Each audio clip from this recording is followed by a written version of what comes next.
welcome to the Fab Blab-a-thon. This is Tanya Hoffman, and we are having an entire day of blabbing. So it's incredible presenters, all speakers that know their expertise are amazing, and you get to experience that all day long. And always stay to the end of each one of their little presentations. It's about every 30 minutes because they're going to give you something free and something fabulous and something that you're going to go, oh my gosh, I can't believe I get this. So make sure you stick around. We'll have some guests coming in and out just because Blab is having major issues. You know, we're kind of just free falling, and Tams is having issues with, you know, because there's storms here in Austin, and, you know, we just kind of roll with it. And that's kind of what it is, right, Miss Tamsin? Is just like roll with it. Yeah. Blab has that little extra character to it. Character, there you go. I like that. So why don't you tell us, Tamsin, just how amazing you are? Oh, I don't know if I'm amazing, but I'm definitely very good at cooking, and I absolutely love sharing that passion with everybody. So for me, especially once I moved to America, having been in the catering and hospitality industry for sort of 30 years now, I discovered, one, I discovered new food, but two, I discovered how often people were going out to eat, fast food places. I had never known so many fast food places. I mean, it is crazy, the options that are out there, and packet food. And I think what concerned me the most was the lack of information on your packets. They don't have to tell you what's in it once it's lower than 1%. And you might say, well, what's 1%? But, you know, 0.5% of a chemical built up over time because it can't leave your body. So it's very important for me, definitely, to make sure people understand how easy and simple and fun it is to cook yourself. So that's my passion. My mission is to help people achieve this. And my goal is to spread this around the world so that people realize that coming back to the heart of the home, the hub of the home, of the kitchen, is actually, you know, a privilege and a joy, and it's not some sort of push it to the side and it means you're failing if you're cooking yourself. I just love it. It is just such a fantastic place, the kitchen, for friends, for lovers, for kids, everything. I mean, it's just a heart of a home, I think. So you don't need an English accent, right? No, you don't need an English accent at all. So yeah, I'm fairly passionate about my kitchen and what goes on there. So yeah. That's awesome. I know there's so many things. You've taught me so much about cooking, and, you know, coming from, you know, my mother would open up the can and pour it out and heat it up. And that was pretty much our meals, you know, and, you know, thank goodness she's not listening, because she'd be like, no, I did more than that. I'm like, yeah, whatever, you know. So, you know, it's, you know, a different mindset that you could take something and make something fabulous out of it, even though it's, you know, it's in the grocery store. Because I always think of it as, well, it's not really ready if you just pick it up and you just start eating it, right? You have to do something with it. And that, to a certain extent, is true, but some of the food out there is ready to eat. You know, people need to just start eating raw carrots, raw broccoli, you know, your fruit. You can do so much with what is just there, which is amazing. I'm running a series at the moment that will be for sale on my website, where I'm showing people how they can cook from scratch, and I do no prepping beforehand, a 3-course meal in 1 hour. Because people say to me, and I know I've said this before on your shows, but they say to me, I don't have time to cook, so I'm going to go out. And I go, pardon? What? You have to get ready. You have to get in the car. You have to drive there. You have to park. You have to queue up. You have to wait to be seated. You have to wait for your waitress or waiter or whatever. I cannot believe that is quicker or cheaper or healthier than eating at home. And don't get me wrong, I love to eat out, but not that often. Actually, the joy of the home and the kids being here, being able to relax is fundamental, I think, to our family coming together and chatting and knowing each other. So, I know with families, because, my kiddo's 12 and my husband and him are so picky. But how do you start kind of changing your recipes for, to make them healthier and make them still yummy that they won't wrinkle up their nose and not want to even try it? Absolutely. Brilliant question. I think the secret to changing people's diet is to do it slowly, actually. Don't suddenly decide, okay, today I'm going to be super healthy and move everything, because you will get the biggest resistance you've ever come across. The easiest way to move in, so my children only have brown rice. And many people say, brown rice isn't nice. Well, there's 2 points there. One, if you're saying that, expect your kids to. But 2, that's all they know. So It's not as if they know what white rice, is in that sense. So it doesn't really matter. But did I serve them brown rice straight away when they were used to white rice with certain dishes? No. I created a totally different rice dish and used brown rice for that. And I just said, that's what it is. And I also introduced like wild rice, the black rice. Oh, I love that. Very different flavor. So just throwing in a handful of that when you cook the white rice, or when you're in the supermarket with the kids, just say, oh, goodness me, look, there's lots of colors of rice, lots of shapes of rice. There's lots of, pick one. Let's do something different today and make it their choice. So moving things over like that works. On things like, if you're using margarine, moving to butter, they most probably would like anyway because it's creamier. But do it in, you don't have to make a song and dance about it. If you're going to move to butter, then do something fun like make butter curls. You're just going to pull it across the top when it's hard in the fridge and you get a little curl. They'll eat that over margarine, which is full of chemicals. So that works. There's so many little things that if you get them involved in picking something they like, or say you're cooking dinner today, and or the weekend, let's give them slightly longer than today. My kids could run with that, but just what do you want to cook, and let them choose a recipe. And don't just keep reminding them, it doesn't have to look like that picture. That's that household. Ours is going to be specially the Hoffman household look. And do it that way. Yeah. So exactly. So many ways to move picky eaters or, over to a healthier way without them really thinking about it. Another one is to put raw veg out straight away while you're cooking. Just put that out with their favorite dip. Don't give them, chips, or if you're going to, pita chips maybe, but try not to, and just put out some raw veg. And you could always say to them, what's your favorite veg? Pretty much every vegetable can be eaten raw. I don't recommend potatoes, but pretty much onions you could eat raw. I don't know that I would these days, but you could. Yeah. My mother loved raw onions. So, more power to them. Hey, Shahara, how are you? Yay, you got here. Yay. Hey, I'm back. I'm sorry. My building had a fire drill right when I was getting ready. That's the fun of Blab. So, oh my gosh, I love. He had to come get me. I was like, no, I gotta call. The fire can wait. That is hilarious. Yeah, oh my exactly. gosh, that's what can you do when it's live is live. So I hope you're not in Austin. I know, right? So, I mean, like, you were in Austin. That was a wet fire drill. Yeah,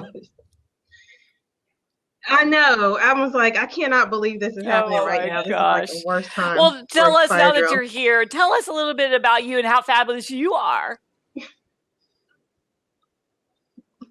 My name is Shahara Wright. I'm a business law attorney and business strategist. I work with small businesses, doing day-to-day legal advice for businesses and small businesses, and doing development, the back end, helping them with, making sure that their operations are well and doing what they're supposed to do, and that everything's aligned so that as they grow, more problems don't continue.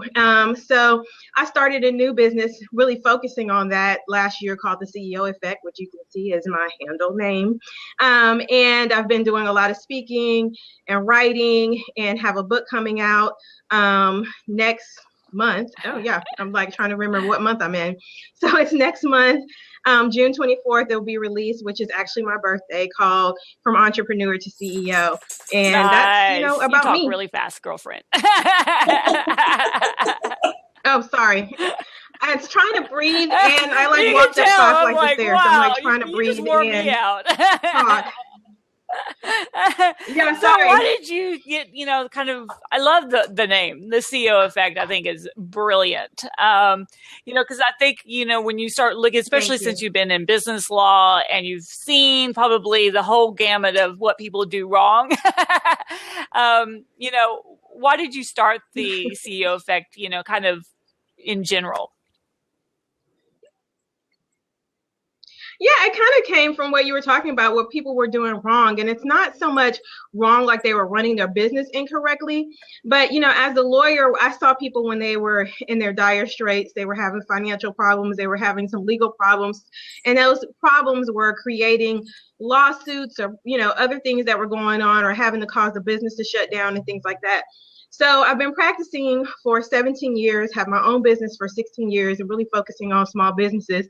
And as I've seen this over the years, a lot of things that I noticed were happening was really because of some operational issues with regards to their business.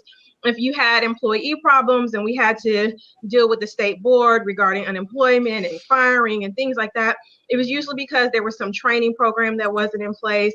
You didn't have an employee manual. There were some other things that could have been going on or should have been going on that wasn't happening. If you're starting to get into a lot of debt and having a lot of credit card debt and you're having a lot of suits that come along, a lot of that had to do with, the fact that you weren't managing your finances properly, or maybe you weren't having, good customer contracts and those kinds of things. So those were what I was noticing. So because of that, I really wanted to start working with small businesses really in that development. And I started with a couple of clients that I was just doing it for, and I really enjoyed that end. I like seeing the back end of the business, and seeing all parts of it as just opposed to one part of it. And because I really liked it, I really wanted to do more of it. And I just found an opportunity to really start doing that last year. I love that. It seems like it's two divergent ideas, CEOs and businesses and healthy foods, but it's really about setting things up in the right way and then with the right mindset, right? If you set up a healthy home and a healthy business, right, then it just kind of moves. And sometimes it's like absolutely a transition, like Tamsin, you were saying, transitioning, your family eating healthier, because that's what we did. I started, instead of using hamburger meat, I started using turkey meat, and my family didn't know for 2 years until my husband's like at the store and he's like, "Hey, do we need hamburger meat?" I'm like, just FYI, don't buy hamburger meat. He's like, "What?" But they didn't know. It's just things that you start doing, the brown rice instead of the white rice. And it works, you just kind of slowly transition. And then all of a sudden my son the other day tried to eat donuts at school and he started feeling bad. And he's like, "Mom, I can't eat donuts anymore."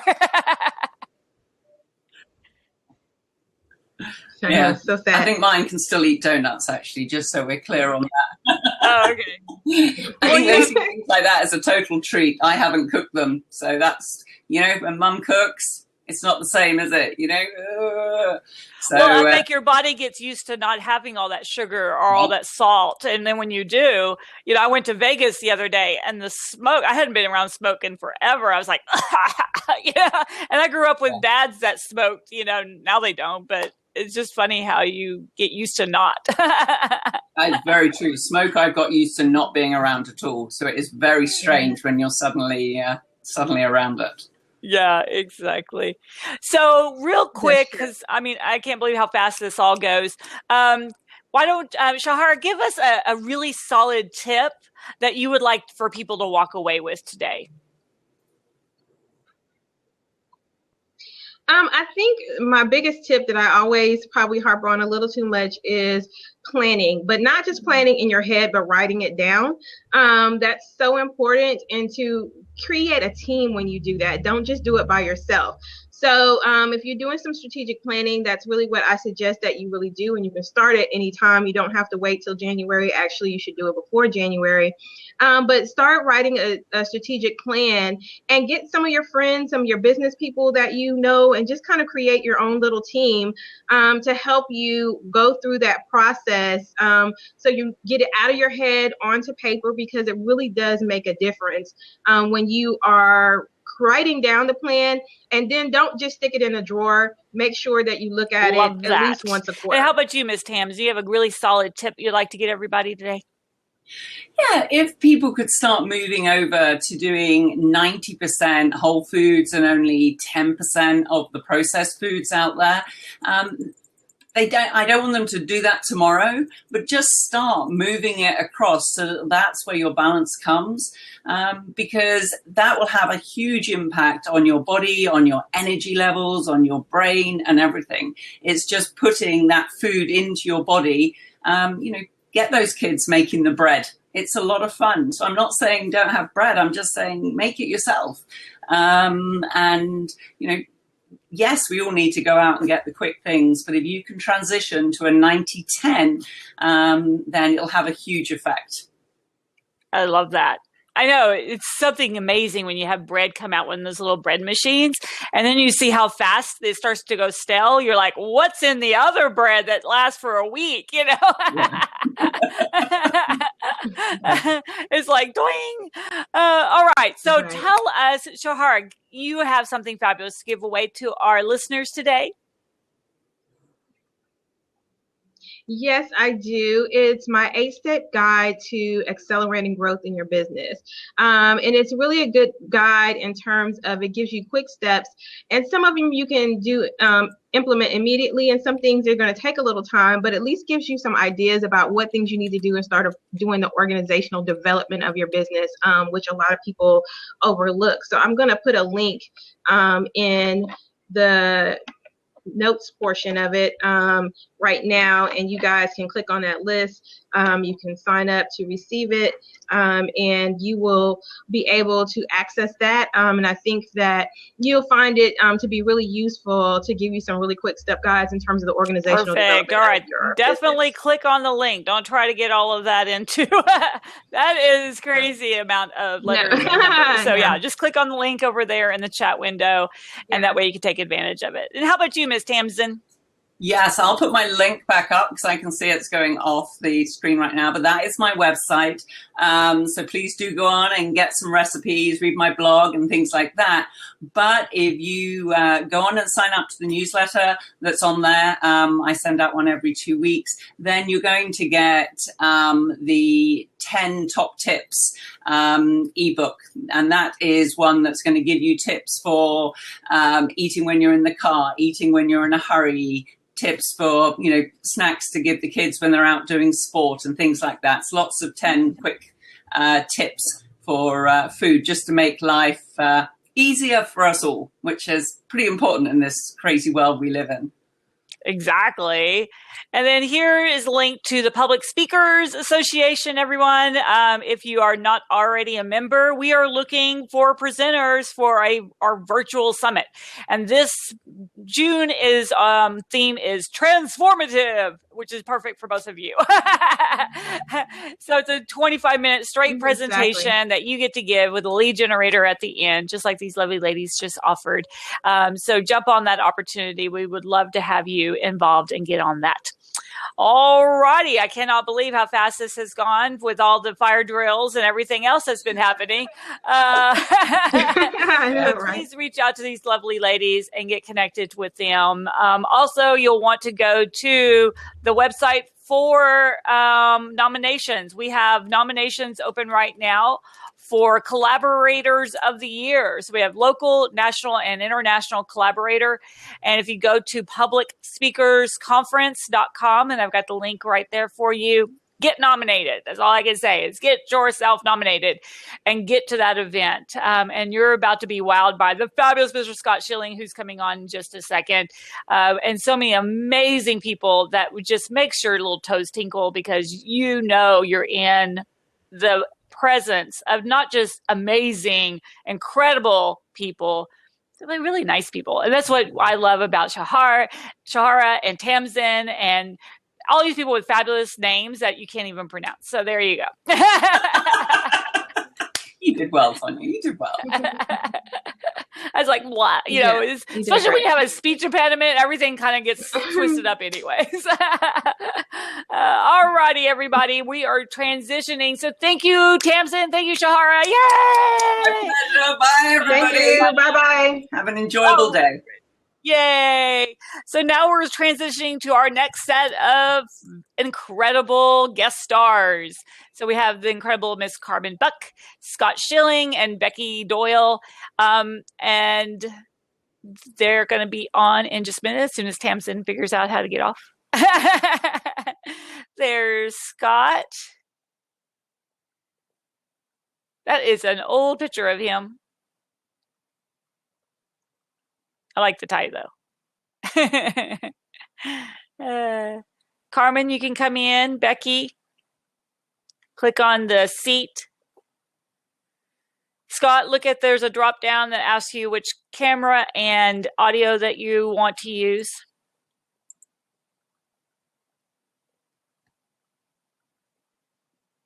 There's Miss Carmen. Yay!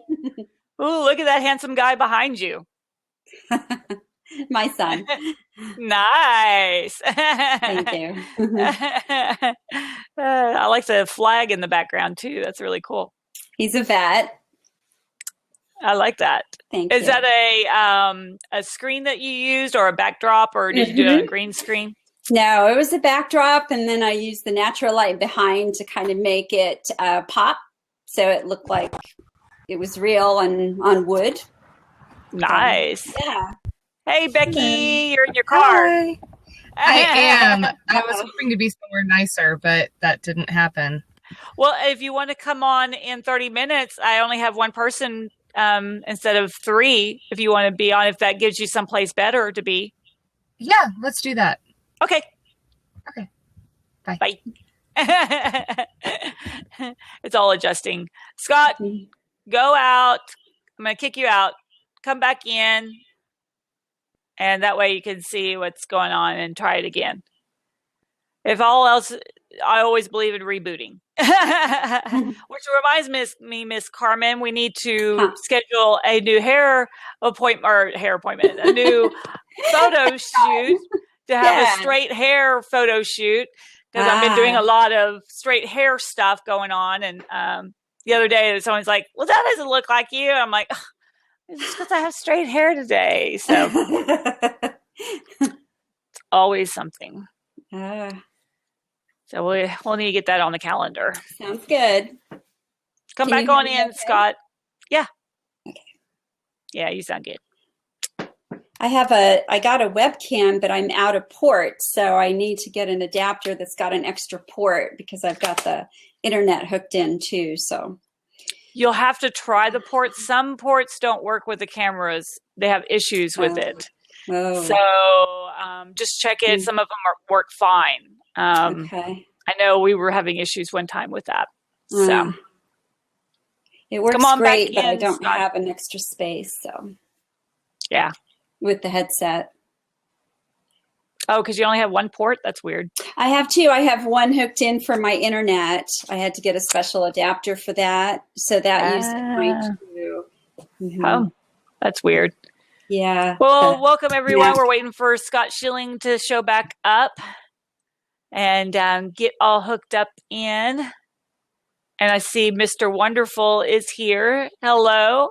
Art director, illustrator, disruption artist. Love that. Hello. We're waiting for Scott Schilling, and then we're going to get going on our next set of fabulous presentations and get going again. We have groups all day long of fabulous presenters. We will be taking a break from 1:30 to about 5 o'clock, and then we'll get all going again after that, 5 o'clock Central Time. And but yeah, it's going to be an interesting long day. I ended up having to cut out a whole section of the day because my son looks like he's got pink eye, so he's got to take him to the doctor. It's like, really? Oh, that's so lovely. Highly contagious. Ooh. Exactly. I'm like, stay away from me. Don't come by me. He's like, no, and wash your hands. And of course, his hands is like, watch the towels and washcloths and stuff. Exactly. He's like, wash his hands. He's like, goes underneath the water, right? And that's his hand washing. And I'm like, what happened to soap? You start realizing what a 12-year-old does and what he doesn't do. Yeah. Like, no wonder you got pink eye. It's crazy. Scott, if you're having problems, make sure you're on Chrome or Firefox. And what I would suggest doing if you're having a lot of troubles is log out of Blab, log back into Blab, and then come back in. I know it's a pain. But troubles today, huh? Yeah, Blab is having issues, and hopefully they're going to get themselves figured out. I've got a meeting with a whole group of people who are wanting to start another type of Blab system. So I'm going to meet with them today at 2, right before I go do the whole doctor thing. It's like, that's my world. I just like go from one thing to another. I blab, blab, blab, blab, blab, and then go have a meeting, and then go have my son's doctor appointment, and then come back and blab some more, Yeah, because, I did your class, so I was thinking about my own. And then I've been kind of watching to see how many glitches, how's that working out? Because, the last thing we all need is more stress and things now. Yeah, but even with stress, I mean, you just kind of let it go and you just make it happen, There's Scott. Alrighty, Scott. All right, you should have a little drop down. You choose your camera and the headset you want, and then accept, and then it'll bring you in. Where's that drop down you're talking about? It's underneath Blab Beta. It says it'll have a little drop down. I probably already did that then. Okay. You should. I'm going to go ahead and make you a host just in case something happens to my internet. Then you'll still be here. Okay. And because it is, raining and storming in Austin, Texas today. It's quite stormy over here. My driveway's flooded. Right. I know my doggie's like, I really need to go out for like a good long time, and it's not happening anytime soon. It's not happening. Yeah. All righty. Well, let's go ahead and get started. You ready to go? Yes. And then hopefully Scott will come in and be able to get in just a second. But let's get going.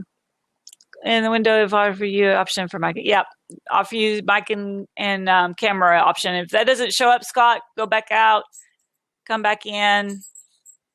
Make sure that your headset and your camera was already on before you try to come back in. But let's get started. All righty. 1, 2, 3. Welcome to the Fab Blab-a-thon. We're here with Miss Carmen Buck, and we've got other incredible, fabulous people on live all day today. So I want to make sure that you're here, you get connected. Let me unlock this seat so that Scott can come back in.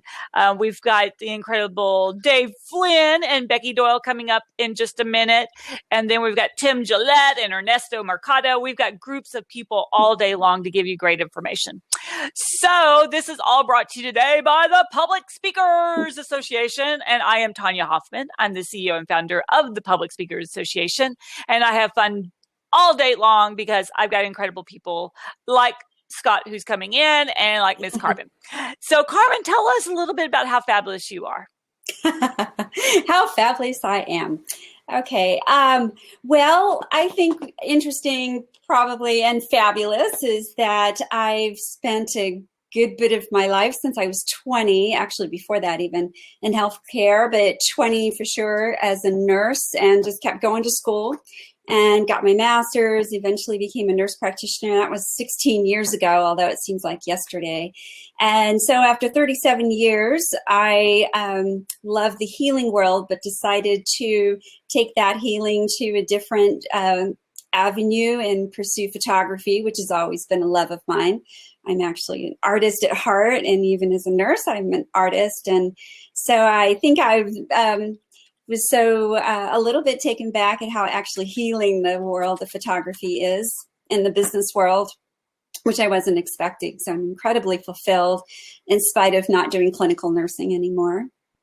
Right. And, yeah. Because and you I love my really, commute. right. Down the hall. I'm sure you did not cry about that.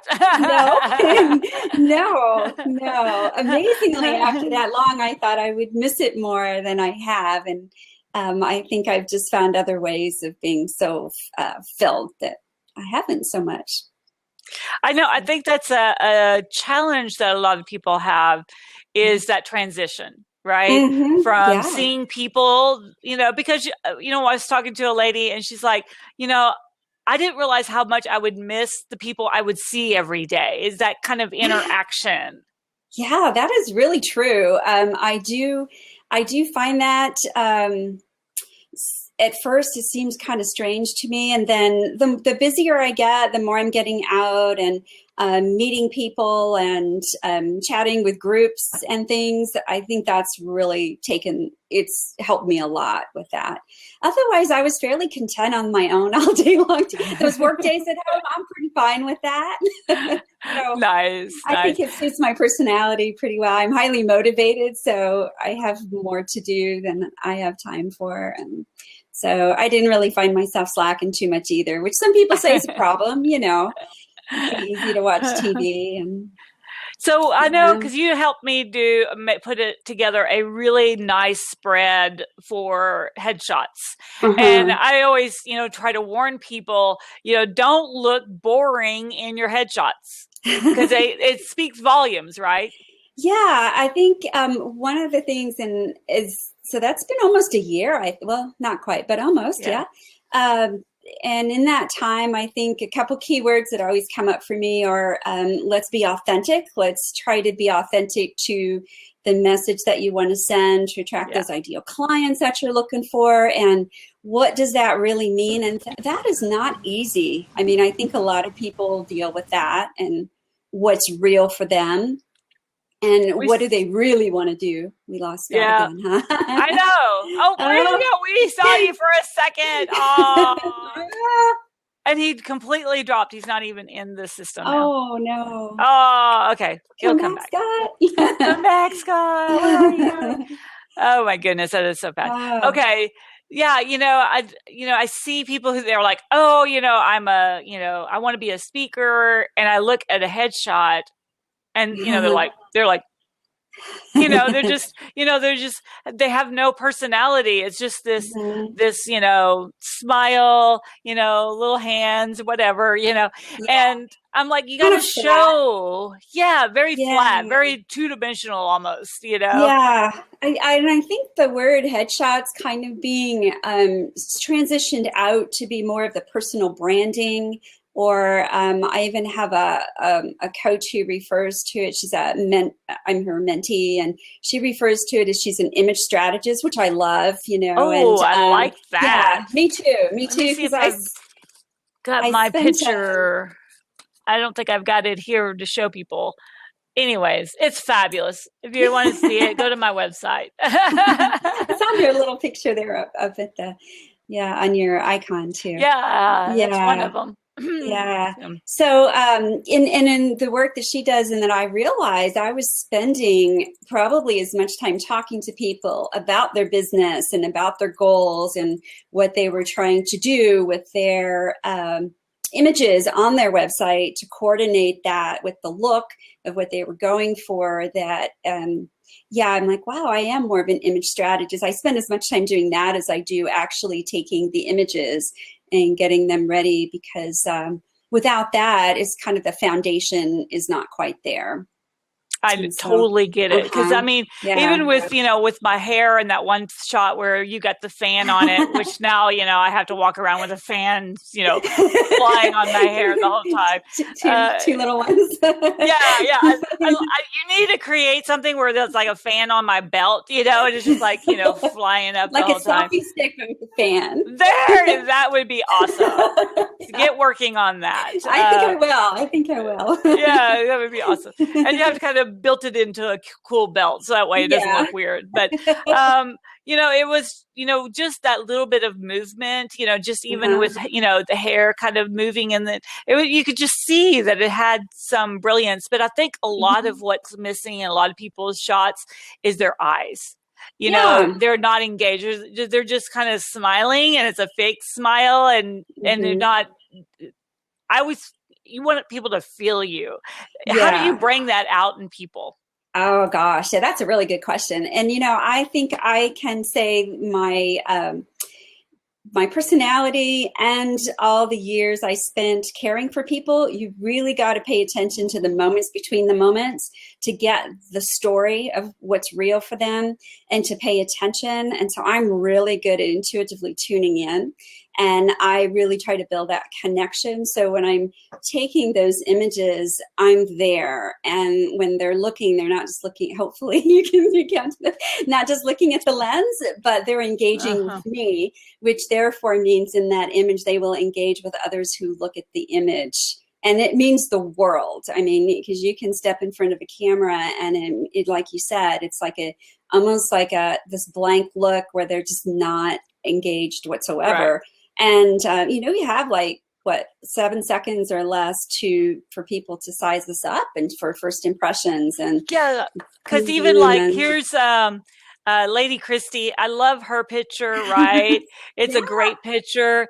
Joy, that's joy, right? Yeah, you get these pictures, and then you get some. I don't have anybody horrible that I'm looking at right now, so they're lucky right now. Right? I'm like, give me a terrible. But I've seen I'm like, oh my gosh, you go to the websites, and you're like, really? You're going to have that picture that that your son took of you, against that wall. Come on, and you're trying to show yourself as someone selling real estate, being a speaker, whatever it is. You got to show yourself as someone actually in business and someone who people want to know.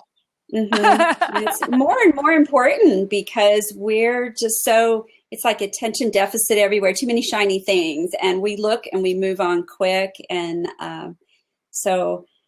those images are incredibly important, not necessarily the number, but the quality and that it's that message. And then identifying who is your ideal client, who are you trying to attract, and does that work? And sometimes it is and sometimes it doesn't. I mean, we can't always control what people are going to think. Well, we can't really control that, but we do our best to get what the message across. Yeah, I love it. So we definitely need to get our shot next for straight hair talking. But when you're looking at even for family shots, there was a brilliant shot that every time I think about, because I need to get my family, next time my daughter's in town, I need to get her over there to you. But they're all dancing together. So there's all this movement, and it's not just staged, and you really see people's personality. There was the father figure was kind of back a little bit, and he was more conservative, and the mom was very flamboyant, and you get these personalities in motion. And I just think that was brilliant. There's actually a term for that. There's a term for everything, isn't there? There's a term for that. In photography, we call that lifestyle photography. And now there's different degrees. The most lifestyle is as a photographer, and I did this with some friends. I went and spent some hours and just caught the kids at different times when they were hopefully not paying too much attention to what I was doing and that I was even there. So you catch them in their moments. And then there's to the point where, some of that you saw were probably staged to a point. But then you catch those moments between the moments when the kids are smirking at each other or the parents are looking like, I can't believe, they just did that, these kind of things. And those are the priceless moments. And so a lot of it's posed, but then it's what happens between to make it just you remember it. I mean, you mentioned that to me like a year ago, and you still remember that. And I've been doing quite a bit of that lately, and I love it because I get to play too. And you've got to think of, what I always liked is that when you start looking, say, at your website, and you got to think of every page. So if there's a contact me page, doing something like, contact me, or, even a prop with a phone, you can grab your phone and hold it up, or, and so each page could have a picture of you. And a lot of people are like, well, that's a lot of pictures of me, but that's what people want. They want to see who you are. Yeah, absolutely. Yeah. And you really have to plan and then adapt. And, but usually 5-6 pictures will do it. And, you did one great with the microphone. We did several with that, I'm sure, and in different, angles so that you could use, we had all kinds of open space for you and things like that. So, that was, I loved it. Yeah, me too. Me too. I really get so much joy, and my heart is full when I have those I call goosebump moments or God bump moments. It's like, oh wow, that's like a brush with the divine right there. We got it, and and it's just that special. It's just that special, and because there's most people they just take a picture, and just a picture isn't what you're looking for. You're looking for that moment. I'm looking for that moment. Yeah. And you totally see it, when you're like looking at the pictures and you're kind of picking out which one, you see there's that moment that happens and you're like, oh yeah, that's the shot. That's it. Yeah. It's bam, there it is. That's it. And, later on when I'm going through and editing and I get it, I'm like, there it is. Got it. Exactly. Hopefully I get more than just one, but yeah, definitely in the moment and I'll stop and say, that was it. That was just incredible right there, and show people. And a lot of times people will cry. They're like, I haven't seen myself. I don't feel like I'm that beautiful or I'm that special, or, the words just go on and what they don't realize. I'm like, but look, this is you. This is you. I just happened to capture that moment. So it's, well, and there's also the people that, they make pictures that don't look like them. So they make the glamour shots, and then you meet them in person. So, like I told you, I said, I'm doing my own hair. I'm doing my own makeup so that when I show up someplace else, it's going to match. Right. Yeah. And so you have to really think about if you're going to do a glamour shot, for lack of a better word, you got to think about what are you going to use that for? Because it wouldn't be for your business card or the headshot you're going to use for, a conference or something, because you do want to look like yourself. So you got to plan those things, make yourself look beautiful for you, right? And have those glamour shots for you and your hubby and whoever else. But at the end of the day, you need to look like yourself for your business cards and things like that. Right. So it depends on the business, right? So, I have great makeup team, and depends on who's available, but they will give me the look that we're going for. So if I'm doing them, there's a term for everything, right? Modern glamour portraits. Yeah. So that is, good 3 to 4 hours, and we just have the best time. You've probably seen some of those on my website. They're just gorgeous, and we look like ourselves, but it's just dressed up and like in that most almost like Hollywood glamour is the look I go for. I have to admit, I like the one I use on Facebook. That's the real close up of me, and you've got that circle light going on. What do you call that light that circles? Oh yeah, the ring light. The ring light. The ring light. Yeah, it's beautiful. That's the fanciest word for that is ring light. I was thinking you have all these fancy words for stuff, and you got ring light. All right, fine. It's a ring light. I could have come up with that one. And you look through it, and it's just really, I think it like encapsulates, kind of a halo around you. So it's awesome. it creates a nice soft full light. So, our features are softened and it's us at, at our best. And so there's different degrees. And, like if I'm talking to a group and I'm talking about those modern glamour portraits that I love to do and things, I'm going to show those images and not so much some of the more businessy headshots or the personal branding. But it just kind of depends on the audience again, who's my client at the time. So, if I've got a group of women who want to do a session all together and have champagne and chocolate and strawberries and get dressed up and do hair and makeup, those are the ones I'm going to show them to say, hey. Well, even look, at your son behind you. It shows personality, even though he's not, doing something crazy. It's a personality that comes out. And that's what I think is missing in a lot of people's, shots of them is kind of giving you that, aura of who you are. I love that shot of your son. I mean, that's amazing. This is one of his favorites. So he was hurt in the war and he's been back, I think, about 7 or 8 years. And he lost, some good friends. And so he's part of his tattoo, which I don't like tattoos, but part of his tattoo, which has the names of his friends here and then the shirt. And so there's a lot of meaning to that picture. And it was like one of those, he came over for dinner. I'm like, here, I want to do this. And so, he's like, okay, Mom.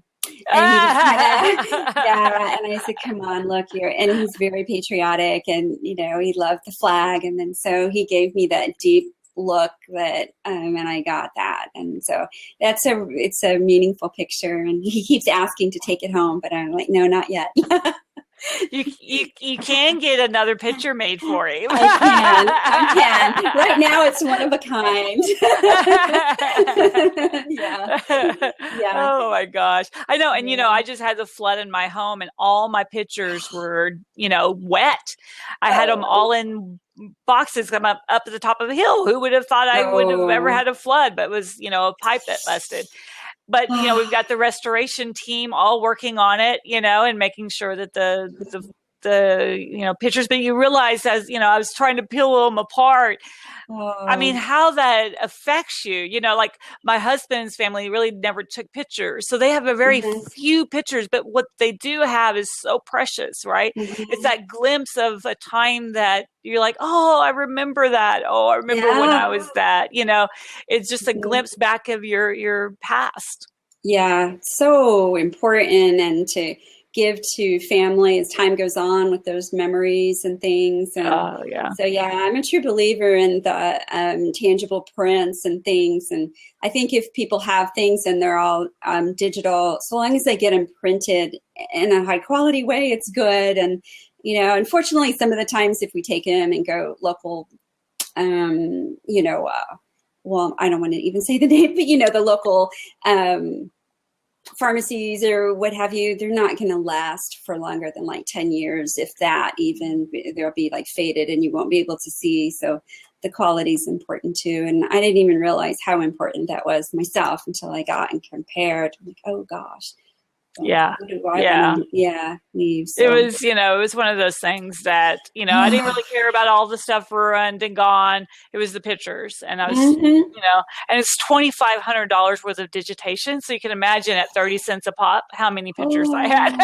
Wow. Yeah. Well, yeah. So I see the value. And especially as a business owner, I love getting my pictures done often, at least once a year, if not a couple times a year, because you actually see your transition. We're constantly growing and transforming ourselves. So it's almost a documentation of our own personal growth. I mean, it's just fantastic. Especially for you, because I love that you say you like every year to look back and to be... Not recognize myself from the year before. Yourself. Yeah, and I love that because I'm en route to do that too, And so I'm like, I love that. Already, you're acting different. You're smiling. I mean, just compared to where we met the first time, you're like, I need help. I want out of this. So I'm like, okay, well, let's make that happen. And so, I have a book coming out. I think November is my, thank you. Yeah. So I'm planning a book launch and a fundraiser of types and looking to,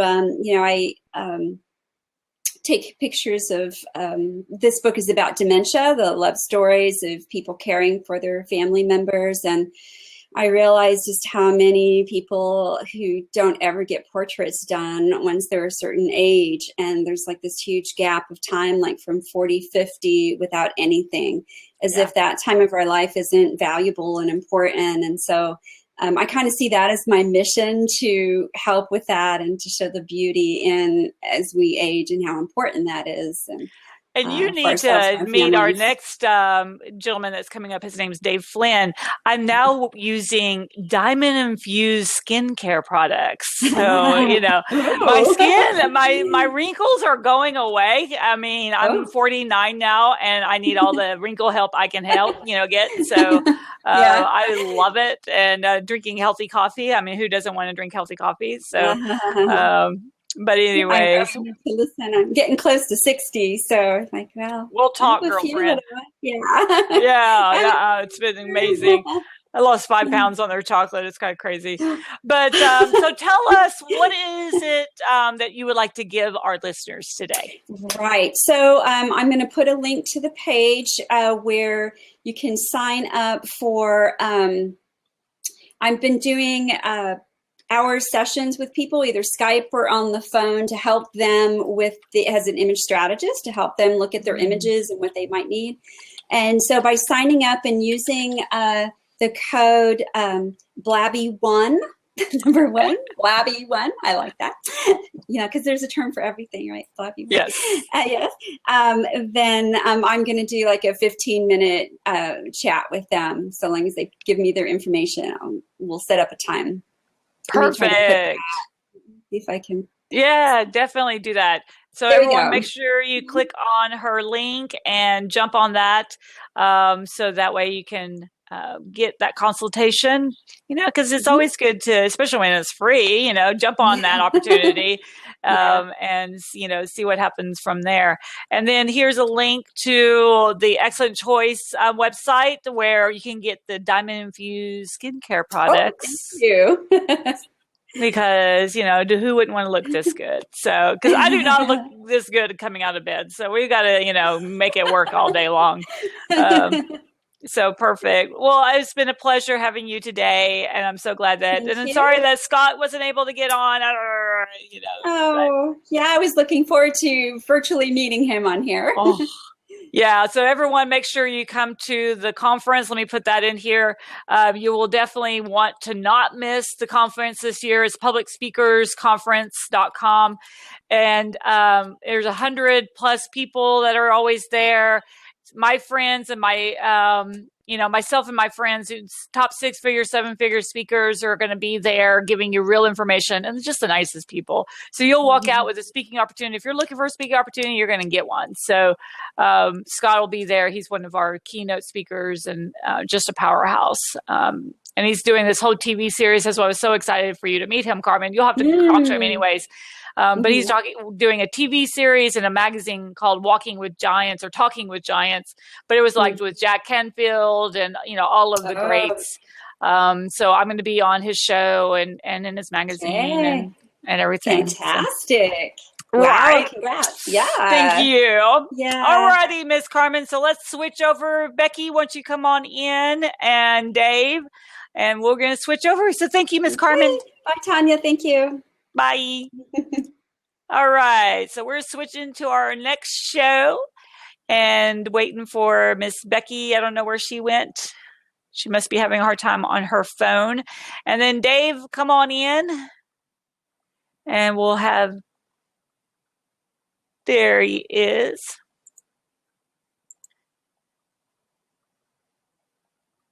Hey, how you doing? Morning. See if he can pop in. There. Oh, and his lovely wife too, Miss Nancy.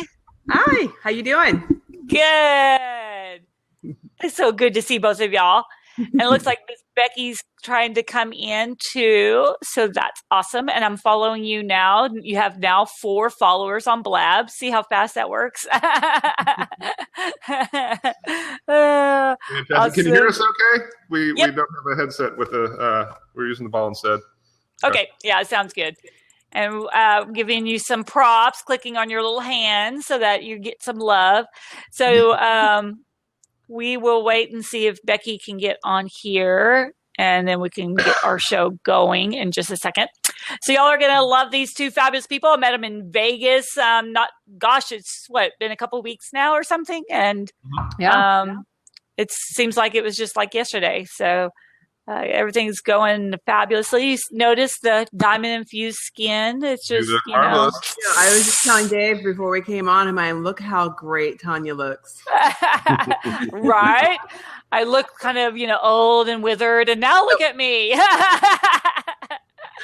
Yeah, you look great. Thank you. All right. So I'm going to make you also a host just in case something happens to me. I'll do that with Becky too. I'm trying to make everyone a host because we have thunderstorms going on in the city today. Yay! There's Becky. Those. Right. All righty. Yeah, in Vegas, I guess you don't get that many. We had a lot of rain this spring, but not like you get in Texas. Well, normally in Austin, we don't get anything. Can you hear us, Becky? Oh, we lost your video. I can't see or hear either of you.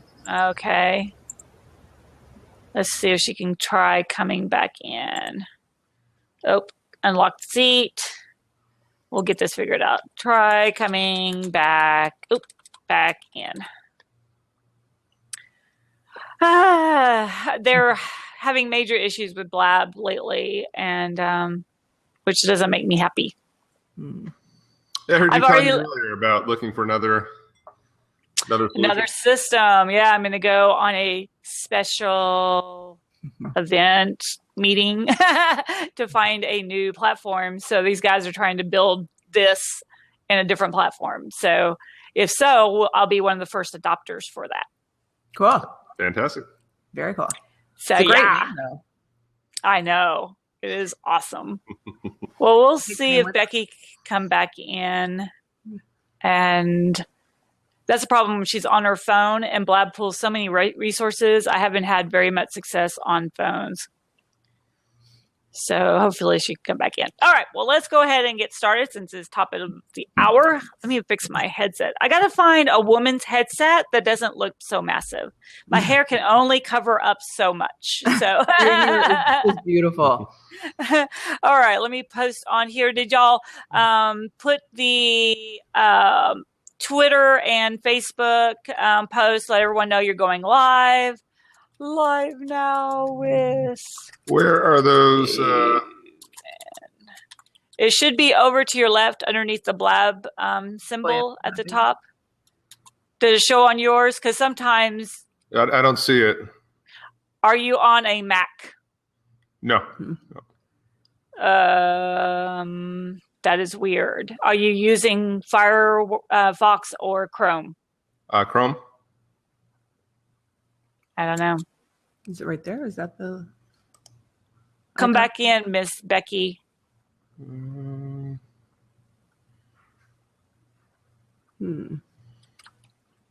If you don't see it, then it's not showing up on your side for some reason.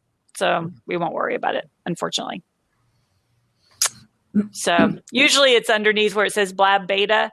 There's usually a little thing that says tweet and post or something and two little buttons. But if it's not there, then your system's just not showing it for whatever reason. Your firewall ear, no, so weird. This has never happened before. I don't know what to say, Miss Becky.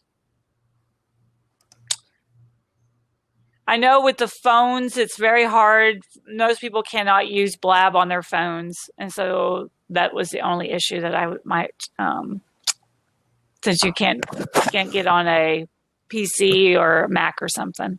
Mm-hmm. Okay. Well, try coming on if you get a chance. And we're going to go ahead and get started. Okay. We'll get you on next time, Miss Becky. All righty. So ready, set. Welcome to the Fab Blab-a-thon! Yay! This is is brought to you today by the Public Speakers Association. And we have incredible guest stars all day long that makes you go, wow, I need to get to know these people. Remember, you'll be able to find all of them on the website under the speaker search tab if you're looking for someone for your next event, or if you just want to follow them on social media or get connected to their website or whatever you want to do like that.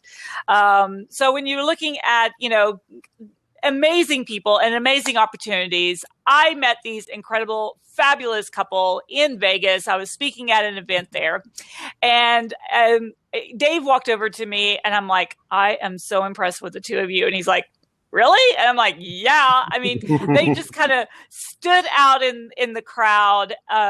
They were a force to be reckoned with. As soon as they walked in, I was like, wow, who are those people? And then they ended up with this incredible opportunity that I looked at and jumped into.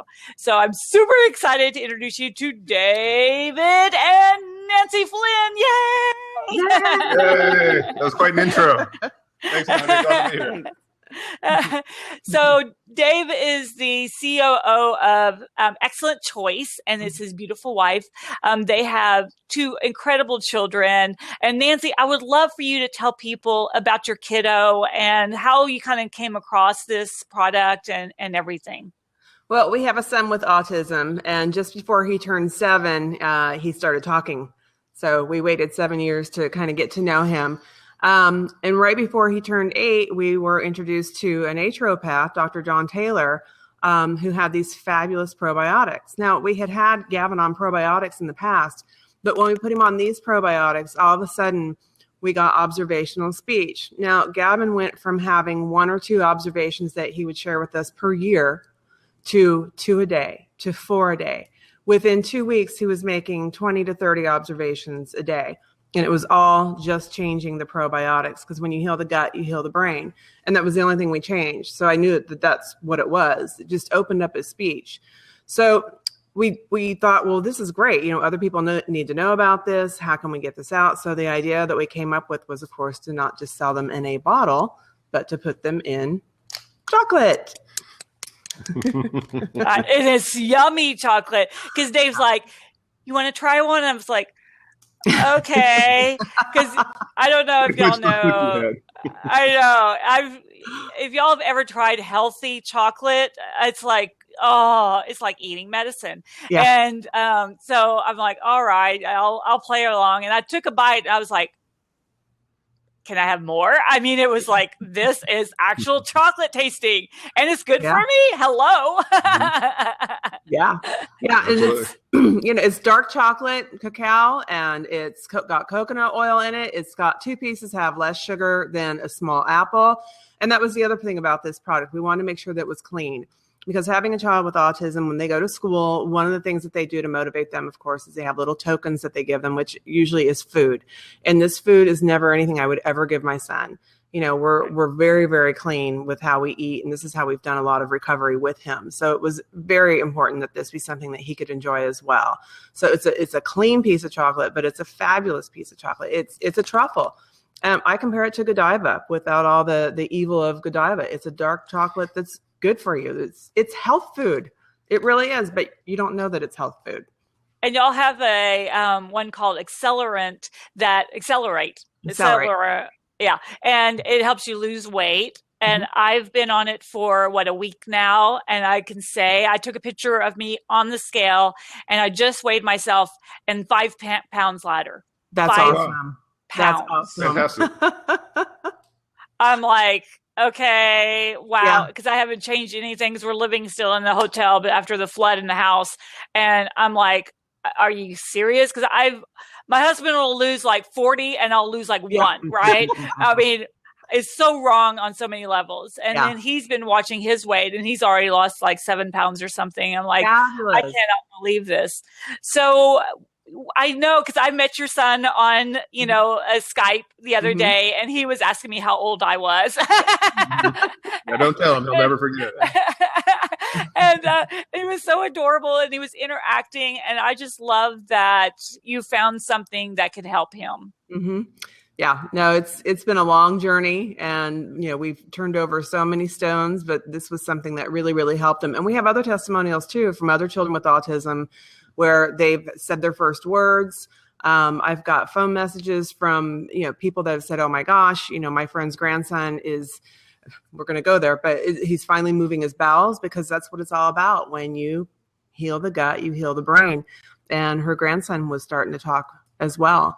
So we're getting great testimonials on that from kids with autism. But we also, Tanya, weight loss isn't just with that Accelerate, it's with this probiotic chocolate as well, because you need those probiotics that help to get rid of bloating, that again, you heal the gut, you heal the brain, and it just kind of gets things moving. And our coffee. And our coffee. So, and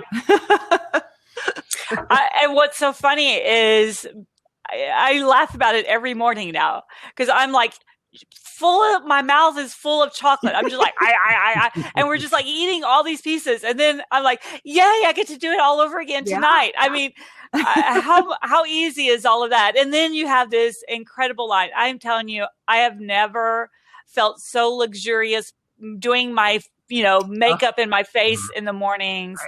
Because you have a whole line, Revel. A rev. That's French for dream.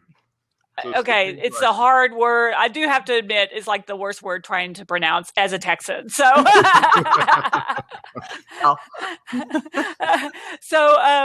I've put it on, and I know that, Dave, you had said that it comes from a line that normally sells for $1,000 a bottle. And now it's diamond infused, which I always feel very luxurious in. Mm-hmm. Yeah, it's very, very high end. It's the peptides in it that give it the effect. So it's all peptides imported from Switzerland. But it's just a design, a line that was, as you said, it was put together to sell at a very high price point. It was designed for really the elites, the one percenters and above to go out and buy. I don't know who else is able to spend that kind of money on a product. But obviously, Tanya, you're familiar with our model on how we take our products out. So we cut out a lot of that overhead. We're able to go directly to the manufacturer. Now, he's been doing this 15 years. So he as a manufacturer, he's sold billions of dollars at retail. So he's designed them. He's done the marketing, the packaging, the formulas. This line was actually his baby. He had designed this for himself, and then he had another project that took off on him. So he had this kind of just sitting there, and he just wasn't able to get to it. But this was the one, when it's yours, when it's your baby, you're making it for yourself, you put everything into it. So this was the most special line he'd ever created. He has other lines out there that are doing hundreds of millions a year at those, ridiculous. I think they're crazy price points, but $1,000 a bottle. Some of his products, like if you look at one like this one right here, I don't know if you can see this, but this is when it actually has a built-in photo rejuvenation technology into the bottom, so it massages and activates inside the skin. This sells for many thousands of dollars in the store, and with our model, it's a couple $100. So we were able to take that line, bring it at a price that the masses can afford. And then we've actually put it into a business model that we're taking around the world, because it was the same thing when we were talking to Dr. Taylor. One of the smartest people you'll ever meet. I mean, he is in the top handful of experts, especially when you're looking at the probiotic world, but natural science and natural formulations as well. The thing that got Dr. Taylor so excited is he wants to go out and save the world. He wants to take these formulas out there. He wants to get them in as many people's hands as possible, because he knows how powerful they are and what effect they can have on people's health. So when we showed him our model and how many lives we can touch, that was what got him excited to jump on board as a co-founder. And it was the same with the skincare. We showed how many people we'll be able to touch around the world, how many millions of people are going to be able to get these products into their hands. And even though he's doing, very large sales with other companies, he feels very confident, and we feel very confident too, that we will move more of his products on the Arose skincare line than he's moving through any of his other channels of distribution as well. Well, I know when I put it on, you have this whole kind of regimen, and it's very quick. You put it on and you're done. I really was shocked at how I saw a difference immediately. It wasn't like a lot of products you have to use for like a month for it to start, showing up. But my makeup stays on. Oh, yeah. Normally by now I would be like really kind of shiny, and I'm starting to get shiny. It's just incredible. My little, I want to show y'all. There used to be like little wrinkles here, and they're all gone. And even the big wrinkles are starting to, kind of dissipate. And it's only been a week, so I am just astounded at the product and the smell. I don't know if y'all love that kind of high end, gorgeous, whatever that fragrance that they use. It's like, I am not only putting diamonds on my face, I am in luxury. And that's what I feel like every time I use the product. Yeah. Another great tip though, I'll give you to Tanya here on the QT is take your coffee grounds in the morning after you've brewed your pot of coffee. Take those grounds, go in the shower, because, caffeine helps to minimize the appearance of cellulite, tightens up your skin. Do it on your face. And then when you get out of the shower, add those products as well, because that coffee is, a triple patented super antioxidant. It's an exfoliator. So why not get all those great, antioxidants on your skin, exfoliate at the same time, and then put your product on. I find myself just going like this all day because my skin feels amazing. It's unbelievable, especially living in the desert, Oh, really I can't imagine. But that glow serum, go ahead. Glow serum. The glow serum will help you feel hydrated all day. It's just that right before that collagen, your makeup's going to be set, because that glow serum kind of acts like a primer, but it also makes it so that your makeup lasts longer. You're going to find that you're going to end up using less makeup, which is going to save you time. I'm at the point now where I don't even use concealer or base. So talking about saving time. Neither do I. I know Michael's going, do I put this stuff on my face? I'm like, yeah. I want a baby butt smooth face. Come on. I wanted to mention when you said earlier we have this whole regimen. I mean, I'm coming from the guy's perspective. So this is these are products I haven't used. Chocolate and coffee, obviously, I have, but skincare is not something I've really used in my life. And one of the concerns I had is, I don't want to do all that stuff, and I'm going to go sit in front of the mirror for a half hour. It literally takes me about a minute in the morning and a minute at night. You just rub something there, and you're done. And then same thing at night, just rub something on. There's a couple other products that if you have some of the wrinkles, this one is a replacement for Botox and things like that take a little bit more time, a little bit more commitment, I guess, that you're gonna spend 5 minutes instead of 1 minute. But even from a guy's perspective, the difference I've seen in my face, not only my wife, who is my biggest fan in the world here, but other people have come up to me and said, what are you doing? Why does your skin look so good? Yeah, he's got his baby face back. I'm getting carded all the time now, so that's a problem. But we're hearing that again and again. People that are using the products, even people that just started out and just want to be customers and just want to try a little bit, they, whether it's the weight loss or the difference in their skin or something they feel, but people are just coming up to them saying, what are you doing differently? You look different. You look happier. You're glowing. How are you losing all this weight? Why does your skin look so good? And it really is spreading like wildfire. The word of mouth on the products, which is carrying the business with it. Because we will take this around the world. As you and I have discussed many times, this will be in Asia. It will be in South America. Eventually, we'll get it over to Europe as well. Oh, I'm super excited. And, even the line, when I showed a friend of mine just the other day, the line of the Rev. What if we call it Rev, y'all? Yes, the Rev, y'all.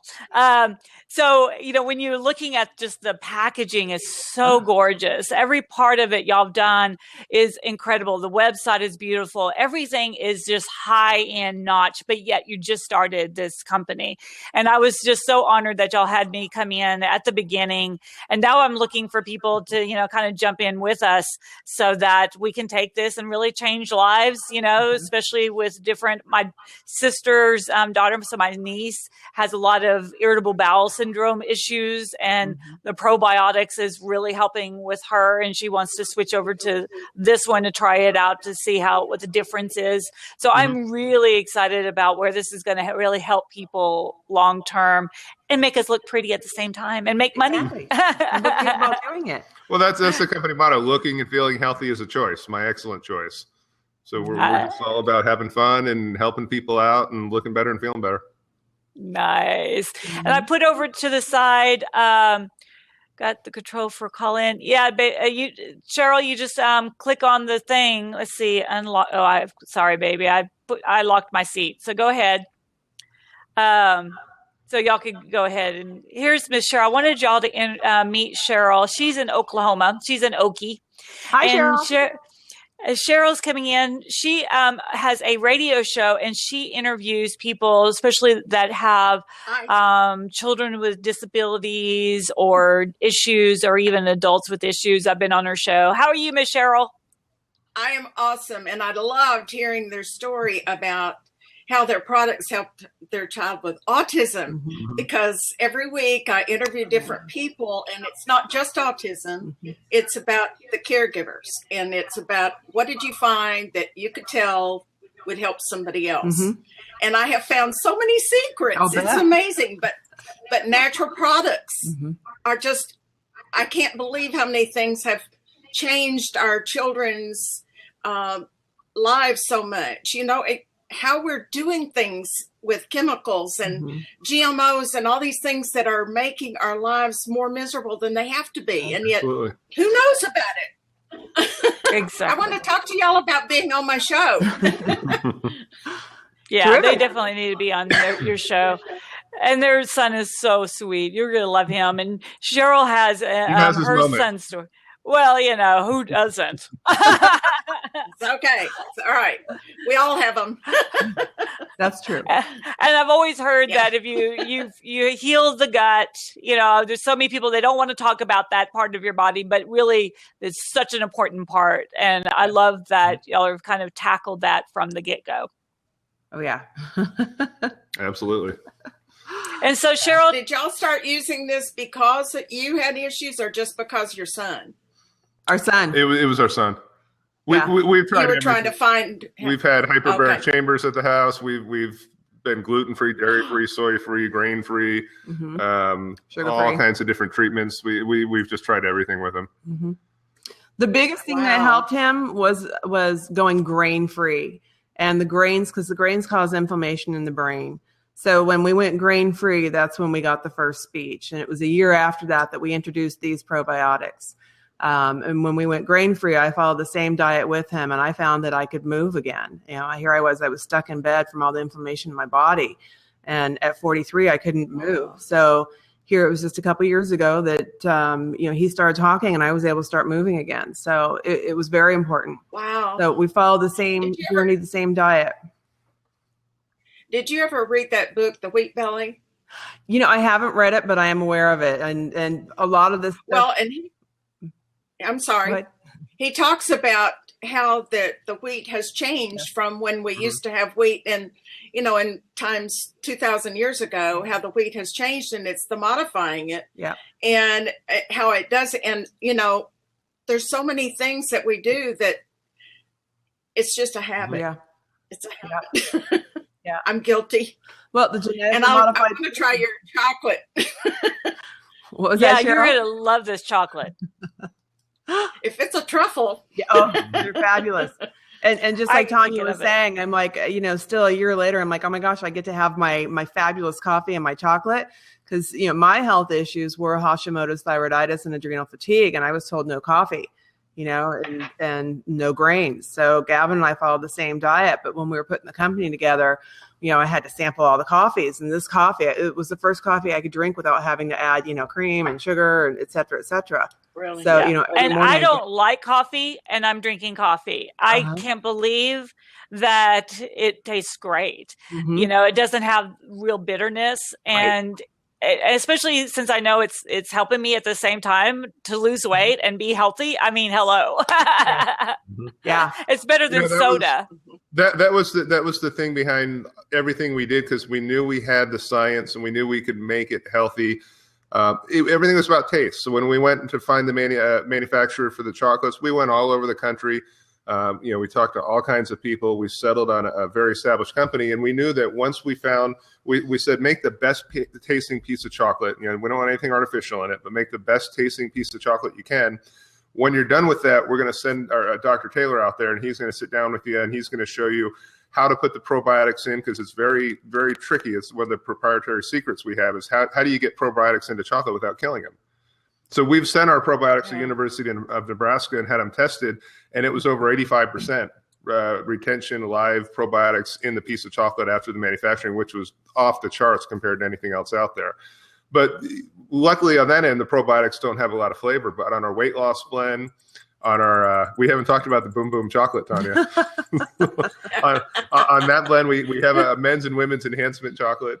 You know, the herbs and chocolate. The herbs and things that went in there weren't quite as good. So it took a lot more effort. The doctor had to work really hard to get them to taste good. But all of those taste good. The coffee, I think we kind of, I think we kind of gets lost in the shuffle sometimes because the coffee is very unique. It tastes great, and we focused on, it's all organic, and we want to make sure that it has all of that health aspects handled. But the really unique thing about the coffee is the way we roast it. We have 3 patents on our roasting process. So in nature, coffee is a superfood. It has it's one of the highest nutrient dense foods on the planet. When you roast it to make coffee, you burn most of it away. So we have a special process. We just use water. There's nothing bad in the process, but we preserve all those nutrients. So when it goes into your system, it cleans people out. It gives them pure energy. You have a great story about your mom that you could share about the way that it just makes the coffee react differently than normal coffee. It has like all the benefits of traditional coffee without any of the drawbacks, and plus you can lose a lot of weight, and then plus it tastes great.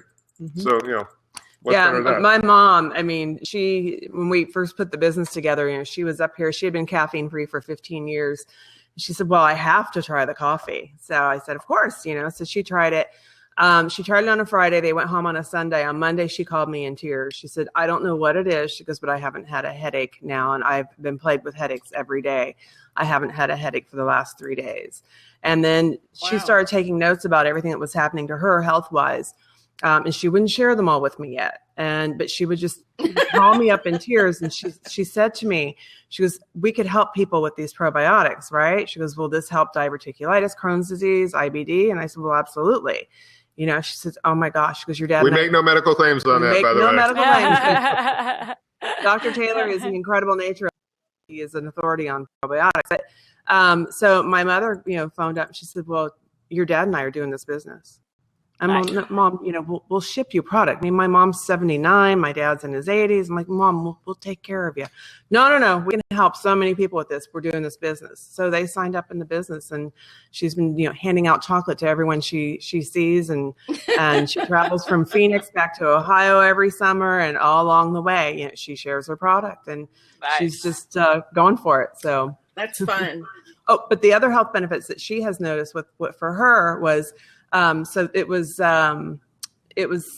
late April when she started on the products. And in June, I started asking her some questions. I said, when are you going to tell me what's going on? So she said, okay. And I wrote them down.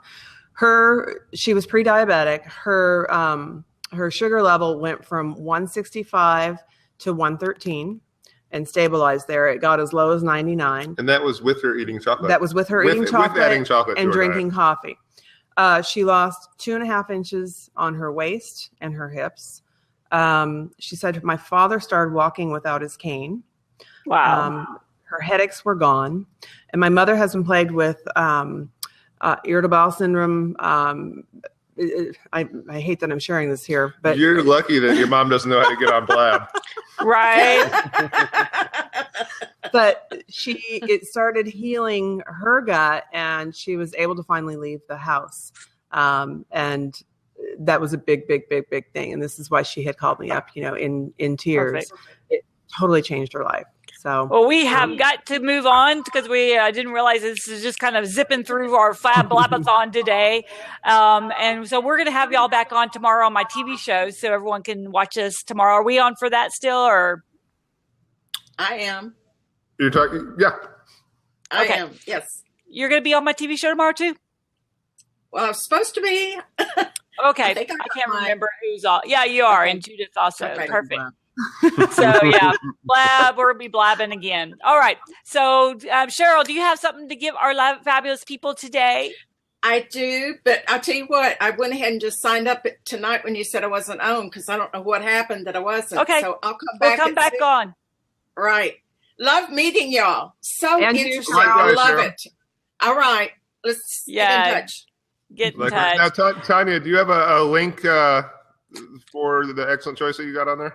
Yeah, let me put that up. If y'all are interested in finding out more about the products or even the business opportunity, there's the link, excellentchoice.com/Tanya Hoffman. You'll be under me. Hello. Why wouldn't you want to have me as your upline? If you love network marketing, I love network marketing, but I just never found the right one to jump into that's actually at the beginning stage. And here we are about to hit all of the US because they're just in 5 little states.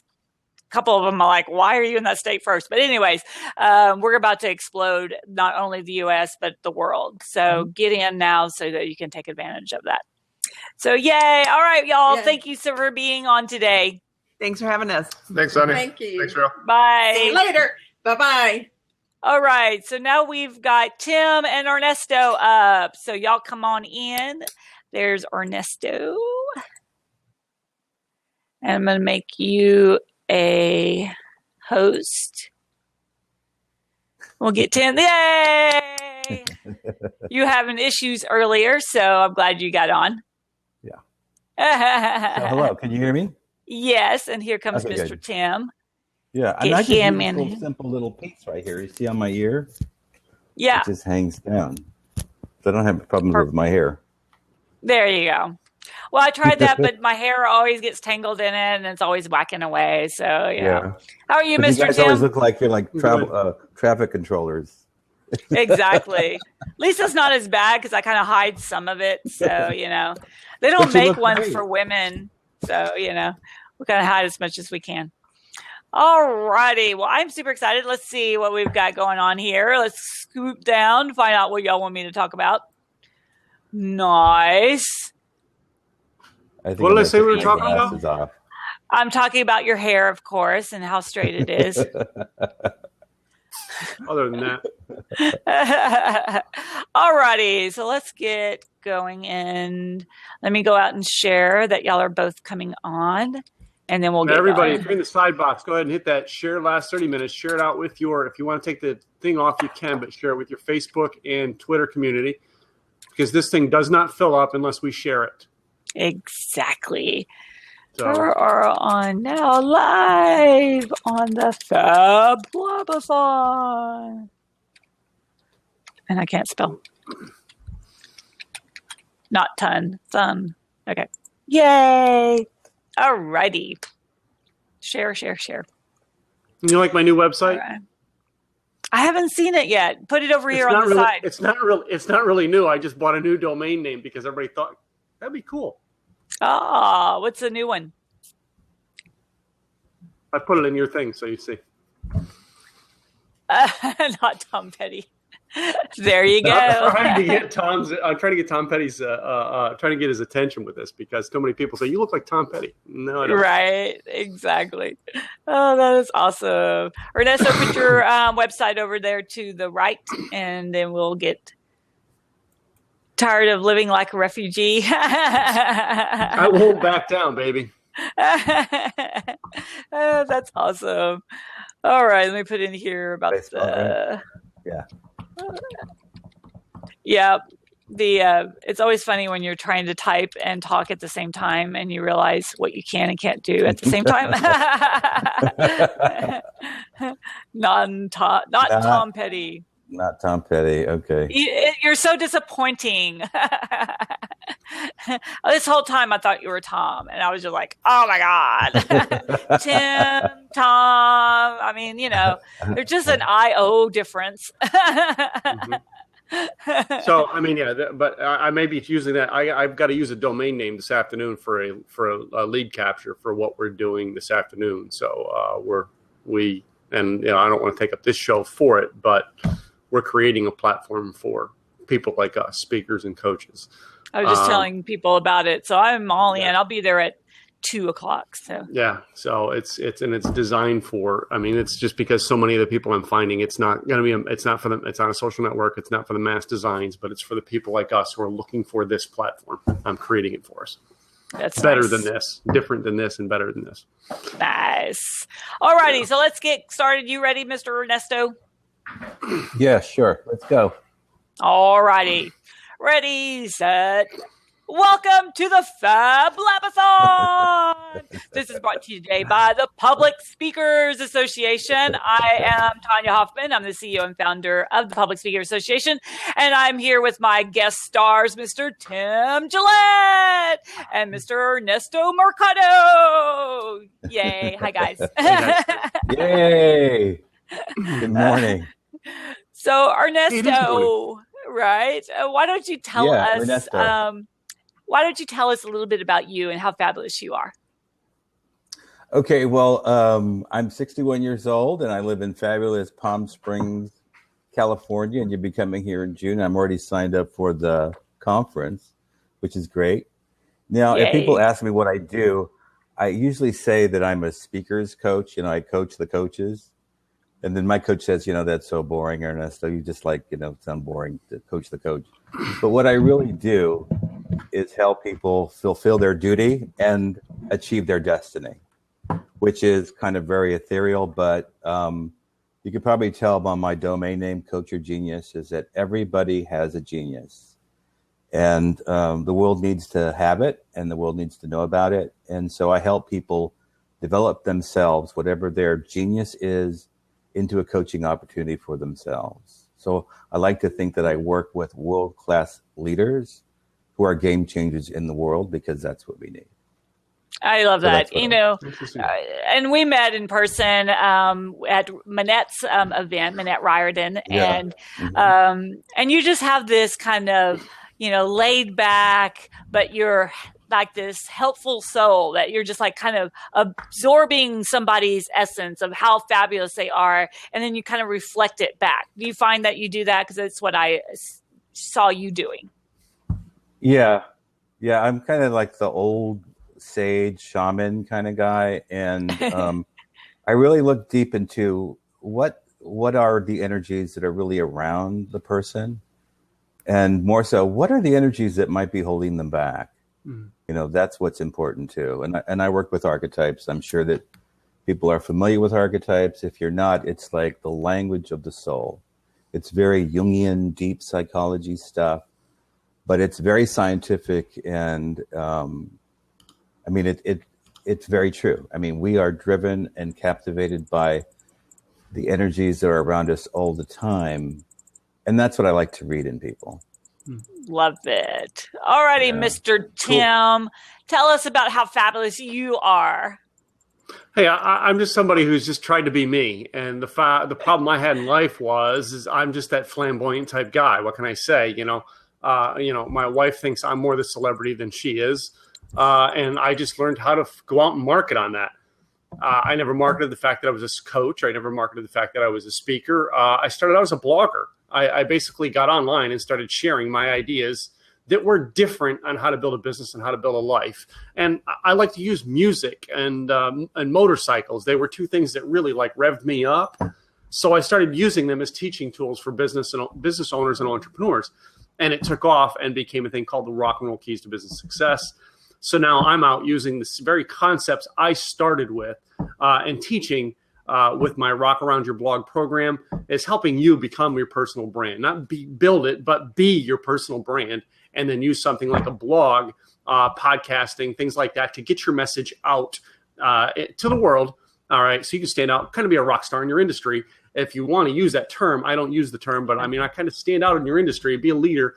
All right, be the person that people want to come to, not need to come to. So that's what I help people do. I love both of y'all are kind of, in that same space. And I think for myself, I'm like, you got to go out and change the world. And first of all, you got to start with yourself. And a lot of people try to hide who they are. I know I used to, I just be this person that everyone expects me to be. And it never correlated because it wasn't who I was. And once I owned who I was, then it was like, woo, and I was comfortable finally for the first time. I could say yippee, I could say y'all, I could say, just be me.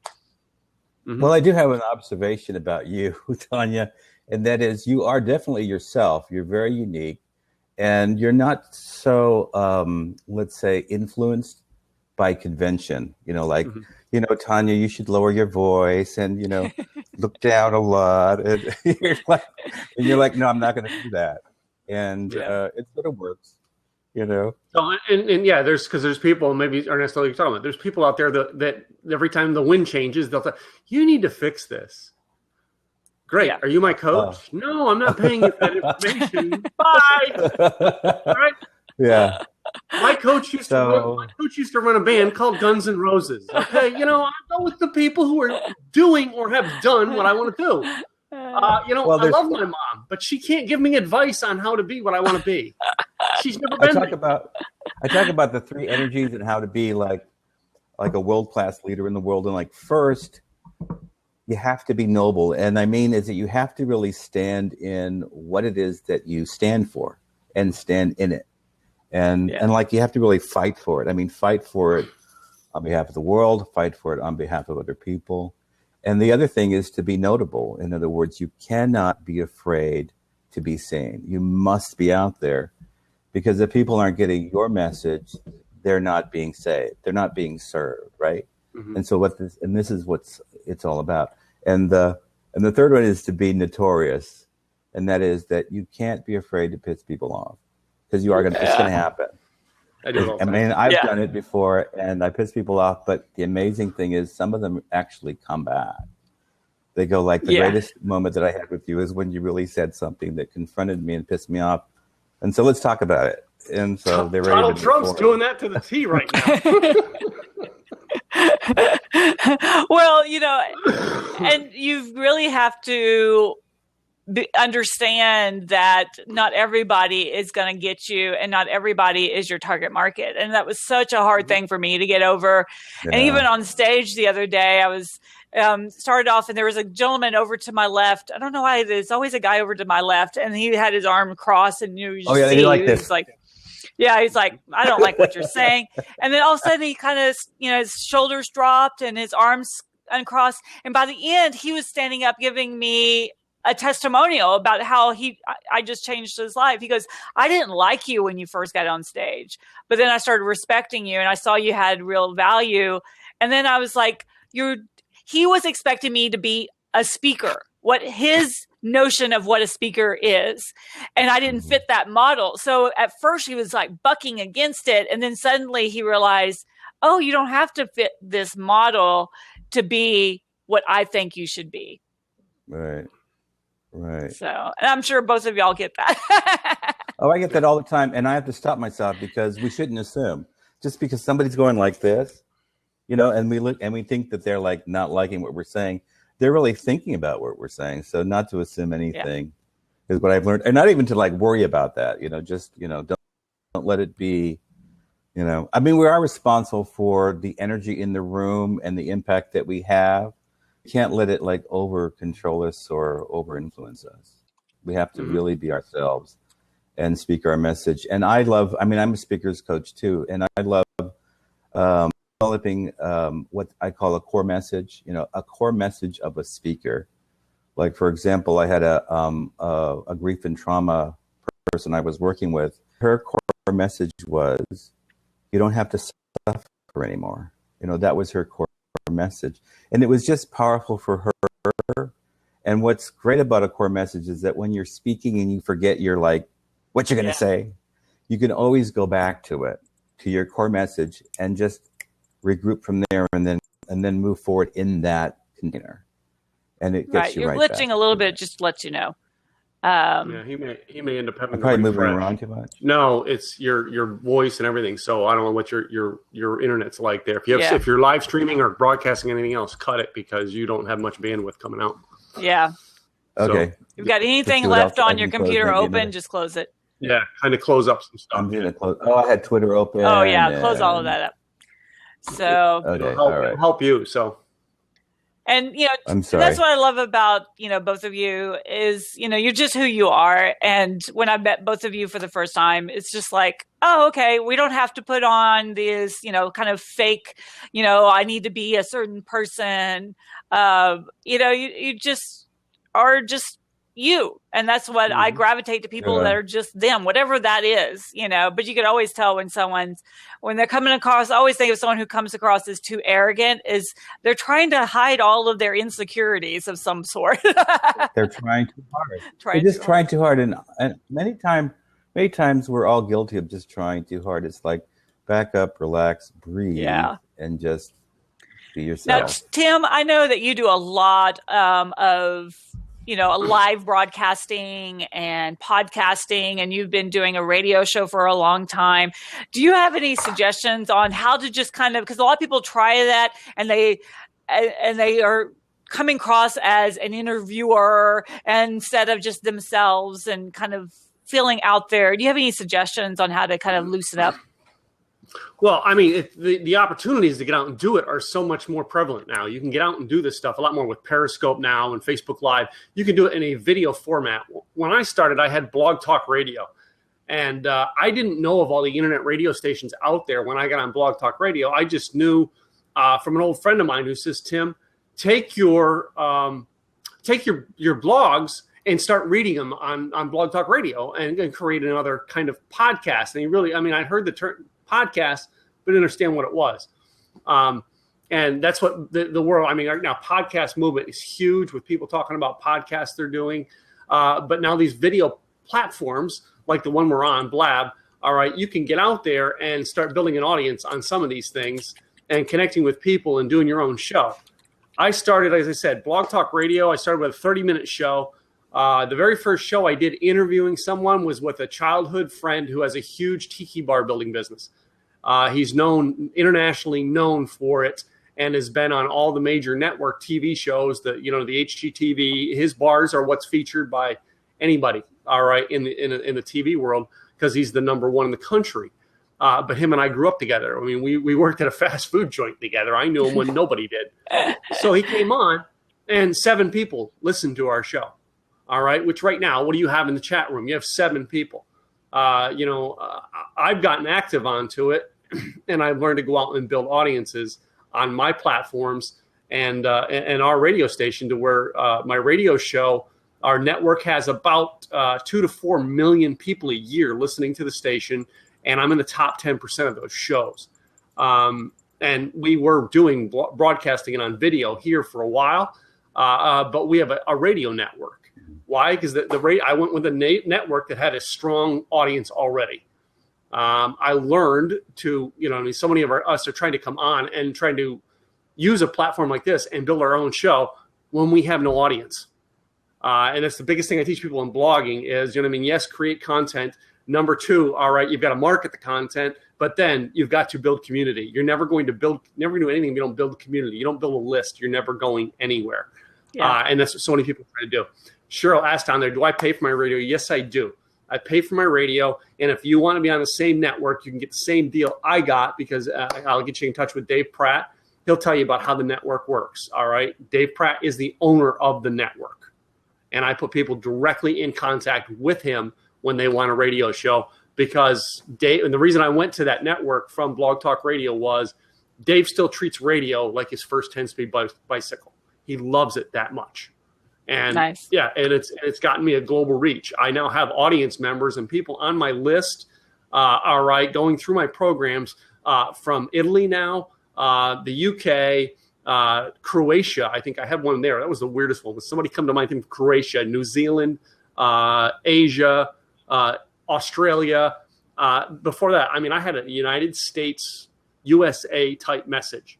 And I got a worldwide audience because I went on to broadcast mediums like my radio show. So great. I start out there. I build it there.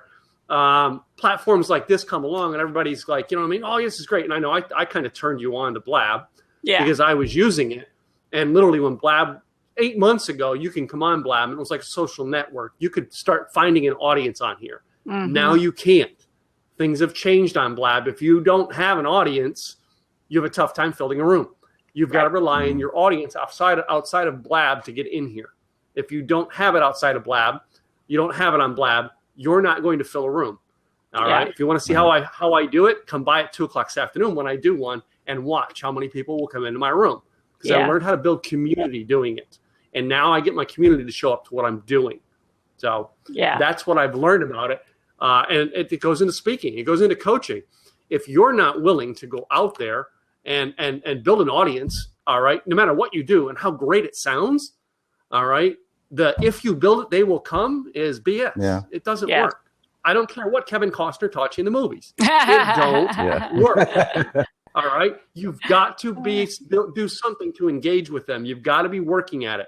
Yeah. It's why I don't teach. I mean, there's somebody who actually uses my BYOB for branding here in Dallas, but she's build your own brand. I don't tell people to build your own brand. Brands are not built. Brands become. Yeah. And that's what I teach. Be your own brand. You can't build a brand. I don't care what anybody's trying to teach you. You can't. You can sell a product. You can build a company. You become a brand. Exactly. That's what I do. I become a brand. Tim Gillette's the brand, and I became the brand. And you're going to be a speaker at my conference, and I can't wait I'm going to to speak hear at you. conference. I'm going to talk about this at your conference and address it specifically for speakers. So nice. Yes. So let me put that in there too. Ernesto and Tim, do you have anything you would like to give away to our listeners today? Because we're already at the end of our little show. Wow, time goes fast. Yes, if you go to theprinciple.info, which is my website, I already installed a button there, a Blab. Just say click on Blab to where you can sign up for a free 1-hour strategy session with me. So awesome. Again, I work with entrepreneurs, world-class leaders, and people that are already coaches that are kind of struggling to get clients, and then also people that would be interested in maybe what it would be like to have a client. I mean, to be a coach and have clients. Within a few weeks, you can get started. Love it. And how about you? And make sure you put that over to the side there. So put that link. How about you, Mr. Tim? I'll put that again. Yeah, put it down. I'm going to do this, and I'm going to put it in the sidebar. This link right here, rockaroundyourblog.com. I can't click on that. You can't click on that, but I'll put it over here. Watch that.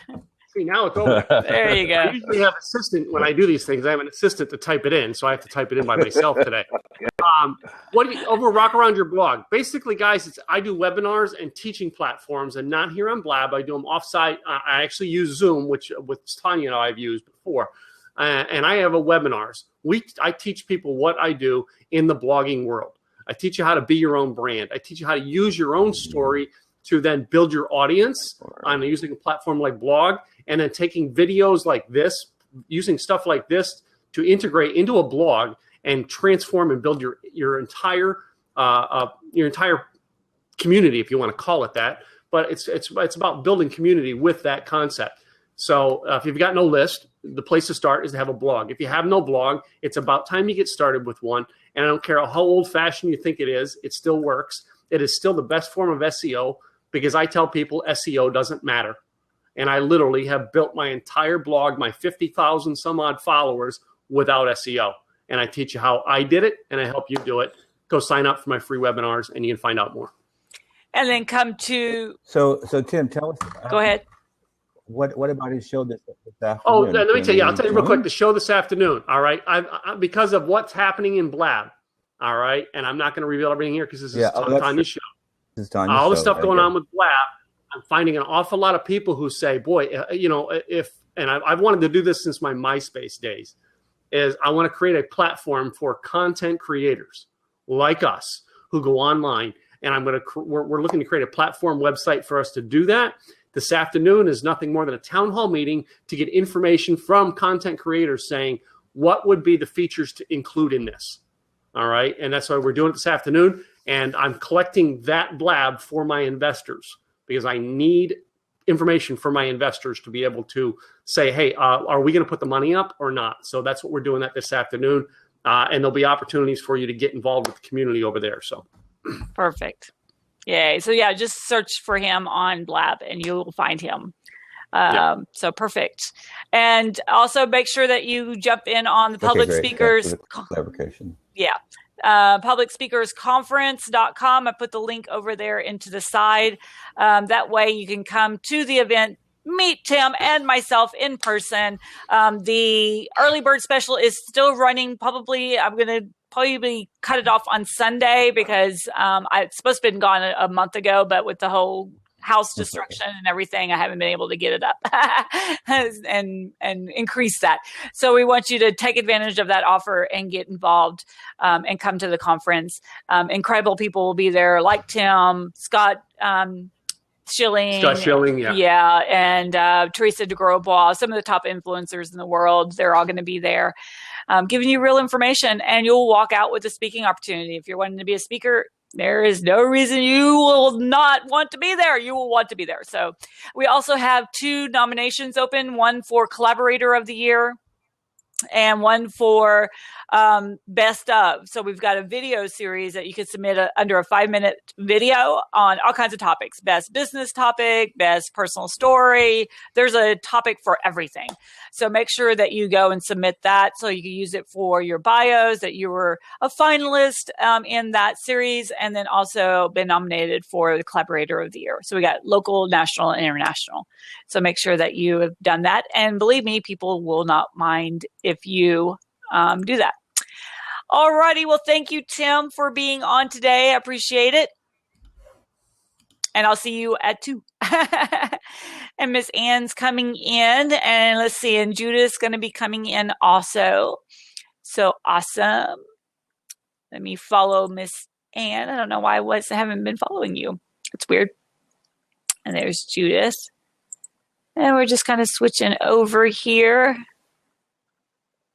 There you are. How are you? I am wonderful. How about yourself, Tanya? Good. It's like, get Miss Ann on. And you'll see a little drop down over in the right-hand corner, or left-hand corner, excuse me, that will let you pick your camera and your headset. These things squish my little ears and it starts hurting. I got to find one that's made for a women head because these men head things do not work. So we'll see. So how are you doing, Miss Judith, today? I'm doing very, very well. Loving the day. Perfect. Well, we just had 2 powerhouses on, and I'm so glad that everyone got connected. Hey, Nelson.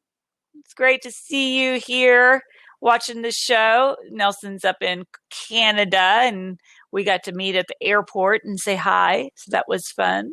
Yep, in Toronto. Very good. He's a hoot and a half. We hope that you come to the conference, Mr. Nelson.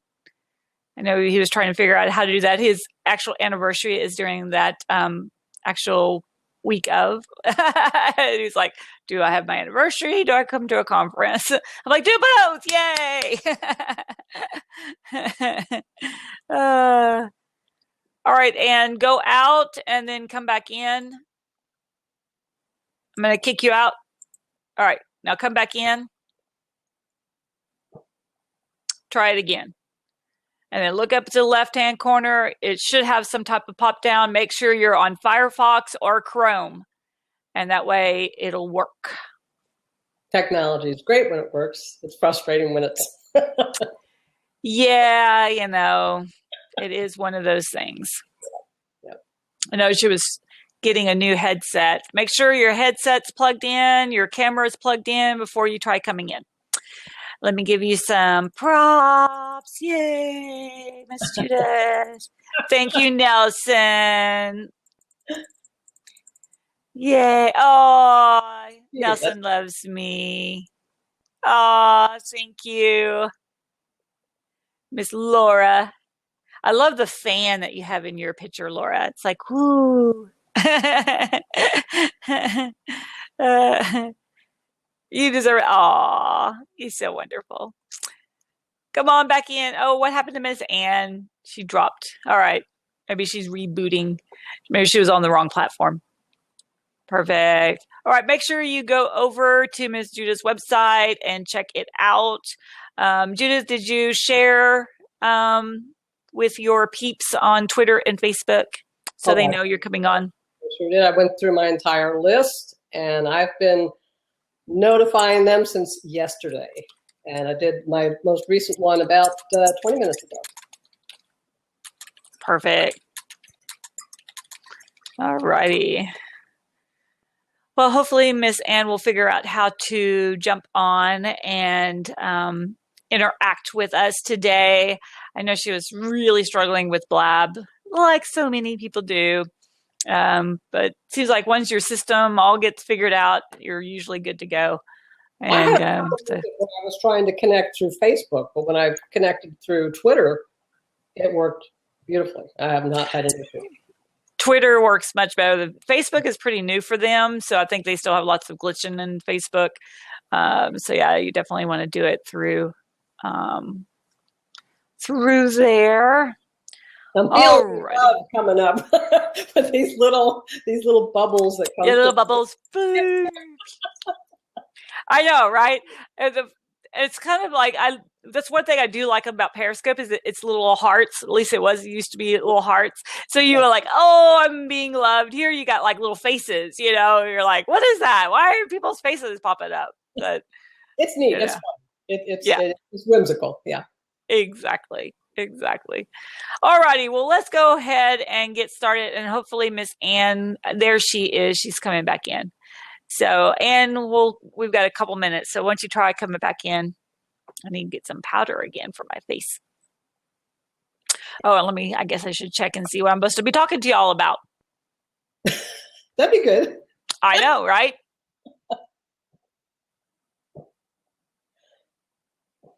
That's good. I approve of that message. Okay, that's what I would have asked y'all anyways. I know it's funny because usually when people, I started asking them what they would like for me to ask them, and it's usually what I would have already just asked them, right? But every once in a while, someone will, and I'm like, I wonder why they want me to ask them that. That's like way off. I don't even know, But usually they have an agenda at some point for that. So. All right, Miss Ann, click on the seat and try coming back in. Let's see if we can get you up and going. Hi, Mary. Welcome to the show. We've got all days of incredible presentations. After Miss Ann and Judith, we have Kim McLaughlin. We've got PK Eastman. And then we've got, right after that, Lauren K. Wyatt and Dan Fowler. Dan Fowler does gamification. I've heard he does amazing, helps people kind of create fun games through their presentations or at their own events. So that's going to be a lot of fun. And then we'll take a break. And then we've got a whole set of fabulous people coming this evening to give us some insight into their world. So that'll be awesome. All right, well, let's go ahead and get started. And Ann, if you can come in, we'll leave that seat open. And that way you can just jump in whenever you get yourself figured out. All righty, you ready, Miss Judith? I am. All righty, so ready? Welcome to the Fab Blab-a-thon, brought today by the Public Speakers Association. I'm Tanya Hoffman, and I'm the CEO and founder of the Public Speakers Association, and I love having fun and meeting incredible people like Miss Judith Witzel. Yay! This is going to be a blast, I can already tell. Yeah, I mean, why not? If you're going to be alive today, why not have a blast being alive? Every time I'm feeling like I'm kind of bored, I'm like, oh my gosh, I'm wasting a minute. So, you got to ramp it up. Well, this is always a good thing, Yeah. So Judith, as our guest star on the Fab Blab-a-thon today, tell us a little bit about how fabulous you are. Well, I think the thing that I am most passionate about is empowering other women. And basically, in a nutshell, women hire me to help them grow their business, generate more money, and especially create bigger profits. And where I get my biggest kick out of doing this is through the marketing that I give to my clients, because most women are intimidated by marketing. I haven't come across anyone that honestly loves to market. But the funny thing is, Tanya, we're all natural marketers. We just have forgotten how easy it is to market. Anytime we recommend a good book, a great restaurant, a wonderful shoe sale, we're marketing. But that seems really fun, really natural, and we're very enthusiastic when we do that.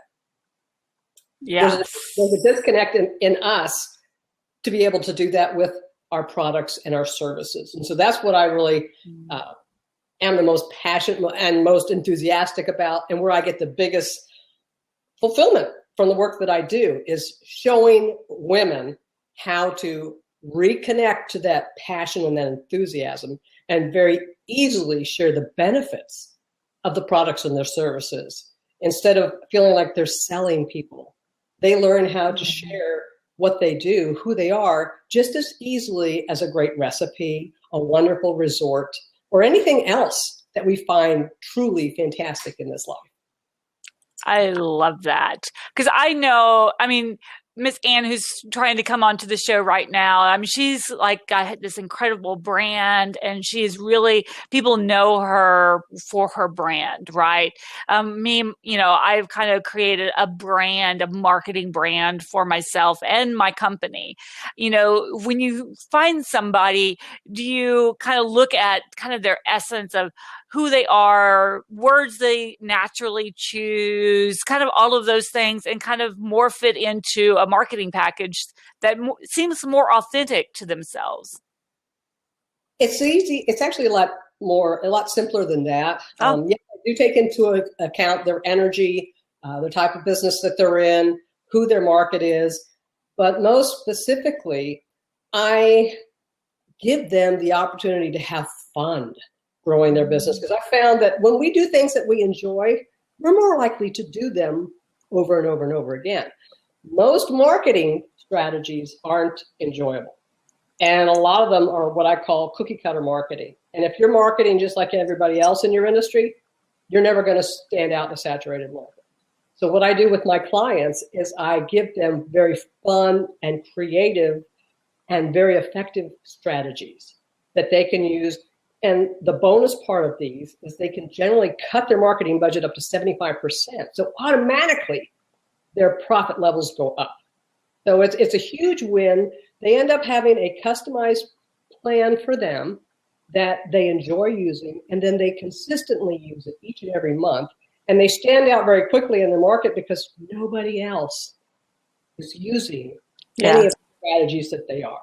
And I've got over 250 of these strategies that just blow the minds of the people when we pick one that fits them and their type of market and their personality, they skyrocket themselves. Because I know, you know, I'm putting together the wow presentation creation, because what I found is that people, I could tell them not only who they just went and trained with, but exactly what word they're about to say or the sequence that they're about to use, because they sound like everybody else's presentation. So it's kind of the same thing with marketing, right? You don't want, if you start filling in the blanks and you start sounding like everybody else's, it just waters it down and it becomes just white noise, right? So it's about standing out. Yeah. You get lost in the sea of thousands of others in your same field. Realtors are really bad at this. They are pitifully connected to the cookie cutter marketing. All you have to do is open any real estate magazine and you'll see exactly what I mean. The ones that get it, the smarter ones that adapt either an image marketing approach or using the strategies that I give to them, they stand out very, very quickly. They don't just get in front of the pack. They get to the top of the mountain in their marketplace, and they stay there because they stand out by marketing in such a unique manner that nobody else is doing. Yeah. Well, you know, and I think for a lot of people, they're scared to stand out. And I work on that too, because I found, especially with women, for some reason, a lot of us don't like to really let our light shine, and we tend to keep a lower profile. It's really easy to find the underlying cause of that, the core issue, so to speak. And once we do, we nip it, we resolve it, we neutralize it, and they shine. Their confidence levels soar, and they're unstoppable.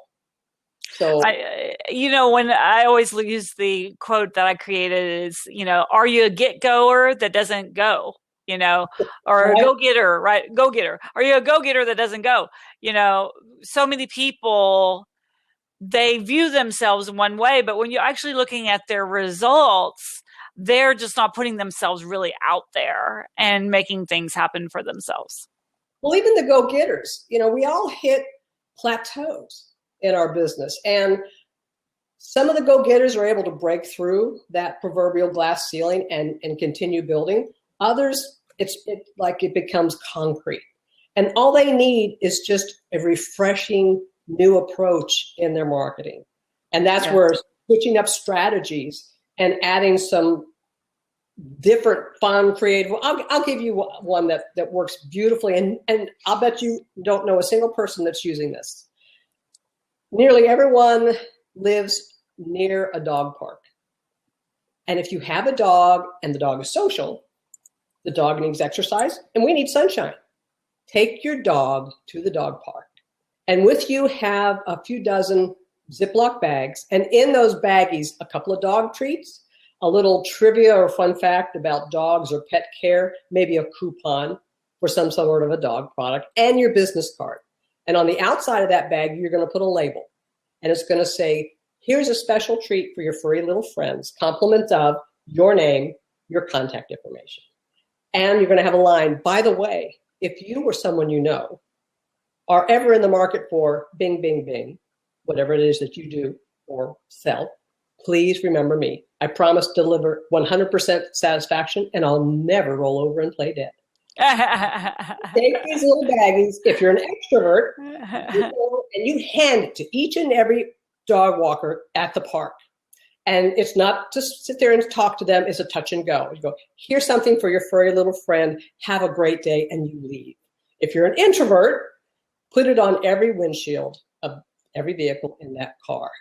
I guarantee you, someone's going to call you and ask about the services that you provide or the products you sell, simply because you have been frequenting that dog park on the weekends.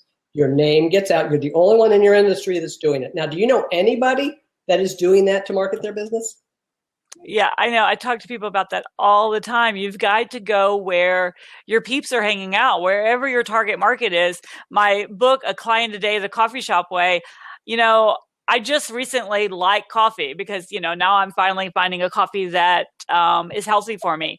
So it's an excellent choice. Yay, I could drink coffee. But I would hang out at Starbucks all the time because that's where my peeps are. And I would just talk loud and obnoxiously. So everyone around me would hear what I had to say. And I got so much business that way. It's ridiculous.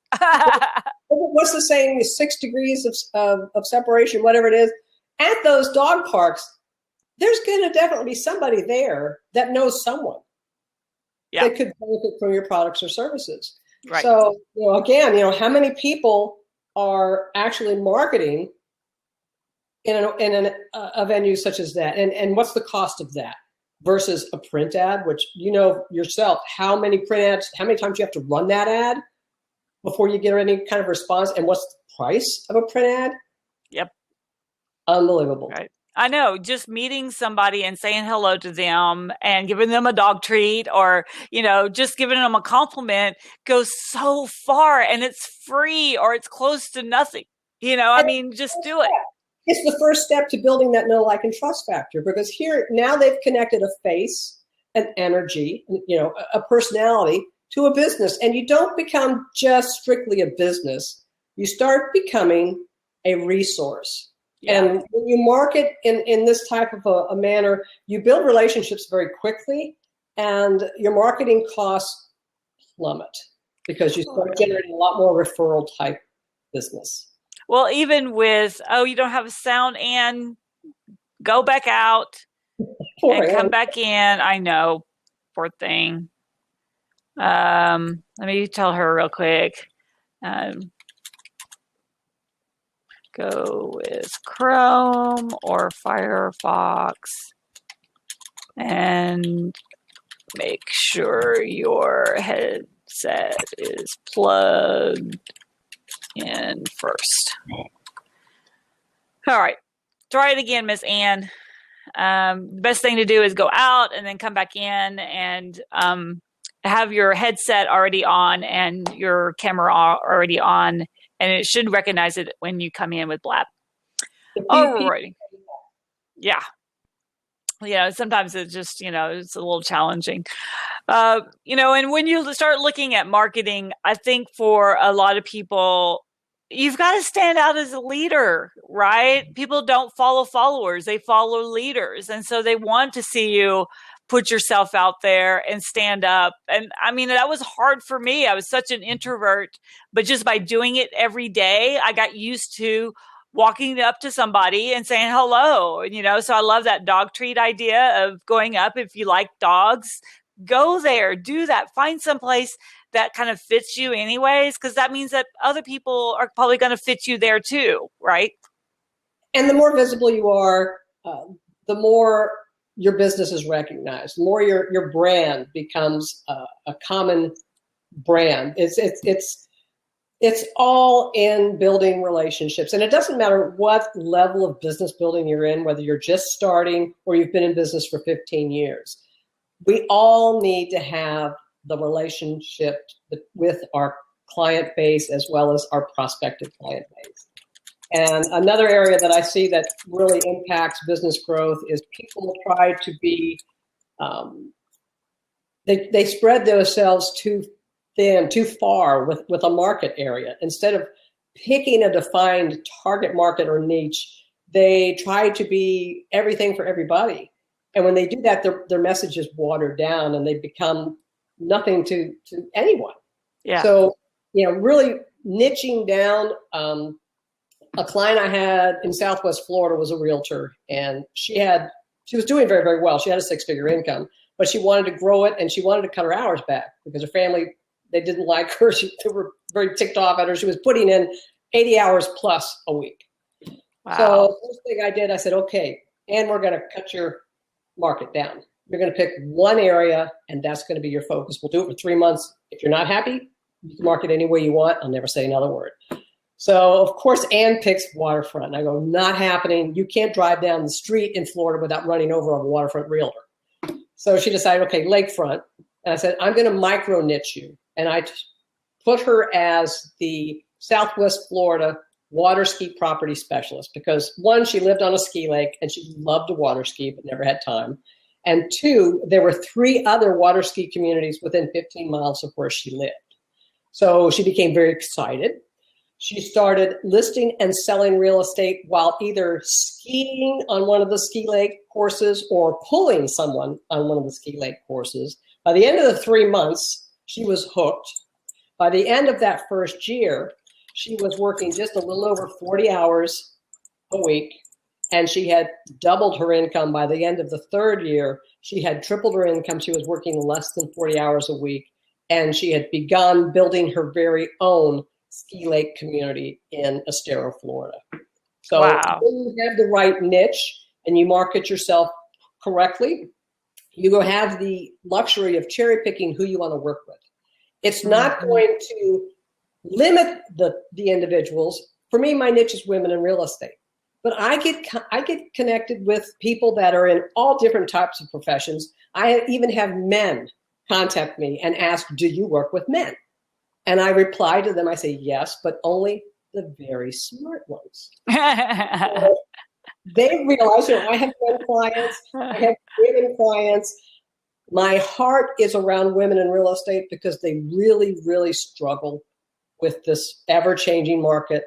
But once they get the handle on marketing and marketing effectively, they weather every market condition. They consistently grow their business, regardless of economy or market. They are always the ones that sustain the storms, more or less.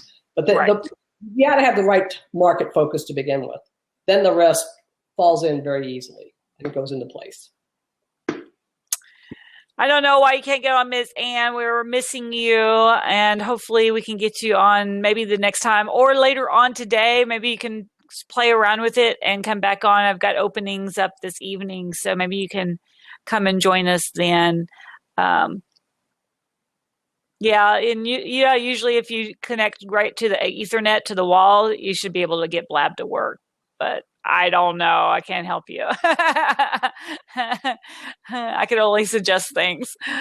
Well, Judith, we talked on the phone the other day, and it was just like this connection, and you're such a, mover and a shaker. And I think that's what a lot of people don't realize is you really have to kind of invest in your personal growth and your business growth by connecting yourself with people that they get it. They know, and they can help you move fast. Even though sometimes fast is scary. I know for me, when I first started, moving fast seemed like it was like, oh my gosh, But I'm so glad that I hooked myself, to those that were moving quickly, because I'm already here. I'm already, moved much faster than if I just kind of inched myself, through that process. Well, what scares you so much is the fact that you're really rapidly evolving, you're transitioning, you're moving out of what is your so-called comfort zone. And if we're honest, the comfort zones really, they're not all that comfortable to begin with. So you are having major growing pains when you rapidly build your business and start generating large volumes of income. And it is uncomfortable because it's something that you're not used to.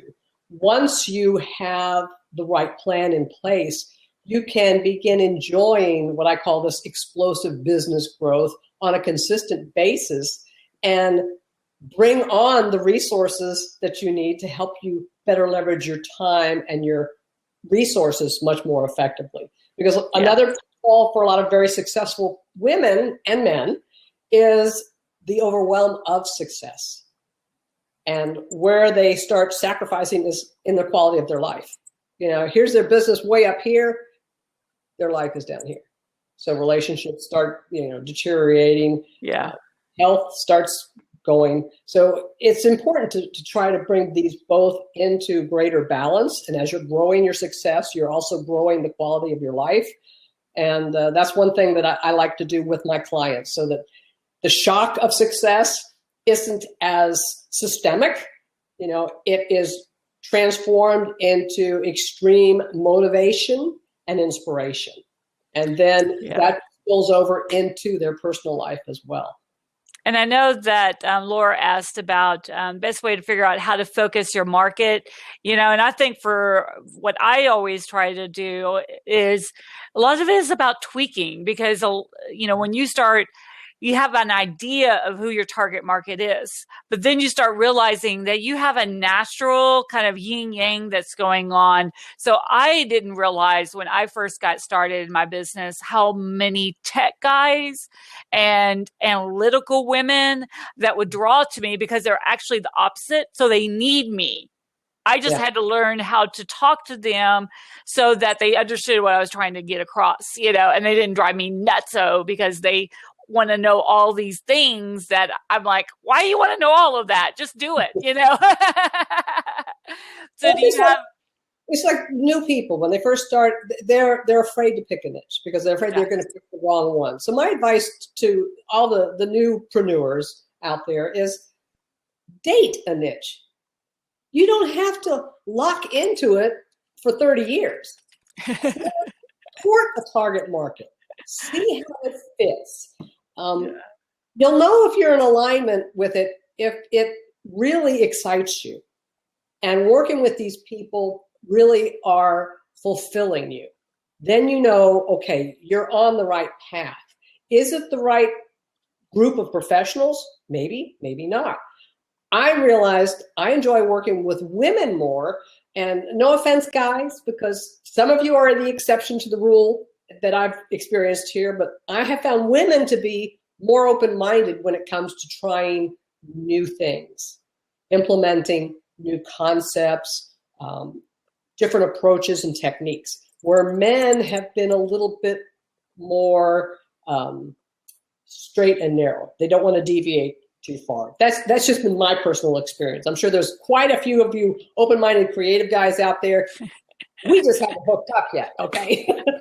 Well, and that's really the kind of the nuts and bolts of it, because especially with what I find when you start putting yourself out there and you start attracting lots and lots of people, you have to really kind of narrow down who it is that you really enjoy working with. So that's why I've got my 2 rules. You have to be nice, no mean, grumpy, negative people ever allowed, and no perfect people, because it also, I can't be perfect. I hate when people try to make me be perfect. I'm like, oh, give up, So it's also about adjusting you to make sure that you're in alignment with people that you're attracting.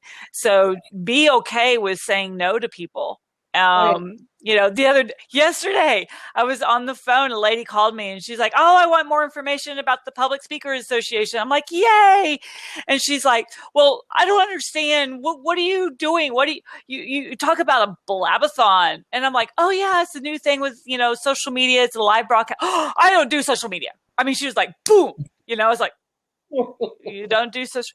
And then I said something about, teleconference. She goes, well, I don't know what that is. And I'm like, oh, it's just, you on the telephone. So I'm trying to explain it to her. And she's like really hitting back hard, and finally I had to stop. I'm like, are you a speaker? Everything she was saying wasn't that she was actually a speaker. And then I realized that she's not a business of speaking, right?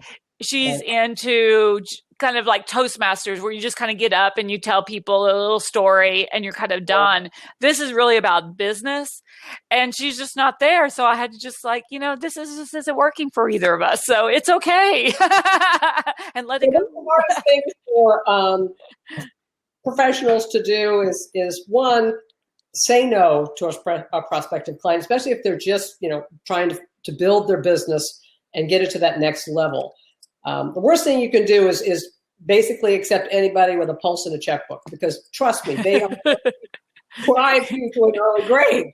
The second hardest thing for someone to do is to fire a client. Exactly. And I can attest to this because I don't like to hurt anybody's feelings. There is a time when the relationship just isn't working and you're going to have to let somebody go. Exactly. And we're wrapping up to the end of the time. I didn't realize these segments just go so quick. So Judith, do you have something you would like to give away our fabulous people today? Put a today? link up here for you right now. Perfect. I'm going to be offering people a complimentary profit acceleration strategy session. And these are 45-minute conversations. We can hop on the phone or we can do this through Skype.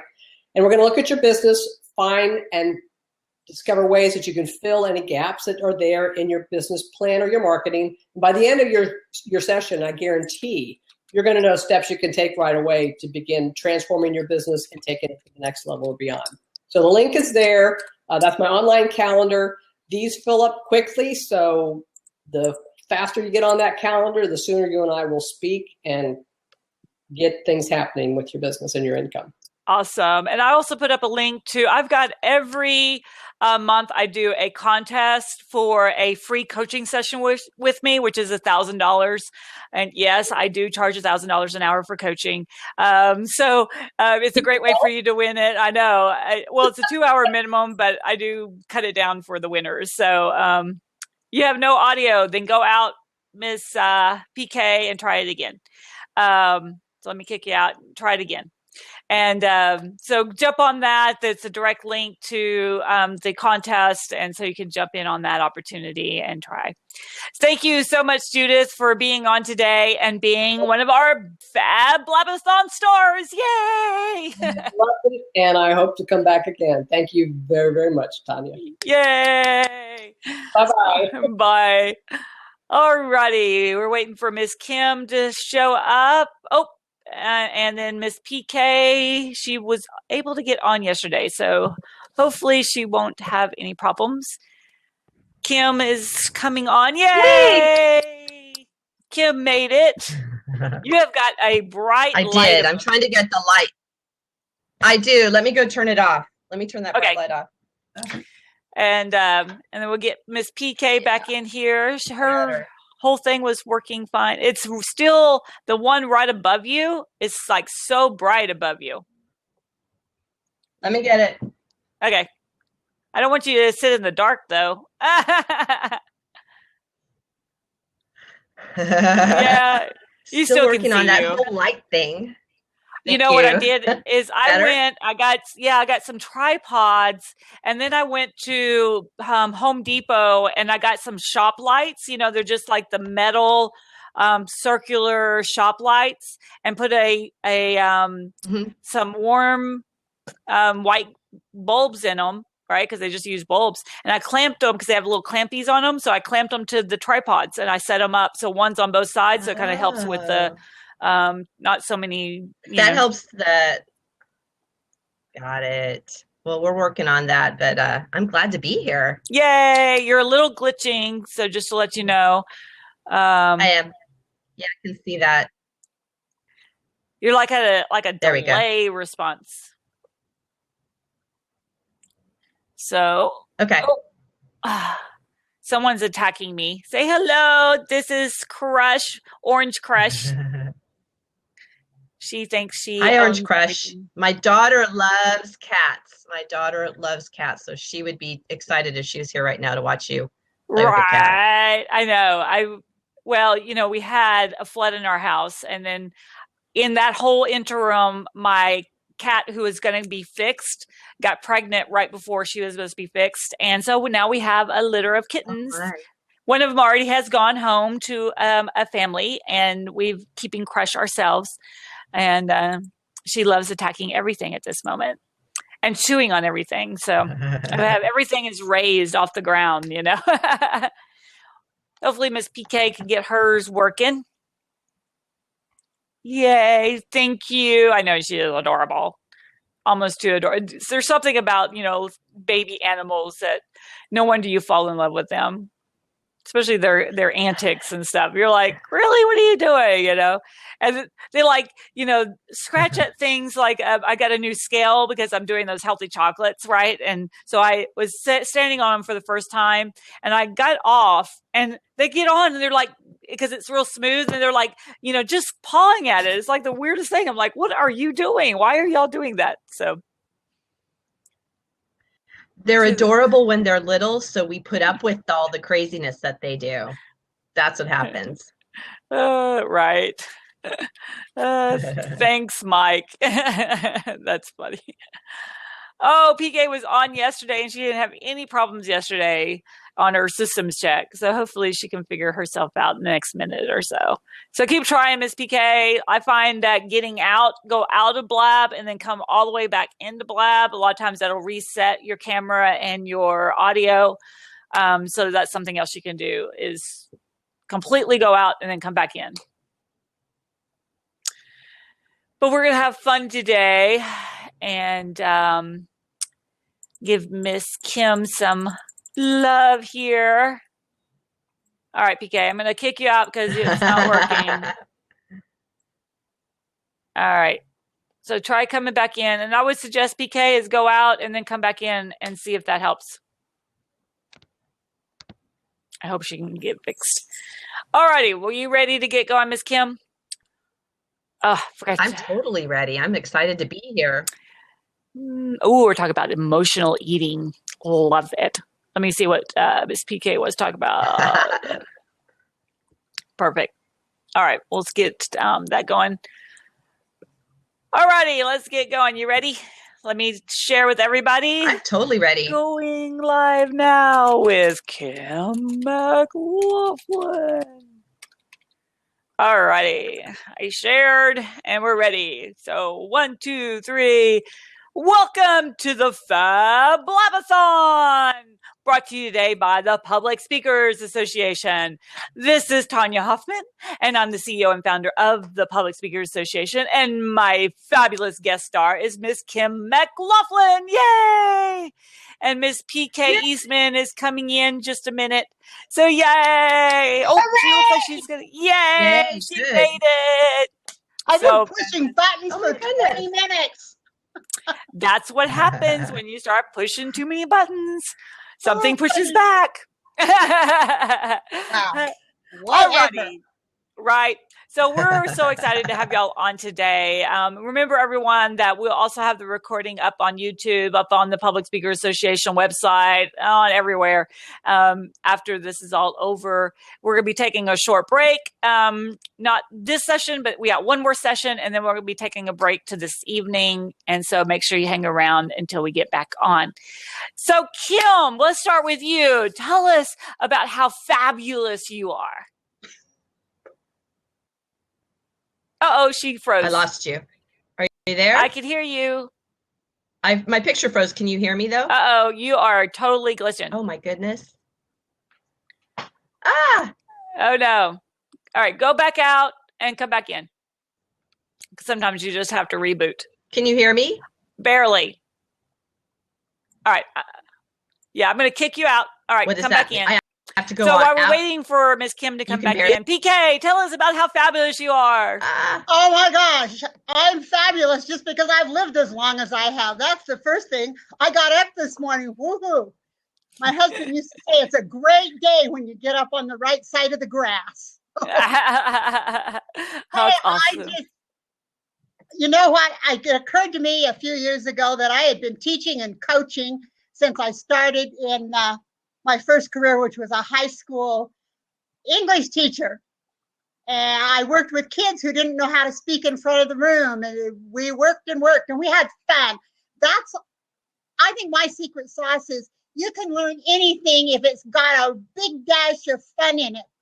And the more I worked at that, the more I realized that public speaking, I hardly could believe the statistics. 70% of Americans suffer from CA, communication anxiety.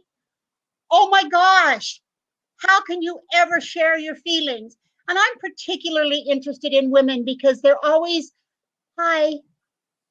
And I retract that. They're not always that way, but women seem to have a greater difficulty speaking in front of a group because if they can't, they can't. And it's all up here. So one of my programs is from can't to cash. And the cash could be dollars. The cash could be in the economy of self-confidence. The cash could be in becoming the leader in your ladies' church organization that you know you can be. You know in your heart you can do it, but you just have trouble getting it up and out. And I'm really good at doing that with people. I've been doing it for years. Done over 8,000 speaking gigs with the hardest, toughest audience in the world. Kids between 14 and 18. If I can teach them to stand up and talk and they pay attention to me, I can teach you how to stand up and talk and have your audience pay attention also. And that's my favorite way to spend my day. I love it. I'm trying to give her some ideas on closing up everything on her computer so that she can come back in. Besides Blab.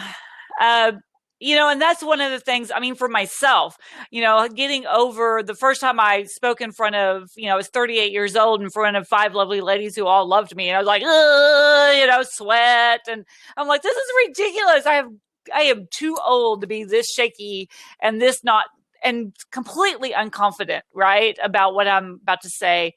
And they all loved what I had to say. That was the crazy part. It was all inside my head. Everybody has a story. And the reason we have those stories is that we've lived a different experience than everybody else. And with all my heart, Tanya, I just believe that whatever our story might be, that story someone out there is waiting to hear. And we never think of that. We are self-deprecating to where it's really harmful. I have a story. It wasn't always easy. I just didn't always stand up and do this. And one of the things, and I'll tell you, I just was thinking about this morning. Sometimes it's very hard to do what I just did. I can stand up and give a speech about cooking Chinese food or how to potty train your kid or how to build a business. But when I have to talk about me, that's way more difficult. And it occurred to me that I was the only verbal person in really quiet families, not only mine, but my aunts and uncles. I didn't fit. And so my message for years and years and years was, shh. Yeah. And I knew I could contribute. I knew I was bright enough that I could contribute on that particular subject or topic. And today I think I still need to do some mind work on that. People do need, everybody says, Kay, you need to do this. You need to do this. You're really good at this. And I'm like, I'm not always comfortable with that, because that was not, and even teaching high school, those kids that I taught in a less than lovely neighborhood school, high school, they didn't want to know about Hamlet. They didn't want to read poetry. They didn't want to write a creative story. So I have a lifetime of being told, shh. Yeah. No more. I know. So Kim, it's so great to see you back. Yay! Yay. Now log back in. All the tabs are You're closed. still glitching. I'm here. Are you on Chrome or Firefox? I'm on Chrome. Okay. I don't know why Chrome has been, but everything is closed. You don't have Gmail open or Twitter or anything. You just have Blab open. Just Blab. I'm here just with you. Yeah, it's not supported with IE. I'm not sure why it's glitching on you like that. But while we've got you, tell us a little bit about you. I am so happy to be here. I work with people who emotionally overeat, eat for emotional reasons. And so I just wanted to come here and talk about that a little bit, because it's really affects more people than I think we all kind of imagine. We're talking about overeating in a way that bugs people, it bothers them. And not just at Christmas and Thanksgiving. It's not just the holiday kind of time, but I work with people and help people that are really struggling with overeating, eating because of emotional reasons, eating when they're not hungry, not able to stop when they're full, really disliking. I've actually had clients tell me they hate their bodies and they hate themselves, and it's all over how they eat. And it's really it's a struggle for people that it doesn't have to be that kind of a struggle. And so that's why I'm here to speak out and help people see that it just doesn't have to be so hard anymore. Well, and it sounds like really, for both of you, PK and Kim, is, it's kind of all in, your head. A lot of it is just the baggage that we put ourselves into. It's like we jump into a bag and we're kind of labeled the bag that we're in, Do you find that for both of you? I do particularly. I find that people, Go ahead. Go ahead, PK. Okay, go ahead, Kim. Okay. Whichever. It doesn't matter. Kim, go ahead. I find that people do that it is partly, kind of the things that you think and the things going on in your head.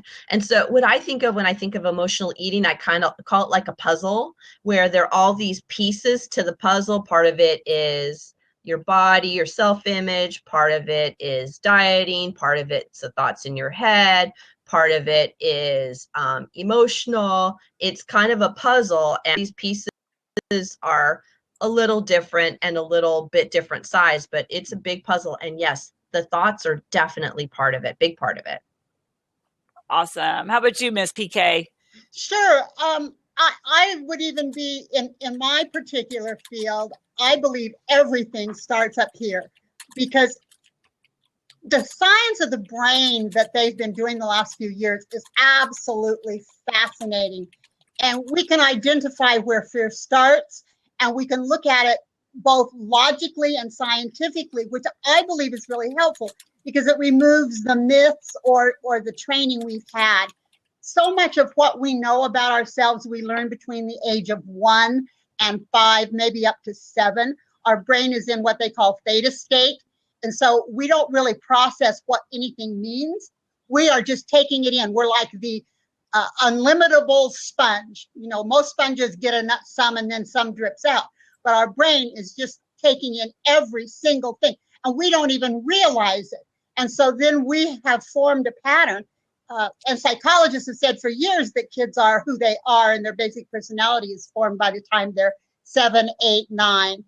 So it is in the brain, and it's uncovering that. I had a friend, a coach I was chatting with a couple days ago, and she said, look, Kay, you have this muscle, and I'm not going to tell you how old I am, but she said, you've had this muscle, and you've been exercising it for some years. So why would you think you would get over that in 2 years? And so I think that's the thing. We exercise our bodies or not, if we're not dieting and taking care of ourselves. But we are just going on, life is so crazy. We're just going on kind of automatic pilot, if you will. And then when something comes up and we want to change or we really want to be different, sometimes it's extremely difficult because and the worst part is we don't know what's holding us back. So just as a backstory, I left high school teaching after several years and got my master's degree in social work because I wanted to understand how the brain functioned and how our emotions that we couldn't control sometimes either moved us forward or held us back. And so that component, along with my speech and language training, has made this just a really great ride because I start every morning with a 30-minute, sometimes 45-minute mindset routine. And I call it my rituals. I got that from Andrea Sullinger, rituals, RITRICH-UAL, because it makes my life richer when I'm conscious about what I'm doing. And I know that I have a choice. People say, oh, I'm in overwhelm. And I'm like, no, you are just have so many choices moving you towards your goal. So it's about making choices. If we look at things like, I just have lots of choices to make today, that sets up our attitude for the day completely different than, oh my gosh, I'm overwhelmed with this list. And which do you want to be? Free to make choices or overwhelmed? Do you find, Kim, with emotional eating and everything, is there a way to kind of end that, for people? There's a lot of, it's really interesting. It part of it is that, like PK said, is that things happen like when we're really young. And a lot of times I find with the emotional eating, it starts way back a long time ago. And so it's not the quick fix. I think that first is really looking at that whole dieting mindset, and that there's what we find with people who emotionally eat, that dieting restriction doesn't work, because what it does is as we diet, we then set ourselves up to binge, and it sets us up to feel guilty, which sets us up to diet again. And so it's really looking at the mindset of kind of how you imagine we're going to change our life. And like I said, I look at it as like a puzzle. And I agree that the thoughts are part of it, but we have to look at all the parts of it. So in order to change, we have to look at that diet mindset, look at the body stigma that we have, and this kind of shaming that we have about our body. We have to look at the emotions that are leading us to overeat, and look at the thoughts that lead us to overeat. Also the social situations, the family kind of lifestyle situations. And those are all, so you can get that, like, there's a lot to do, but I like what PK said, is like every day you can make the choice to do something positive and something different, and you can move forward in a way that's really helpful and positive. So that it's not a simple solution, but there's every day there's something you can do differently that will help create that change, that will help end the emotional eating.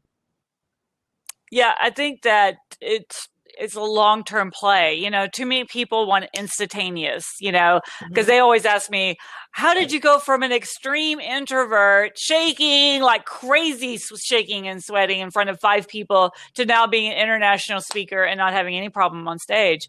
And I said, for one thing, it's not that I don't have a problem on stage still, so it's about getting comfortable knowing that sometimes you're going to slip back into those mindsets or that shaking a little bit or whatever, but it becomes easier. You got it. And so it's really doing something different every day, and knowing that it's kind of this habit or this problem that you have that can be in the background, and being mindful that, like you said, with being an introvert, like, okay, so what is it I'm going to do differently to be this public speaker? The same thing with food. What am I going to do differently today? It might be something like, I'm going to sit at the table and eat from a plate rather than seriously, like, that sounds so simple, but you know what, how many times, I mean, all of us think about it. We stand in front of the refrigerator eating stuff, or we stand at the counter eating stuff, or you're walking by, you know, you're walking in your office down past a little candy bowl. You just dip your hand in and you take it out. And we do that a lot, that kind of mindless eating. And to just make a decision, one thing to do today is, every meal, every time I eat, I'm going to sit down, I'm going to put it on a plate, I'm going to have a napkin, and I'm going to enjoy it. I mean, nice. Imagine like the difference that, I mean, seriously, it sounds so simple, but try it. It's not so easy. I bet. So that's, it's like, it really takes a lot of work to like not be kind of on the go kind of eating in your car, eating stuff. And so just sitting down is one way to kind of work on getting back to being more mindful. Yeah. And PK, do you find the kind of the same type of approach? You know, if you're just force yourself to be on a blab or force yourself to speak something, once you get out and you start doing that, it just becomes easier for you. Sure. Action always will develop our confidence. So that's the principal operative there is action, and doing is what builds our confidence. A friend of mine years ago said, we were talking about doing and not doing and choosing and that sort of thing. And he said, you know, getting enthusiastic or getting comfortable at speaking, you know, choose whatever you want your platform to be. He said, and you say, well, as soon as, and he said, that's like looking at the fireplace and say, give me heat, and then I'll give you wood for the fire. And it doesn't work that way. You have to do it. However, having said that, I believe that when we have what can help propel us from that, just like frozen or I can't or I'll never, all those things we tell ourselves, is one, learning how to speak to ourselves, learning to be clear about what it is we really want to do, and then seeing the choices and learning from someone else. I would not be here today without the help of several coaches over several years. Because even when you have a natural talent for something, take skiing, you know, every skier I know that does want to be better than just below average has a coach. And so when you get that third party validation and then direction, some people want to do it and could do it if they just knew how. So those are the components, but they're all the components of mindset. I do, and then I'm going to find a coach to help me do it. And then I'm going to do what that coach says because I trust their experience. Now, if you don't trust their experience, probably not a good fit. So you have to do a little research. But it all comes back to how badly do you want this? And are you willing to change? The only thing a person needs to do, in my estimation, when they want something on the other side of the river, is to build a bridge. And that bridge comes from coaching, clarity, and change. Those are the three things it takes. Mm-hmm. And anybody can, I truly believe, anyone who wants to can reach their goals. And if they're stumbling, find somebody to help you do that. It's way worth it in the end. Don't stay stuck. That's the worst thing ever. Just either change what you want, or decide you're happy where you are, or decide you're committed to change. Yeah, and do those things. Do those things. It's like you're talking about the bridge, right? You know, a lot of times people, they're like, oh, I'm going to build that bridge. but they put in one nail and they're like, wow, this is really hard to build this bridge. Right? And they're like, I think I'll just swim across. I don't need someone to help me build a bridge and help me make it all the way across to the other side. That's going to take too long. Let me just dive in and I'll just swim across by myself, right? The do-it-yourselfers. And suddenly they get swept off down the stream and it takes them forever to get across because you're not focused and you're not having people help you. So it may seem like the longer approach is to hire Kim or hire PK or hire myself or join the Public Speakers Association or something.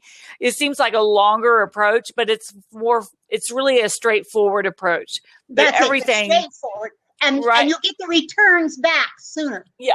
And it's all about building on top of things. You bet. And you build your network. Nobody builds a network by him or herself swimming that river. Oh yeah, because it's always I'm so who you know. Yeah.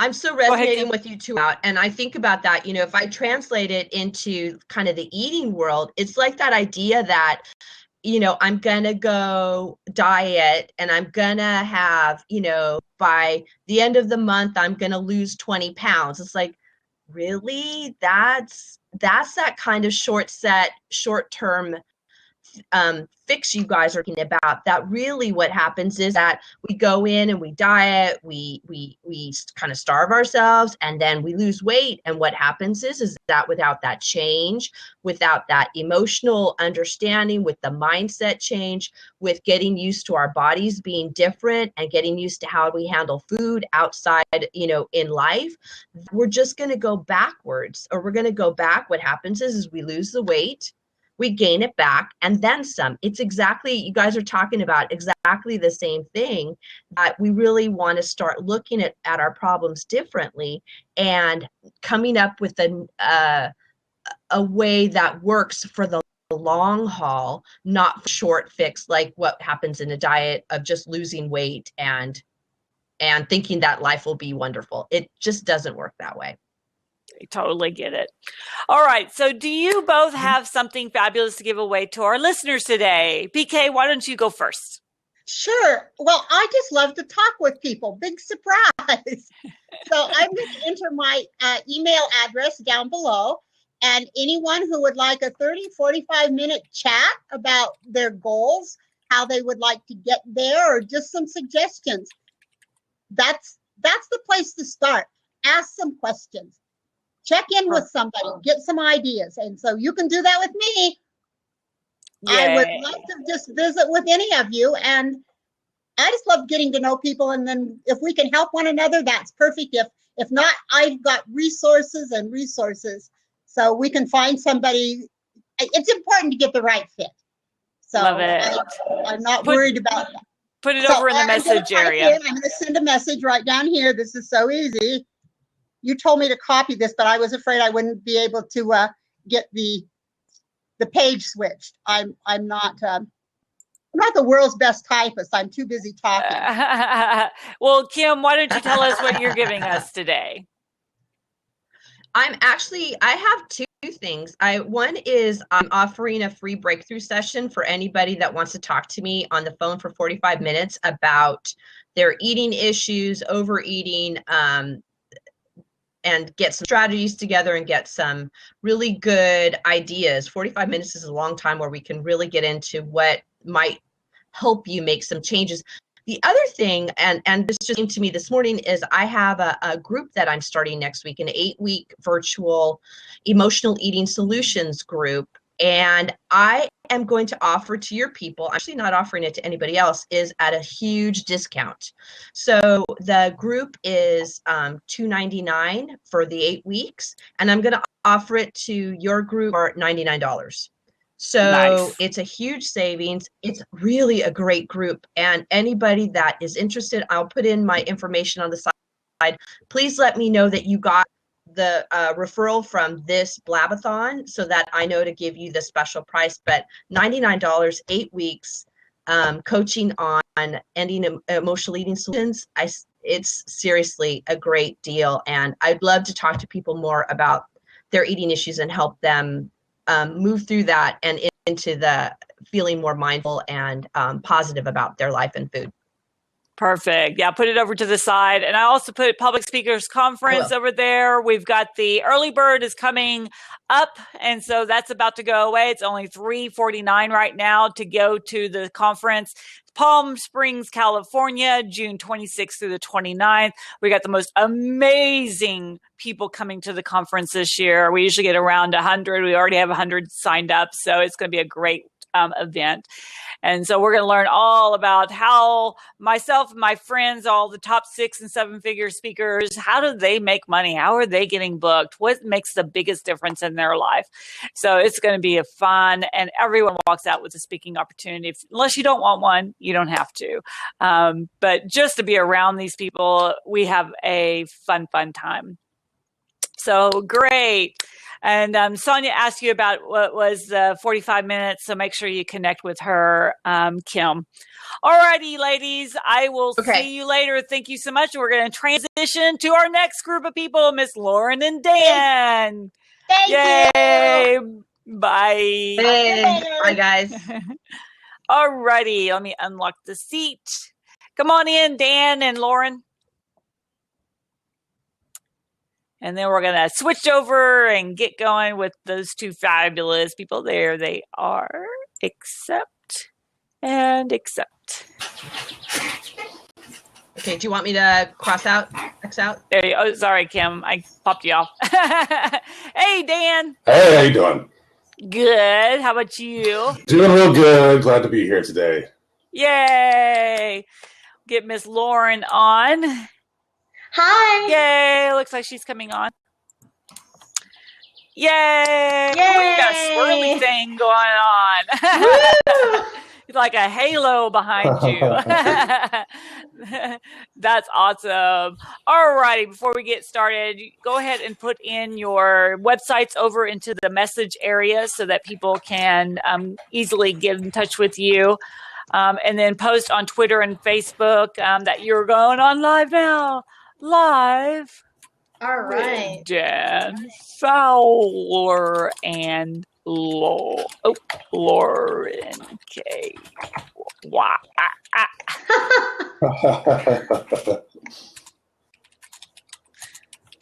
I don't know why. There's some names that I'm like, why can't I type that name out? Let me do it on Facebook too. Share now. Yay. Yay. Let me put on there with this, and then we'll get going.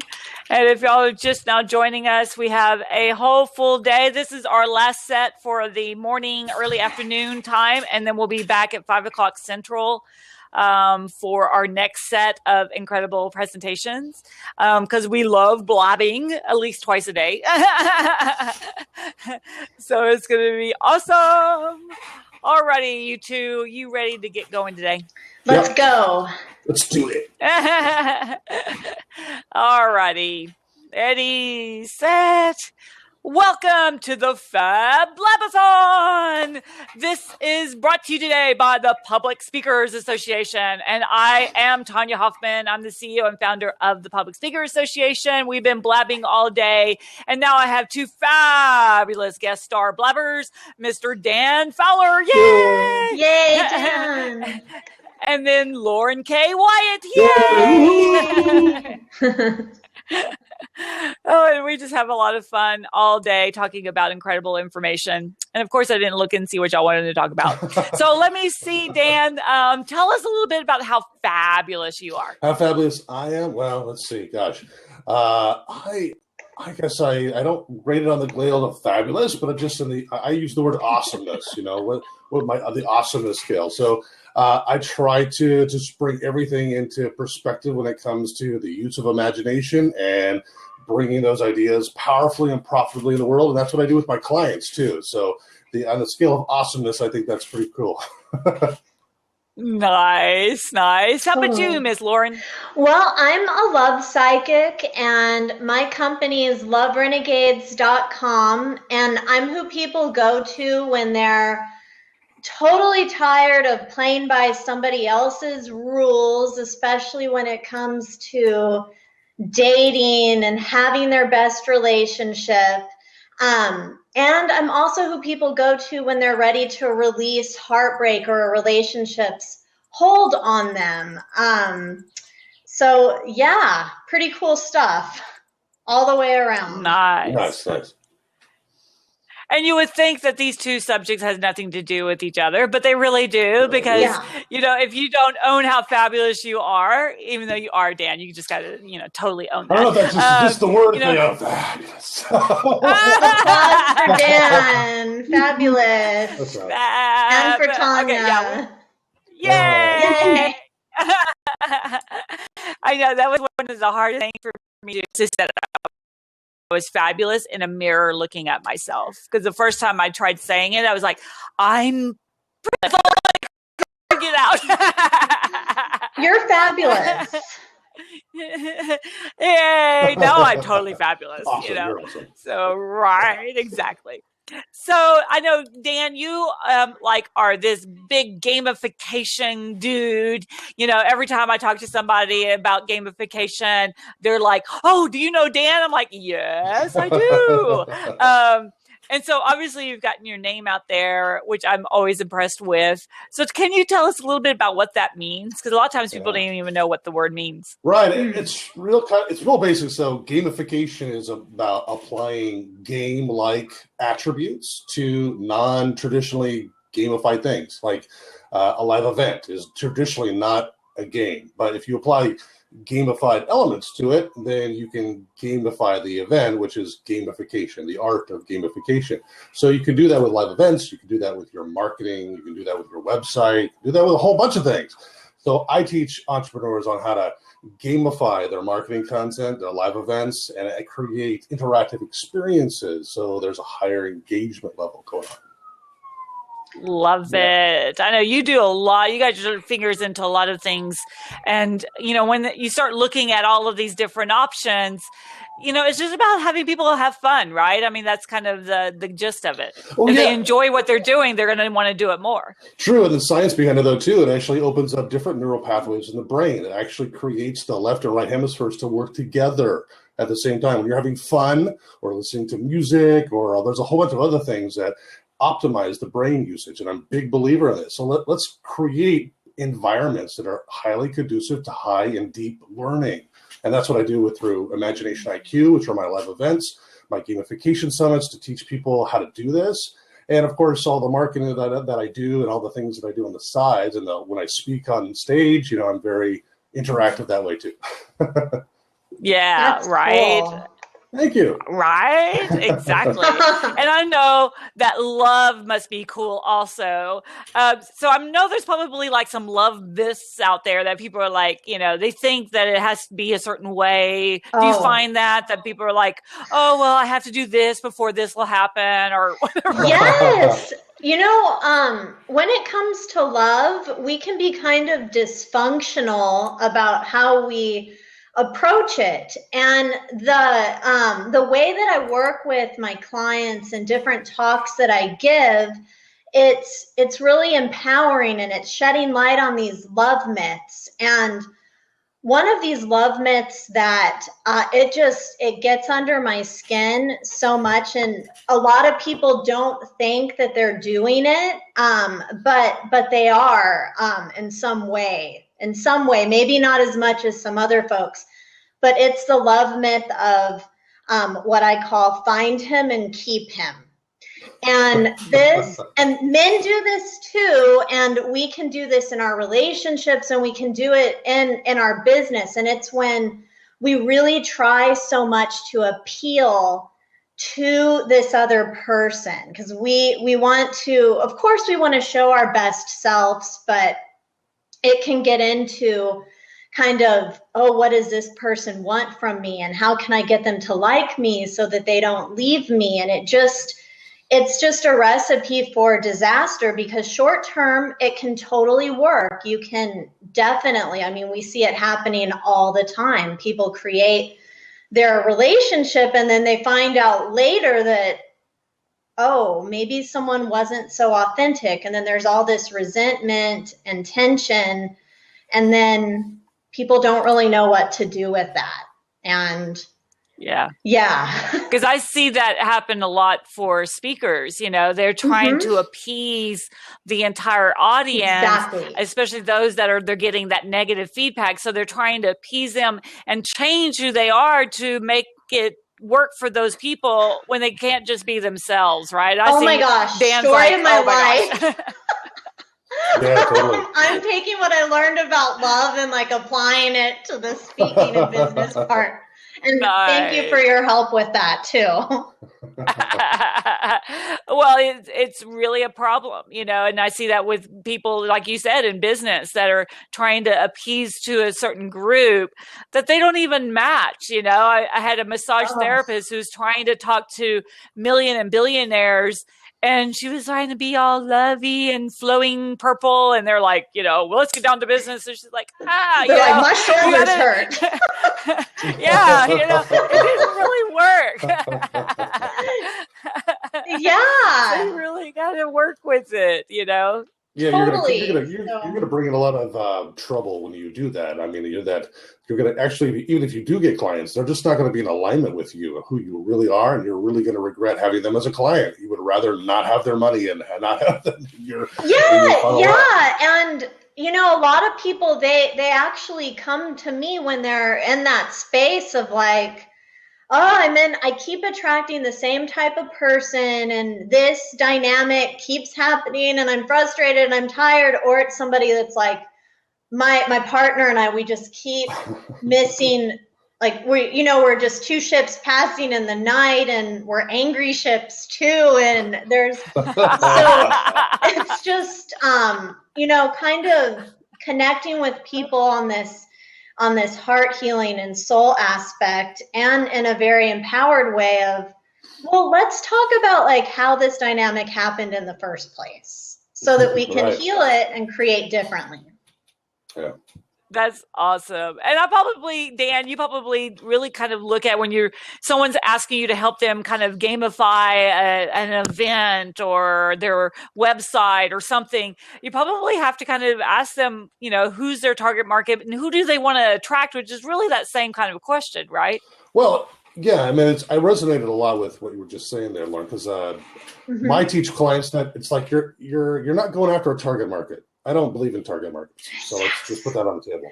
So I believe you should not be crafting a solution to someone else's problem. It should be a problem that you either are going through or have already gone through. This is you. You are attracting you, different versions of you in different bodies, different personalities, of course, but they are attracted and will relate to you. And so you are going to create things that you love to do. And guess what? Some people are not going to like that. They're just not going to be your client. And that's okay. Please, we don't want those people because they're going to be lots of burden on us. No robots. Absolutely. So I teach them how to really be so they can do. Be first, do second. And so when they're going to start being this like lightning rod, and they're going to start attracting the types of people who are like them, and they don't have to work so hard to appease someone. They are just like, I'm having a good time being me and doing what I love doing, and those that love this too and want this and resonate with this are going to come to the table, and they do.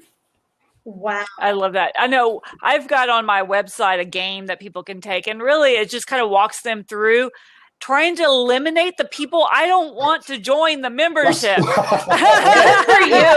Yeah, Deselection is awesome. Right? I love filtering. You know, it's really the filtration system is, you know, it's so brilliant. And I've had a lot of pushback. People are like, oh, I can't believe you're doing that because, you know, that means that you're going to miss out on this whole group of people. I'm like, I know, isn't it great? You know? Yeah, and that's what makes you fabulous because you're okay with that, you know? Yeah, it's like meeting somebody. I met a guy the other day and he's like, your laugh is really annoying. And I'm like, I guess you need to go away. I mean, like what do you even say to that? I always laugh. Good. You laugh more. You're just like, yeah, you know, what can you do when someone tells you they don't like your laugh? Your face. You laugh, people are so funny. you know? And Dan, you probably know this because you kind of have that analytical thing going on. You know, you see a lot of what you do, and I see you at events. Okay, Yeah. You're like analyzing and you're thinking through your head and you're processing because remind me a lot of my husband. And so, you know, you've got a certain way that you approach things. Doesn't mean that you're opposite isn't someone that you can help. And that's what I think is people always try to look at only the people that are exactly like them instead of who just as naturally comes to you, right? Well, yeah, And who do you I don't create systems to like a net. I don't create nets to scoop up clients. I create sanctuaries for clients to find me and find sanctuary. Now it won't be exactly like me. That's so cool. All the time.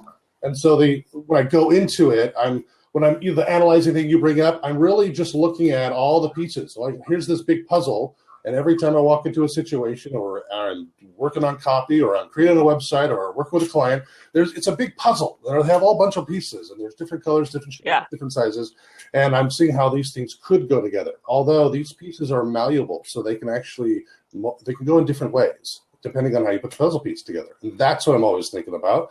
And so for me, I've got to split down the middle. I mean, I'm a Gemini, so I'm very analytical, but I'm extremely creative too. So I put the two together. Yeah. So I understand the real artsy people, but I understand the real business side as well too. And so I can talk to both worlds. And so when I bring those two together, those two worlds can help each other a lot. The artist and the businessman, coming together. Absolutely. And so those people are very, very different, but they have a commonality that they can, when they see that commonality through me and through others, so they're able to really tap in. They're actually starting to break through, or actually what I like to say is actually elevate above some of these obstacles that they perceive are in their way. Yeah. Yes. Well, and that's why I hired you to do my YouTube channel, because I love finding people who has this ability to see what I can't see and know how to just do it for me. Right? Helps. That helps. Give it to him. I do that too. Like, find that mentor. I mean, I've spent money with good mentors who have shown me like, oh gosh, I could save a lot of time doing that, or I could save a lot of money, or this is a better way of doing it. I had a V8 moment, right? Wow. And Lauren, you probably have that where, you probably, I don't know, maybe I'm putting words in your mouth, but it would drive me crazy that's my focus, is helping people find that love moment. And you're like, you are so chasing everyone away, or you're trying to attract people because you've got this idea of who that perfect attraction is instead of just being yourself. I mean, how do you deal with, just kind of running into people you're like, you really need help? Well, that's such a great question. It's like people like us, like we're in these service-oriented professions where we're helping people in some way. So I think the secret is like, for me, like I really love what I do. And if anybody hires me, it's because I can offer a perspective. I can offer something that they don't currently see. So I already know that people, of course they would have their best relationship already if they could do it, and if the resistance wasn't there. So it's basically my favorite type of resistance about love and relationships to deal with. Like, whereas if it's like helping somebody with their business move forth, like that resistance wouldn't be as much fun for me to deal with. I think it's just really loving what I do. And as far as like, oh, all these people need my help, I feel like I used to kind of like have that perspective, but now it's just, instead of seeing them as like they need my help, it's more like, well, you know what, I offer this, and what I offer really works for a certain kind of person who is ready. And that just allows for a very fluid and empowering experience for both of us. So awesome. Yes. Awesome. That's great.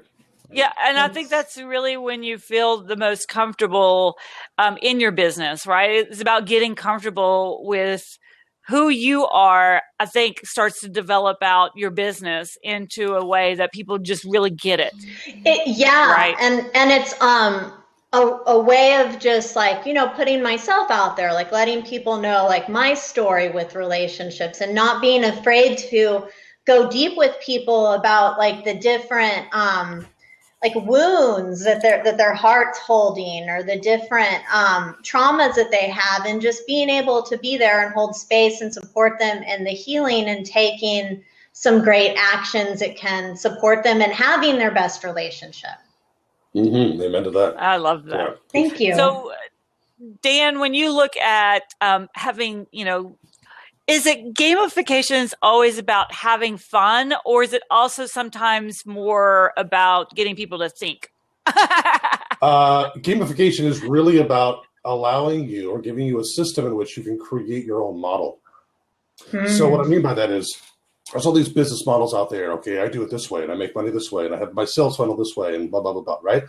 Great. The models are great to look and learn from, but a lot of people go, what's the next model so I can apply that exact model to my business?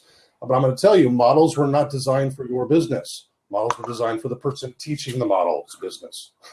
So in order to apply that completely, you're going to have some hard time. And a lot of entrepreneurs have a hard time. Things aren't working. It must be me. I must be worthless. No, it's the model. It's not perfectly fit to you because you got a unique fingerprint in this world.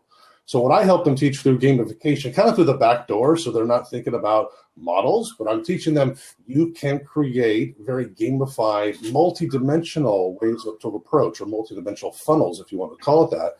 That is your own unique signature model. That's you, and it's for your business, and make it work and be optimized for you. So gamification is really just the art and science behind critically analyzing how your business is going to come and be manifested to the world, and creating a system of structure and support that allows that to happen. Wow. I love that. Thank you. That is cool. It is cool. I've got to absorb that, you know, because I always thought, you know, of it as, you know, because that is the problem that I see kind of with speaking in the speaking world in general. You know, even like I'm putting together a program to help people put together their talks, because I always find that people want structure. They want to know when they put this where. And a lot of mine is about ripping that apart so that they don't sound like everybody else's presentation, because I'm so done. Thank you. With someone said, I could tell you what they're about to say. That is how bad it is. Yeah, I'm like, that's what that was me with live events. When I thought, you know, I was going to all these live events, either speaking or being an attendee, and I am for years going, I know when the breaks are going to happen. I know the speakers are going to happen. I know when the pitches are going to happen. I know when everything's going to happen, because these events are structured very, very similar to each other. And I was bored out of my mind. There's an energetic suck from me because I'm sitting in an uncomfortable hotel chair looking up at a stage for hours at a time, and without a lot of body interaction, and I'm just engaging my eyes and maybe my ears with PowerPoint and a lecture. And I'm thinking, wow, this is structured in a very interesting way that's just not for me. And I created a survey, and I was going to these events. I took a survey, put it on my iPad. I said, hey, event goer, would you happen to take a survey about live events, like why you come to them? And so over a course of 18 months, I interviewed over 400 event goers like me. And lo and behold, their answers were about 98% accurate as how I would answer the survey. I'm thinking, so why are they still coming to events like this? The number one reason down there was that they don't see that there's an alternative. I'm like, okay, thanks God, I get it now. I have the background to be able to do this. And that's what prompted me to create Imagination IQ, my big event, because it is totally non-traditional. We bring in the comfy couches. We're in the round. There are no stages. We're in body content. We got live drama, live music, live art. And it's based for a business event. It is a business-oriented and entrepreneur event. And so that I saw this thing of like being the same old, finding this model and trying to put a square peg in a round hole. It's just not working anymore. If we're trying to elevate to be more conscious in our business practices, it can't be the same old. It's time to break that shell. And anyway, that's what you just got me on my soapbox there. But Beautiful. More applause. You go, guy. I get it. And Lauren, you probably find that same thing, is that people, they get into these same, I've got to go, I got to sit at the bar, I got to, wait for someone to sit by me, I've got to say this thing, and you probably see it all the time. And it's just like, no, stop the insanity.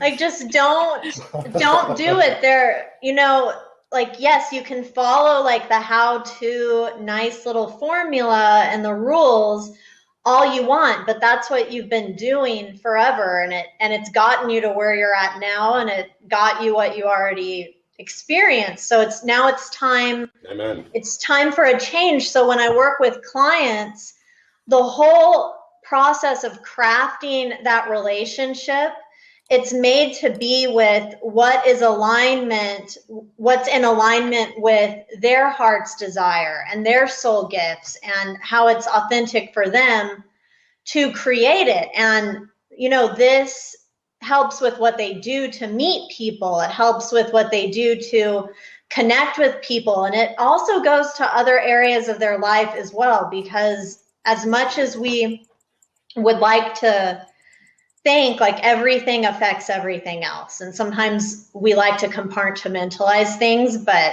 that's not so much how it works when we get to a certain part. I know, it's so funny how, and I totally get why people want to do the normal thing, because again, it makes them stand out. It makes them different. It makes them, well, if I'm, put myself out there and it doesn't work, I can't blame something else. Exactly, right?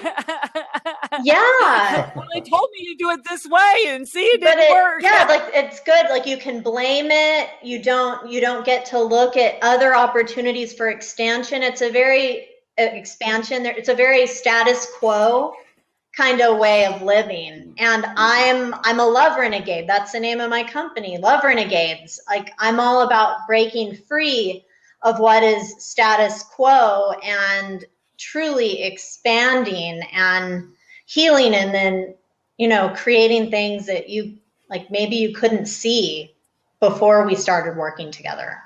Yeah. Especially that pushing the limits, because my goal every year is the same goal every year. And that is to look back at myself the year before and not recognize myself. And I love that. Who are you? Yeah. Right? I mean, because every year I'm like, that's why I get my picture done every year, because you can see me transforming. Yeah. And it's hard. You really got to push yourself to do something at some point that you're like, yeah. I mean, that's really trying to find something new. So that's why I'm going to Asia now. I'm like, whoa, that's freaking awesome.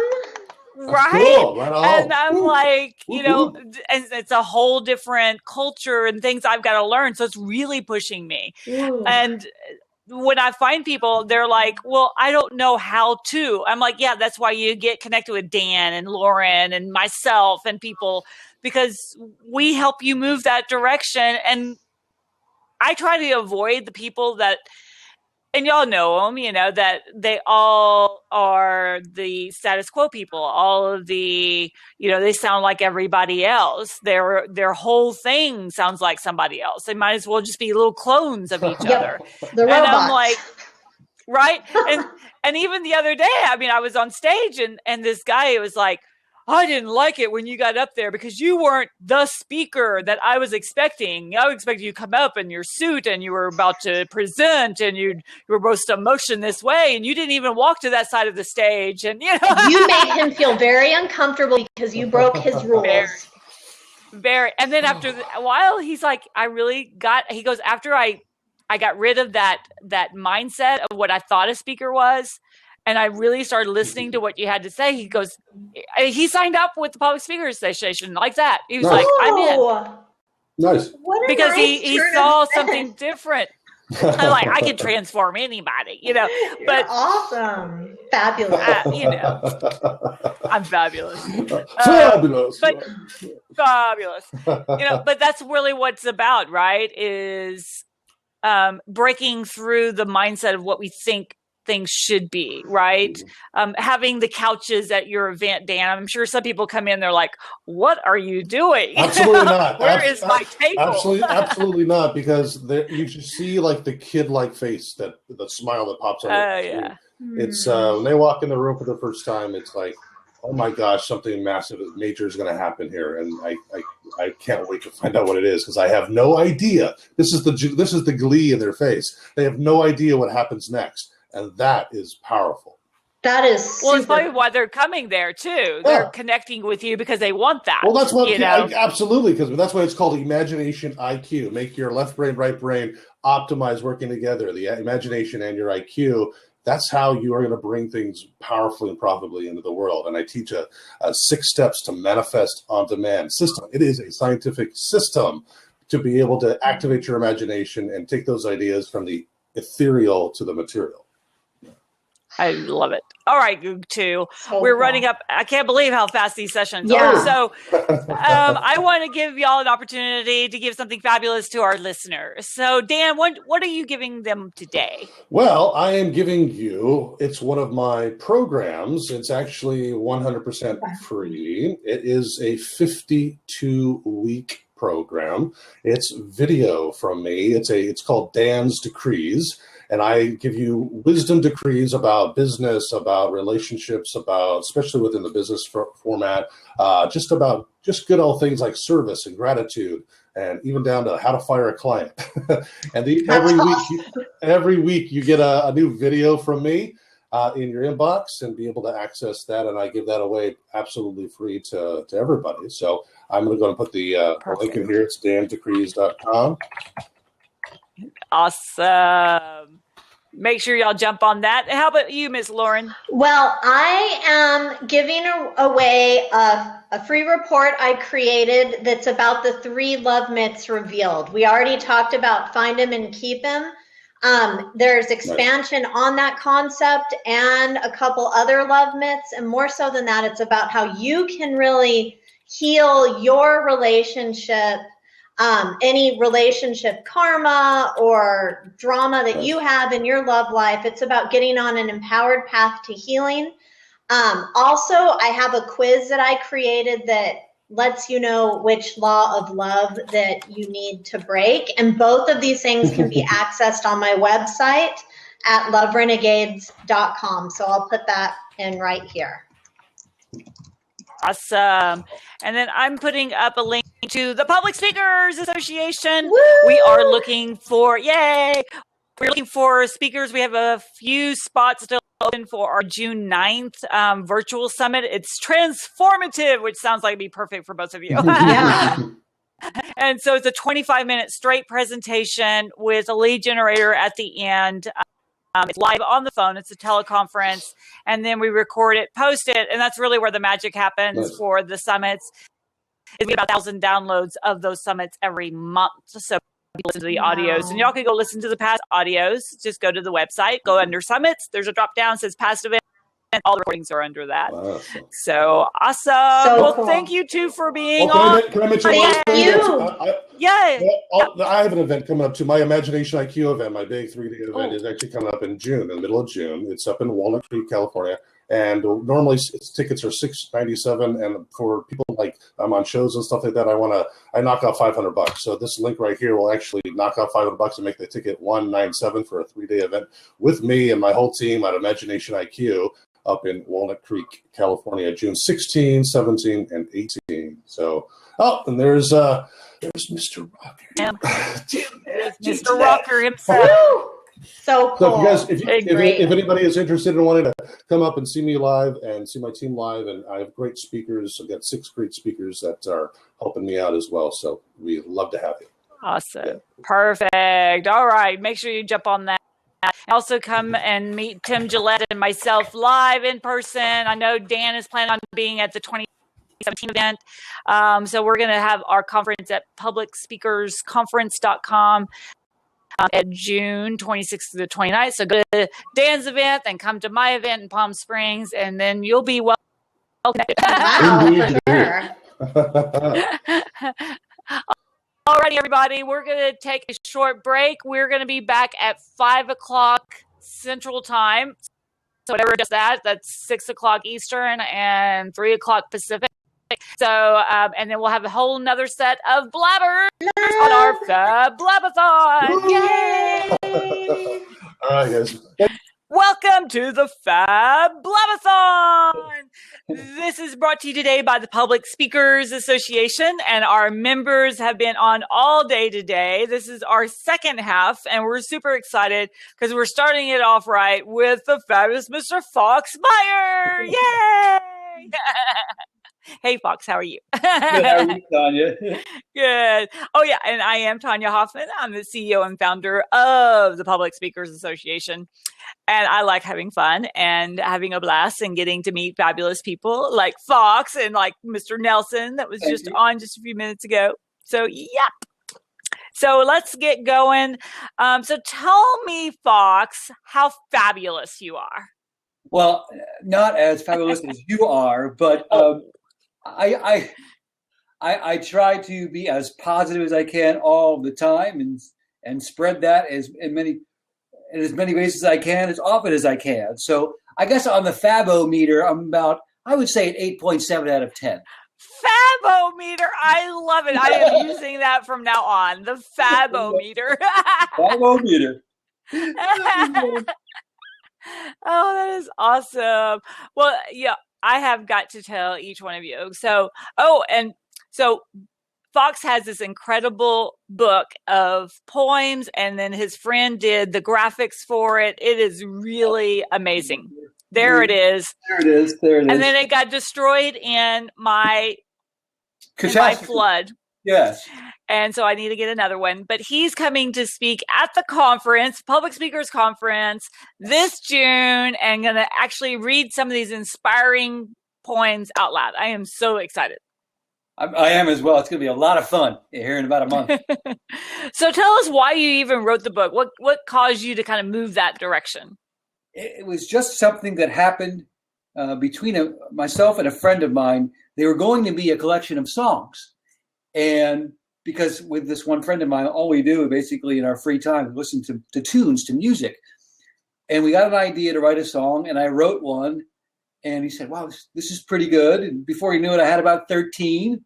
Then I had about 20, and then I started posting them on a site called yourpoetry.com. And a friend of mine from that site asked me to look at her manuscript. And I said, sure. And by the way, how do you submit one of these things? And she showed me, and I put a call into Ex-Libris Publishing, and they made me an offer. And that was in December of 2014, and by January of 2015, I had a book of poems called Letter Kindling. So that's how it came about. It's awesome. And your poems not only are just beautiful and just really well written, but they're very inspiring. They're very motivational. That's what I love about them is, when you read them, especially with your voice and, you get all into it, every time you have to go and listen to his presentations because he reads his poems on our summits. So go to publicspeakersassociation.com, and under the drop down, there's a tab that says summits, and under the drop down, it says past summits. Look for any, because I think you're on like almost every one of those. Yes, I think there was like one. I get on every month because I really enjoy doing it. And just listen to him because he does a great job of it. But thank you very much. Thank you for that plug. Is there a certain kind of genre that you love kind of writing about more than any other? The motivational ones I like a lot because they speak to me a little bit. I think I write them not at times when I'm incredibly motivated. I think when I'm feeling down, I try to write them to inspire myself. Yeah. In the hopes that it'll inspire other people, if that makes any sense. So I think we first have to inspire ourselves and be able to go out and inspire others, Yes. So you said it exactly the way I think of it. I'm down. I better bring myself up. Let me write something. I love it. Well, and that's what I think for a lot of people, they don't realize that when you kind of push out what you feel inside, and so if you don't believe your own words, I see this, a lot of times in speakers in general, they're saying something from stage, but you could tell that they're not believing their own words. And that's what I love it when you read your poetry, you could feel it. Yes, I believe everything that I wrote in that book. It might not all be necessarily true, but I really try to, when I write them, I don't try to edit them because I write from where I am, and that's how I felt at the time, and that's what it's going to be. So I think it comes out when I recite them as well. That's just the way I do things. So do you have another book coming out? I do. I have a manuscript that I've sent Steve, my illustrator's way, and we're working on it. I really want to push the material in this book for about another year before I submit that. I want to. The challenge for me now is to memorize all the poems in this book and recite them in some kind of format somewhere before I go on to my next book. And I'm 3/4 of the way there, Tanya. Wow. Yeah. Well, I'm getting an echo all of a sudden. I mean, that's funny. Go away, kitty. Let's see. I don't know why it's all of a sudden. Do you hear the echo on your end? I got it a little bit, yes. And now, what are you doing? This is Frappe. So the other one was Chai Chai. This one is Frappe. She just had babies not too long ago, so her babies are running around. All right. So, so when you're looking at inspiring others, through your words, I mean, everything is kind of personal, and a lot of times people feel like, if I push out this information, what if someone doesn't like it? Or did you have those kind of qualms about, putting it in print and actually, putting it into a book? I did. I have a funny story about that. A couple of months ago, I was doing an open mic at this place called Rockin' Joe's. It's a little coffee shop by a train station. And I was reciting a poem called No Mail from the book. And it's about the euphoria you experience when you look in your mailbox at the end of the day and there is no mail in it. At least I have that euphoria. Do you have that euphoria when you look in your mailbox and there's no mail? No, then nobody sent me anything. I guess I'm thinking about bills and stuff like that. But I'm reciting this poem, and I finish up, and a well-built, large man, about 6'3", 6'4", stands up and says, "Sir, do you really believe that?" And I go, "Experience with no mail in your mailbox?" And I go, "Yes." He goes, "You know what? I work for the Postal Service." I said, "What?" So I didn't think about the connotation of it and maybe the feedback I might get. But that's one story about a poem. I thought to myself, maybe I shouldn't have recited that night. Yeah, you can't make everyone happy. You can't. You gotta make yourself happy. Right, exactly. Because, when I finished my very first book, so it was 2012, A Client a Day, The Coffee Shop Way. And it took me forever to write it. It really did. It took 2 years to write it, 6 months to edit that puppy because my editor was like going nuts because I would say, the same story like 4 times through the book and, cleaning it up and making it logical. It was that point where I had to let it go and just say, if someone doesn't like it, because I've got, both fantastic feedback and then not so fantastic feedback, and you just got to realize that it's going to touch people different ways. It is. That was really the intent of the book, to sort of strike people in different areas. I wrote stuff about nature, about myself, and motivational. And I hope through all of that, it would connect to the most people, if you know what I mean. Yeah. When did you start first writing poetry? Really, really in this book. I always have like a sterno book where I write one-liners down. But I don't know. I'm somebody that likes to rhyme things. And so it sort of came out that way. And I had never really written a poem before, if you could call them poems, before I put them in the book. Although I had written a lot of miscellaneous stories and one-liners throughout my life, basically. Nice. No. You can tell I've got still in this hotel room with all my animals like right here. I've never had this many animals, and I can't even close them out because they're like right here. By our conversation. Oh my gosh, this is crazy. So because I used to, and I even won an award one time for poetry, but that was like early on, and I just never did pick it back up. And it's kind of like, I always think of it as that was that part of my life, that was that connection to that part of my life. And every once in a while, like you just said, I never even thought about it. There's a couple of times I would come up with this like one-liner, and it's like a little itty bitty poem. Yeah.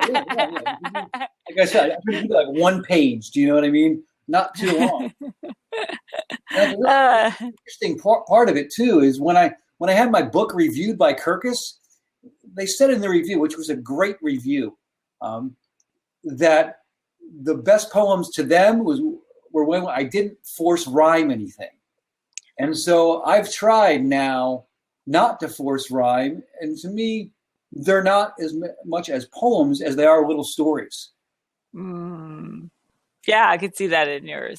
That's awesome. For sure. When you're looking at, because even when I'm writing for whatever it is, or even just speaking, right? A lot of times things just come out, especially on stage now. I kind of know what I'm going to be talking about, but I'm not so concerned about how and when. Things come as I feel them come. And it's great when you have that ability to take what's in your head and give it out to the world, Yes. Growing up, I had this habit of talking to myself. My mother has always told me, Fox, you have a committee going in your head. And when I came out with this book, I said, Mom, here's the committee. For all these years, the committee has been brought to life. Yeah, and I've always been a big believer in, too, writing from where you are. If you feel sad, write when you're sad. When you feel down, write when you're down. When you're feeling happy, write it. Because there's somebody else out there that feels the same way you do and can understand your words.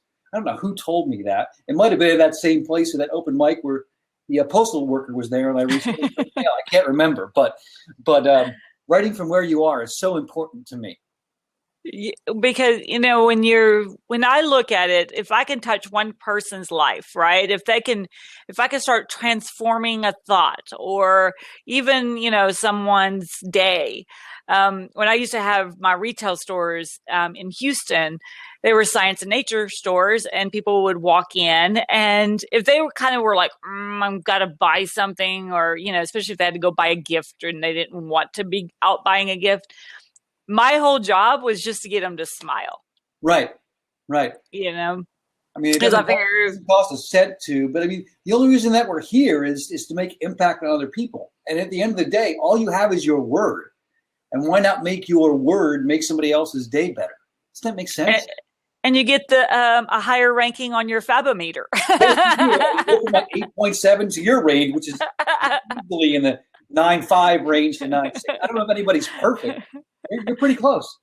Yeah, there's days, There's days. There's days, Sometimes a day all the time. I mean, you're on all the time. Yeah. Utterly ridiculous. You drove an hour to an airport just to meet with somebody, and that was downtime for you. Yeah, that was Sunday morning. How crazy is that? 8 a.m. The Fab-o-meter was like right here, right down here, and had to go way up by the time you got to the airport. Well, and to give Nelson complete credit for it, because he kept asking. The airport's an hour away from me, and he was staying an hour and a half away from me, and he wanted to get together, and he really wanted to get together. And I was like, but this is the weekend. And I was like giving him every excuse I could give him, and he wouldn't let up. And finally I'm like, all right, I will be there Sunday morning. But I'm glad I did. It's going to be very high. Yeah. Yeah, it was probably a 7 at that point, Hey, still very above average. That's awesome. So when you look at, kind of the breadth of your work, and what you're wanting to do in the future, not just the book, but what else do you want? What's kind of on your radar, kind of beyond the book?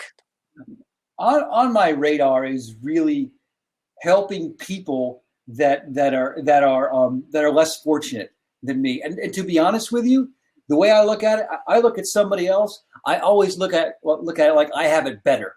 than they do. So they're always less fortunate. I had a great experience at a psychiatric hospital about a month ago, and it was just amazing to see how, like you said, different poems touch them in different ways. And I said, you know what, maybe I won't recite this poem if I get asked back next year. And boy, that wasn't on the list, but I recited it, and they really took to it. So it's really about using my words, working on writing every single week, memorizing a new piece every single week, and just going somewhere to people who are less fortunate to make them feel better about themselves, to give them hope, basically. Yes, and let everybody know kind of your story, because I know you've had, physical challenges and things in your life. Sure. I have CP, cerebral palsy, and I was born 2 months premature. I was supposed to be born in January of 79, was born in October of 78. Upon birth, my lungs collapsed. I was in the hospital on a respirator for about 2 months, and I didn't start walking until I was about 2 years old. It was up on my toes. I was diagnosed with CP at 2. I've had numerous surgeries on my legs, 2 on my eyes. I was born cross-eyed, and I don't know any different. And one of the reasons why I'm such a positive person, I think, is because of the people that I have surrounded myself with throughout my life. My parents, my siblings, all of my friends, they treat me as a man. As a kid, I was a boy. As a man, I'm a man. They don't look at me as he has CP and his name is Fox. His name's Fox. He's an author, speaker, a coach, and a teacher. And by the way, if you see him, he's got a little hitch in his get along. You know what I mean? Totally. You get it. You're picking up. I totally get it. Well, because we all have our challenges and our strengths and our weaknesses, and even for me, people, they assume certain things, right? They do. Right. And growing up, not only did I have a speech impediment, which still comes out every once in a while. That's just swag, Tanya. And that's why I get these great words. The people are like, how did you come up with that word? And I'm like, it just comes out because I don't know any better and I don't worry about it anymore. It used to be a big issue in my head. It was all inside my head, thinking that I had to be, a certain way, a certain type of person, that kind of thing. It just never, I just went on, it's like my kids and everyone, we all have the same, kind of issues, but we just move on, people are like, oh, I wanted, you should tell people about you, being having cancer and having this and all these things. And I'm like, when the time is right and it's appropriate, then it's, a no-brainer. And of course I, don't ever mind talking about it, but it's not like, I've got my little flags and, By the way, no, I was told by a friend once, my college baseball coach's wife, she said, Fox, everybody has issues. And the third time when you meet somebody, you see those issues. And it just happens so that most of mine, depending on who you talk to, most of mine are physical. That's it. Yeah. I have a little bit of a hitch in my get along. I get around fine, but I can use that as a broken gift in some ways to help other people. Absolutely. Well, it's inspiring, and that's what I was just talking to a friend of mine that, I mean, if you look at really everything, she said the only thing that's ever really happened to her in her life that was kind of negative was she lost her job once. She got fired. Mm-hmm. And it was just like a total breakdown for her. And she goes, and here I hear all of these stories from what other people go through. I'm like, but it's your story. Right. You can't value or devalue your story because you lived your own life. Exactly. And maybe some things that you don't perceive as challenges would be a challenge for somebody else. Exactly. And even for my kiddos, it's kind of it's almost like a double-edged knife because on one side, I'm really glad they didn't go through all the horrific stuff that I went through in my life, right? And I hope they never have to go through that stuff. But then on the other hand, they haven't gone through anything bad. So everything looks really cheery and you're like, oh, but there is bad things out there. So you're like, yeah, it's like this balancing act. But I'd rather them not go through it than to go through it. Right. At the end of the day, that's right. You want them to keep them safe, but it would be great that if they were battle tested. Yeah. Because I think once you've gone through what we've gone through, it's like through the roof. Yeah, exactly. I mean, even when I was doing, the house was destroyed. It was, the flood. Everything's in the house is just dripping. I mean, it was literally raining in my house, and the young man that was helping, he was literally just taking stuff and boxing it up or throwing it in the backyard, and he comes over to me. He goes, "I get it," and I'm like, "You get what?" Yeah. And he's like, I get why you're so happy. You're a motivational speaker. Oh my gosh. And I'm like, well, I don't think I'm happy right now, but right now I am not happy. Now I'm not a motivational speaker. I am a homeowner and I'm quite upset. Yeah, but I didn't show it. I said, believe me, this isn't the worst that's ever happened. So yeah, I can see if this was like the worst thing that ever happened to somebody they would be, a little bit more upset than I was, but I'm like, we'll get through it. And yeah, that sucks that that's ruined or broken or, but you just kind of get through it. You don't have a choice. Exactly. All right. So I can't believe how fast these sessions are. So tell us, Fox, do you have something you would like to give away our lovely listeners today? Yes. Anybody who's listening, watching, if you email me at foxbuyer@gmail.com, and would like a book, would you like this book? I will send you a free copy of this book. I will type my email address here on the message line. Please email me, tell me who you are. Free of charge, letter kindling, igniting, inspiring, and evoking the fire within. Awesome. How are you going to beat that? All right. So jump on that immediately and you'll definitely want to get that book. It's amazing. And I still need to get a copy. So I need to do that as well. Why don't you put that over into the send a message area so they know how to make sure they spell your name right and everything? Do you see the chat area down at the very bottom? It says send. Perfect. There we go. Awesome.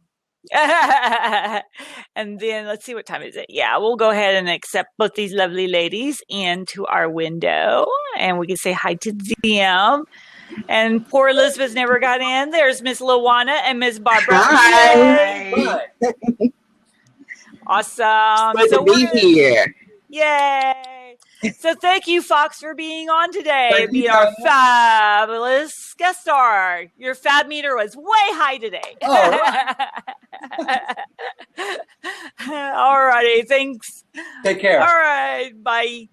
All right, ladies. I'm so excited that y'all are here. And we are going to switch around. Let me lock that seat up. Perfect. All right. So before we get started, go over and put in your website into the message area. And I'm going to share that y'all are coming on live now with Lawana Parker and Barbara Williams. Watch live. All righty. Share that. And if y'all would share too, then we'll get started. Do.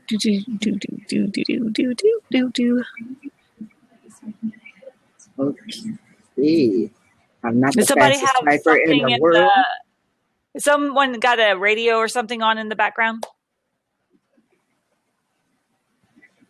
Now let me see here. I hear television. Somebody's. There it goes. Yep. There it goes. I was And like, so what you am I see it hearing? being on. Uh-huh. Before, when my husband and I first moved out many years ago, so we've been married for 25 years, but that was one of the things is his family always had the TV on. No matter what, they had the TV on. And I'm like, I cannot deal with that. Perfect. All right, Luana, did you get yours in there? Type in your website over there. The email in. Or email, yeah. You do the email too. Perfect. Yes, it took. Yeah. Awesome. Let me get this done real quick. Nice to meet you, Barbara, by the way. Thanks. Nice meeting you. And what's the LW? LW is my initials that I sometimes use, but it's just me. It stands for Luana. Luana. Luana, pretty. Thank you. Because you wanna do things with Luana. She is not going to let that go. First time I Luana's like, met her. That's a girl. What? I tell you, I know. The first time I met Luana, you just have these kind of attractions. And so she was sitting at my table at an event and she told me her name. And I'm like, that is the most brilliant name ever. Because I would be like totally using that like for every marketing thing I have. Right? I would have to thank the nurse, my mother's nurse. That's who my mother named me after. Wow. She insisted that she give me her name. And because I wondered, how did I have an odd name? This is a time period when people didn't have odd names. And nobody else in the family had one. So I wanted to know, how did it happen that I ended up with one? And that was the story. My mother's nurse took a liking to me as a baby and decided she wanted me to be named after her. Wow. That is crazy. That is awesome. All righty. Well, let us get going. And I'm going to give y'all some props so y'all have some clapping hands. Yay! And I know, right? I just, it's always one of those things. I'm like, oh, somebody loves me. It's funny how things like that, it doesn't really do anything, but it always makes you feel good. So I guess it does do something, right? Yes, it does. Oh my gosh. All righty. So let's get going. And okay. Ready, ladies? 1, 2, 3. Welcome to the Fab Blab-a-thon. This is all brought to you today, yay, by the Public Speakers Association. I am Tanya Hoffman. I'm the CEO and founder of the Public Speakers Association, and I have my incredible guest stars today, the fabulous Luana Parker, yay! Yay, thank you! And the incredible Miss Barbara Williams, yay! All right, Barbara. Glad to be here. I always feel like I'm Kermit the Frog. I'm like, yay! Oh my gosh. So we're going to have lots of fun. And I guess I should look and see kind of what y'all want me to talk about. But before I get to that, Luana, why don't you tell us about you and how fabulous you are? Well, thank you. I am a retired woman. Been retired for about 5 years now. And I was wandering around, wondering what to do with myself, thinking my life is over. What else is there for me? And it suddenly hit me that my life was not over. Every morning I get up and I'm in pretty good health. So I started thinking about others who might be feeling like me. And I knew I needed to get out and let them know it's just beginning. Our second chance at life is just beginning. So that's me. I share my message with people who are on the verge of thinking it's all over. I also share with some younger women. I've done workshops at the women's shelter because some of them sometimes feel like there's nothing left or they don't know where to go, how to progress. And I find that very stimulating, very satisfying when I'm talking with them because they're really very interactive. They ask you questions, and it's exciting being a part of something that helps others to go on their way and become bigger and better. Love it. So now, Miss Barbara, tell us how fabulous you are. I'm fabulous because it's a blessing just to be here. It really is. And Tanya, thank you so much for having us.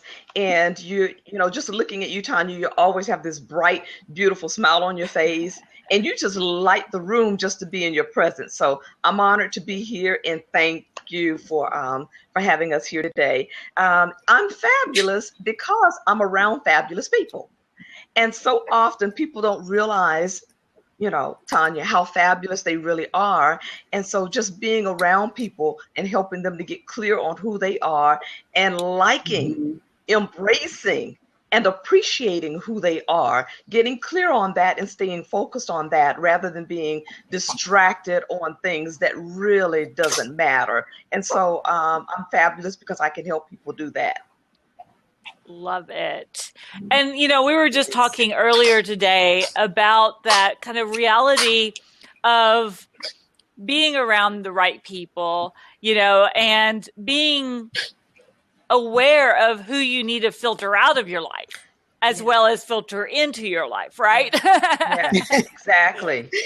Because there are people, I know both of y'all know that, right? There are people who give us energy, and there are people who takes your energy. And so we really want to have healthy boundaries to guard our energy, because if we're losing energy, that means we're not going to have it to give to others or to be able to lift others. So if someone else is taking your energy or draining you, you want to watch that and be careful of that. And if you can't bring something to the table to lift that up, then just make sure that you're not in an area or around someone who's going to pull yours down, because it will affect your environment. Absolutely. I believe that 100%. And that's why when I do talk with people who are in that area, because I want to try to help everyone that seriously need it, but sometimes you're with somebody who they don't realize that they are pulling from you. And so I make sure when I leave that I go straight where I can get some more energy and be lifted up, because it takes from you. And I had to learn that the hard way, that you can't just always be around negative and think that you're going to be able to handle it. Really? You need the support of others. Really. And and it's all of, when I start looking at, especially, people that I hang around with, we're talking really successful people, influencers, and usually their energy and their positivity is huge, right? Mm-hmm. Compared to usually, bless you, whoever sneezed. Right? That was loud. So that would be my grandson. Oh. So when you're looking at, I do some things with disadvantaged children, or even, battered women shelters, and, different things like this. The energy is very heavy. People that are struggling, the energy is very heavy. And I know for myself, that was a big change for me, is getting out of that mindset, right? To know that you need to create this push of energy out so that you're all lifting not only yourself, but the people that are around you. Yeah. Tanya, I associate that so much with a dead battery. If you want to, if your battery is dead, you're not going to get any energy from another dead battery.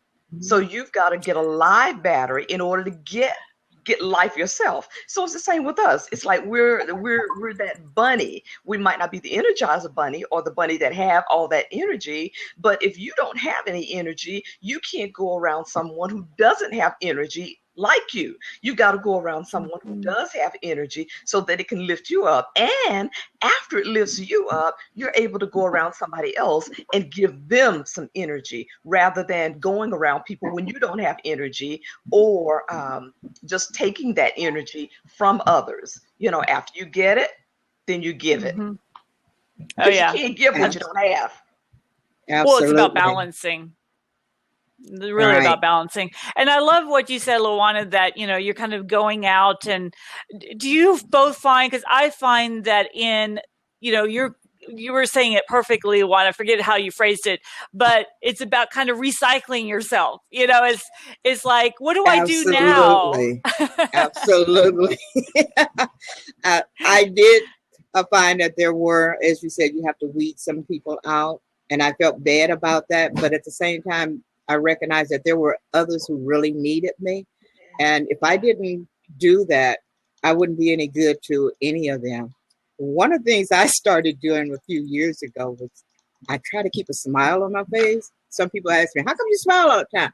Well, you know what? I find that people are more receptive and they're willing to speak with you or respond to you. You get better treatment even when you have a smile on your face and you're going around looking so serious all the time. So true. Yes.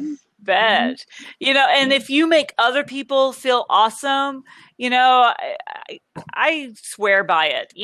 There is so many times that things will happen for the positive because you told somebody how incredible they are and you made their life happier. And I do try to do that. I look for something that I can say when I give that response, it's going to be for real. It's not something I'm making up. So I look at people, and I look for the positive, something that's really great that maybe nobody else has said anything about, and I'll mention it to them. And that usually starts conversations, and it works. It's a great feeling to see somebody smile back at you like, she noticed that about me. And so I do that. It's one of my little things that I do. I think it's for me, it's always about lifting and bringing people with me. Even the my husband and I were laughing about our contractor who's redoing our house for us after the flood, and he has gone out of his way to make our house beautiful. And every time we call him, he answers the phone like immediately. And I really believe, because he's got other projects going on at the same time, he's like, oh, I'll get to them later. But we always make him feel happy that he's talking to us, right? And we're always telling him what a great job he's doing. We really appreciate what he's doing. Told him I'm going to have him come on my TV show. And he's like, oh, I get to be a star. You make people feel good. And that's what it's all about, I think. I really believe that part of my purpose in being here is to help lift people up. And I work hard at doing that. And sometimes at the detriment of my own self, as my friend Lady Christie tells me, you keep forgetting about you. You can't just do for everybody else. You got to do for yourself. But what sometimes others don't understand is that lifts me up as well when I see that I've made a difference with someone else. Yeah. Do you both feel that, do y'all have like tips on how to help people kind of rediscover what matters in their life, or, what the next, part of their life should be? You want to go first, Barbara? Sure. A tip that can help you either rediscover what really matters to you is really think about what brings a smile to your face. A smile doesn't just show up. A smile shows up because something happens on the inside, something that makes you feel good. You think about something that strikes you in a positive way, in a good way. That's something that matters to you. When you feel good about something, it's resonating somewhere deep within. And that's something that says to you that something matters or is important to you. And so when you get distracted or when you get so busy and can't find your way to that place, just what is it that brings that smile to your face? Exactly. How about you, Miss Luana? Do you have a tip that you could share with us? I don't know if it's a tip, but I just try to get people to start talking. And sometimes things will come up in the conversation that I can latch onto, so to speak, and dig a little deeper to get them to talk on that more. And like Barbara said, if they're talking about something that makes them feel really good, then that's important in their life, and you encourage them to find ways to do more of it. I have a friend who one time was very depressed, and it was hard talking with her sometimes, but I just kept nitpicking at her about the good things that I knew she had did. And he started changing a little bit. She's still working on it, but I'm hoping to get her there. It's a toughie getting people to recognize themselves.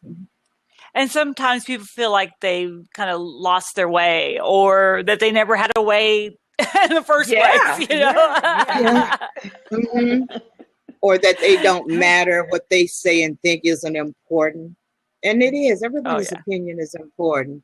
And we each bring something to the table that somebody else needs that can help them, and we don't realize it. So my job is to try to help them recognize that, hey, I have a message. I'm important. What I'm thinking and saying matters to somebody. Yeah. It's not going to be to everyone, because none of us will be the perfect fit for everyone. That's why all of us could talk on the same subject, but we each will resonate only with a portion of the audience that's out there, because our particular story will only hit a certain number of people. Yeah, I know. Can you believe there's people who don't like me? I mean, what is up with that? I can't imagine that. I cannot imagine that. Oh my gosh! For day one, this lady just she exudes excitement, and she's always so happy. I think you outdo me, Tanya. It'll get really annoying. This guy the other way, see, Nelson's like, no way. I know, it's just hard to believe, but you know, this guy the other day, he's like, oh, you have like, your laugh is driving me nuts, and I'm like, go away, you know. I can't do anything about this. If you don't like it, you need to just go away. I mean, there's a solution. Need more people who laugh, and it doesn't matter how the laugh sounds. We just need more people who are willing to laugh and enjoy life. Oh my gosh! So, Barbara, how do you handle when people kind of feel like they're coming to you, but they're kind of feel like they haven't found their way yet? Do you have like an idea of how to move them through that process? If you can get people talking about themselves, you know, who they are, you know, what things do they enjoy, what do they like, what makes them who they are, and when you get them to talking, you know, as a counselor, for myself, sometimes people feel like, oh, well, I don't have any problems. I don't have any issues. And so sometimes if we just have the opportunity to just talk, you'd be amazed of the stuff that can come up just talking. So when you've got somebody who feels like they've lost their way, can't find their way, just come up with something just to get them to start talking. Because if they just start talking, stuff has a way of just coming up, even to their amazement, to make them think, I didn't even know that was on my mind. I don't even know where that came from, you know? So it's just, sometimes people just need the opportunity to not just talk, but to know that somebody else is listening to them, that they're heard and that they're seen. And that matters. That I think is the biggest thing is I meet so many people that feel like that they've never been heard, you know? And so because they feel like they've never been heard, you know, especially if they're looking at becoming a speaker, right? So they contact me and they're like, oh, I found out about the Public Speakers Association. And so I don't know what I would talk about. I'm like, oh, seriously, I could start getting you on a conversation about something and you could won't shut up for an hour. Okay. There's something that you love, that you know a lot about that I don't. And that's always the thing. I haven't lived your life. I haven't lived your life, Barbara. I haven't lived your life, Luana, right? There's things that you have done and experienced that I can't even cover, you know? So it's really about getting that out there, right? Yes. And the same way with dreams, you know, sometimes people don't realize that there's something they really want to do because it's been suppressed for so long. With people telling you you're wasting your time, you can't do it. And so after a while, they just don't even think about it anymore. And I like to try to pull that out of people as well, to get them to think about something that they really, truly want to do and take those small increment steps toward achieving that goal. And it's surprising how sometimes people go, you know, I have forgotten all about that. I wanted to do that. And when they start taking those little tiny steps, because I tell you, don't try to take the big one. If you take the big one and you fall, you're not going to try again. So let's take these little tiny ones and work our way up. Oh my goodness. But yeah, Well, the and people start have moving. dreams. Mm-hmm. You know, Yeah, what they I have. find that people, you know, start doing is they don't even go for the dream because they're so scared of that very first step. Yeah. Yeah. Absolutely. It can be paralyzing. It can Yeah. be. So do y'all have an approach that y'all use when you're looking at helping people through this kind of mindset challenge?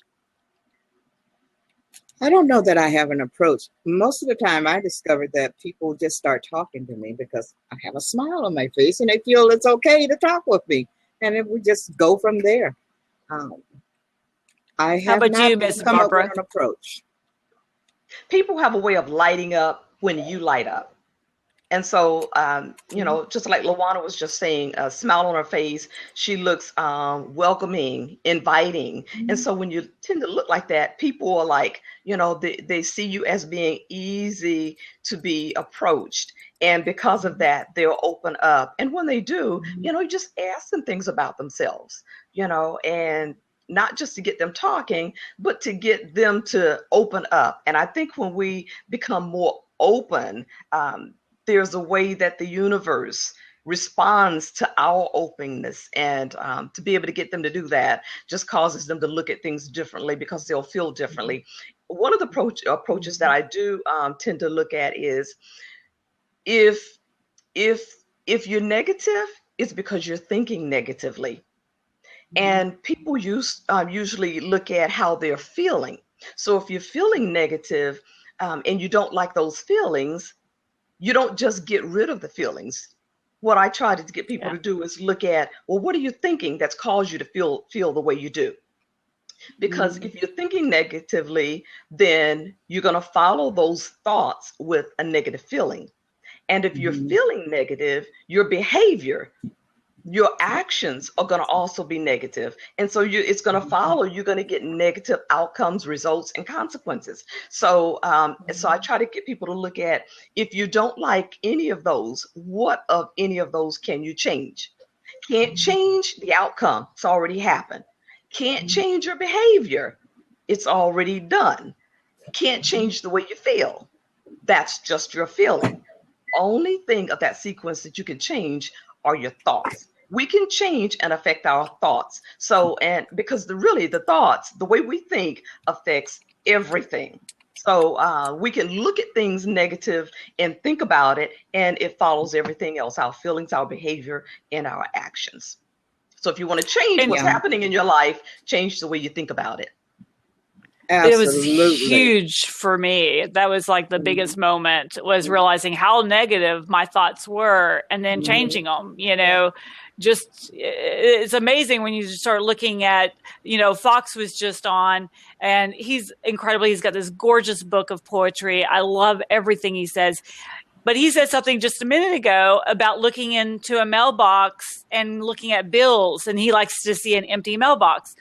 I love seeing bills and stuff because that means I'm living someplace. I've got electricity. I've got stuff to pay. That's all good, you know. It could be worse, you know. Yeah. So it's kind of that which way are you looking at things, and then how are you approaching that with more of a positive mindset? Not picking on little Fox, but you know, we've got everything's a choice. I mean, you can choose to be negative or choose to be positive, and I don't mean I walk around just positive, everything coming out my mouth. I'm realistic, but I can choose to allow the negative to have control of me, or I can choose to go with the positive things. So I try to look for the good in people. I don't think about negative things and what's happened yesterday. I can't do anything about it, so why dwell on it? You know, just go forward. And the hardest thing for me was to change that negative mindset, and that was really a challenge. Don't know if y'all both had that challenge, but even, you know, my first, it was a challenge. Yes, it was an experience because I've gone through so much negativity in my life and so many bad things that. You know, for people are like, oh, Todd, you just need to think positive. I'm like, what does that even mean? Yeah. And not, not so much positive in the way that you're like ignoring, denying, or not being a realist. Y'all familiar with Pollyanna? That long time ago, Pollyanna. So I don't mean it glad, because remember when Pollyanna got sick, she got to experience what everybody else was talking about, but everybody else jumped on Pollyanna's bandwagon. It was like, hey, this girl have brought life to us. Now let's bring life to her. So it's a way, it's not, it is, Tanya, like you're saying, it is the mindset, because it's not so much what's happening, it's how you look at what's happening. Yeah. It's your perception of it, and it's the perspective. All the perception. Yes. Because mine was always, I'm a big rule follower, and, I had to really stop and think about it, because someone's like, are you always upset in traffic? I'm like, well, yeah, who's not upset in traffic? And he's like, but you are traffic. You're not in traffic. You are part of the traffic. And I'm like,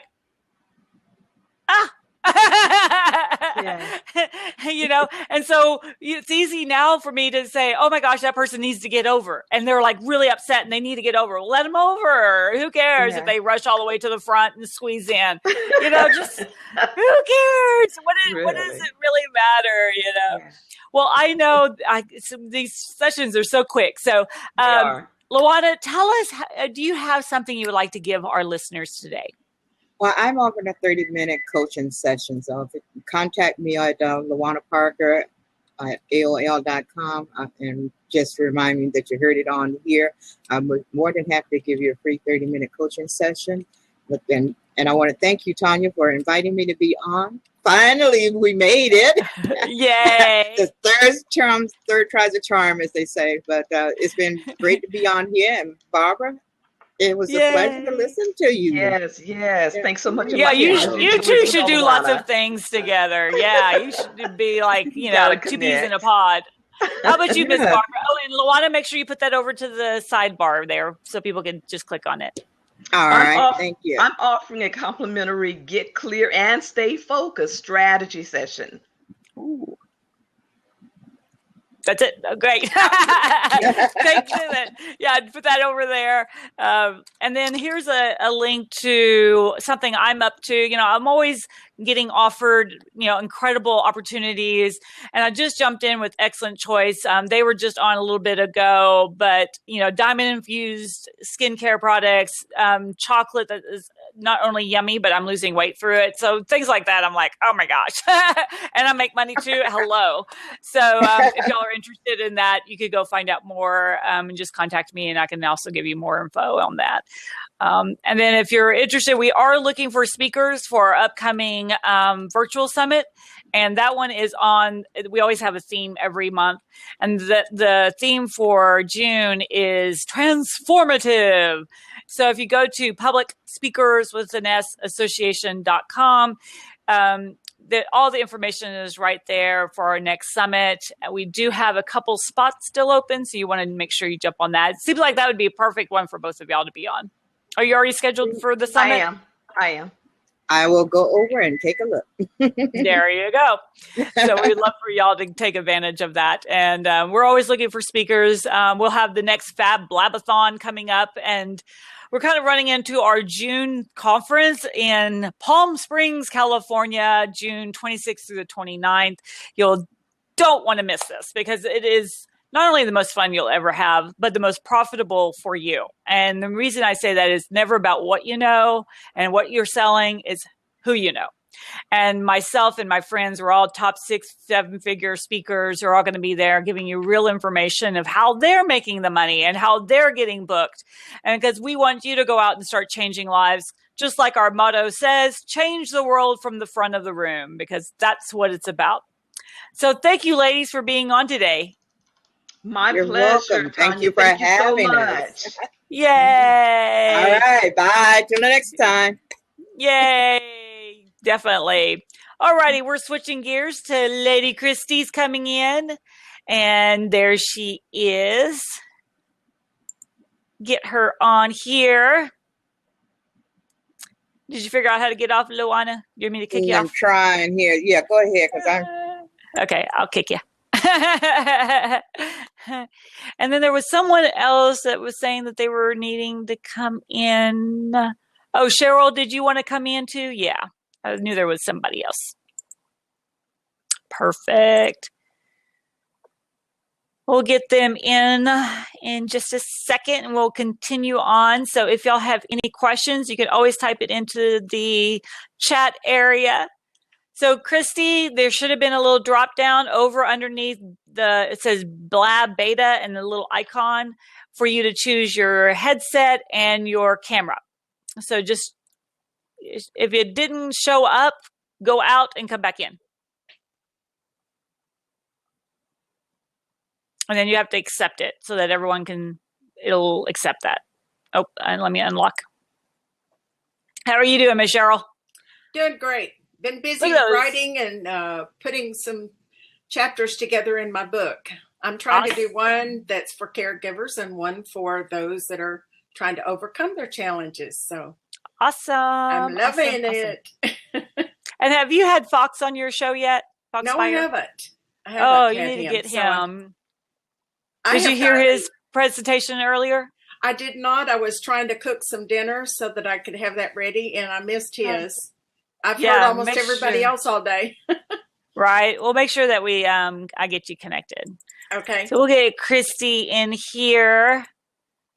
Christy, make sure that you're either on Chrome or Firefox and that your headset and your camera is turned on before you come into Blab. So if they weren't on before, go out of Blab, log out, and then come all the way back in.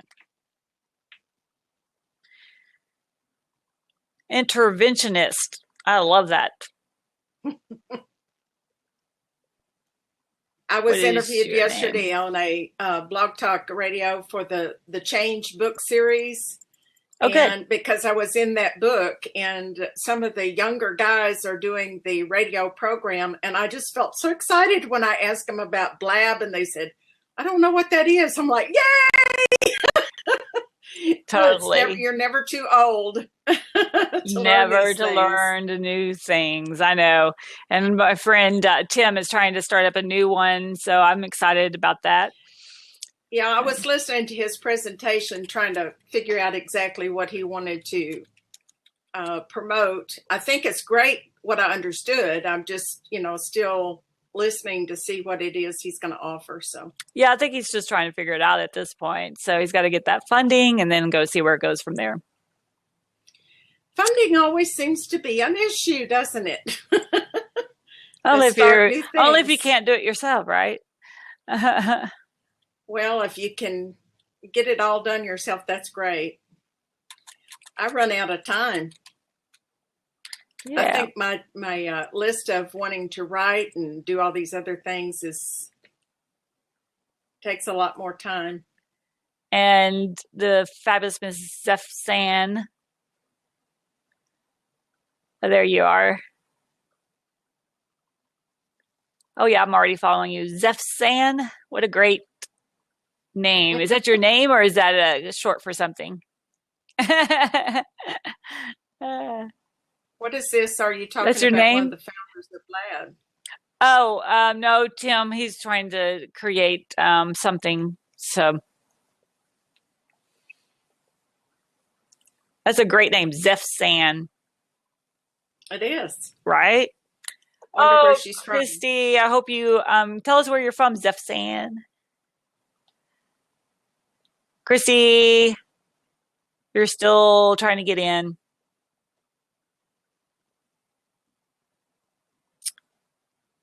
So you on Chrome or Firefox?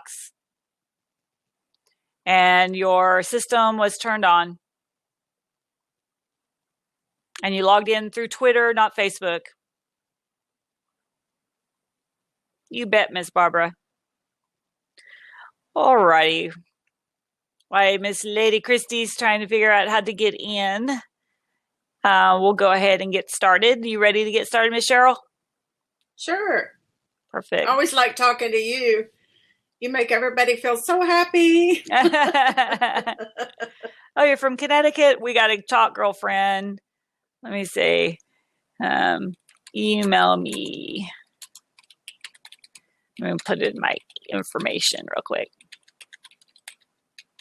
I don't mind if people have it. Tanya is amazing. I love you, Nelson. Okay, so let's get started. Let me tell everyone. Let me share. All right, watch Cheryl. Oh! I misspelled your name.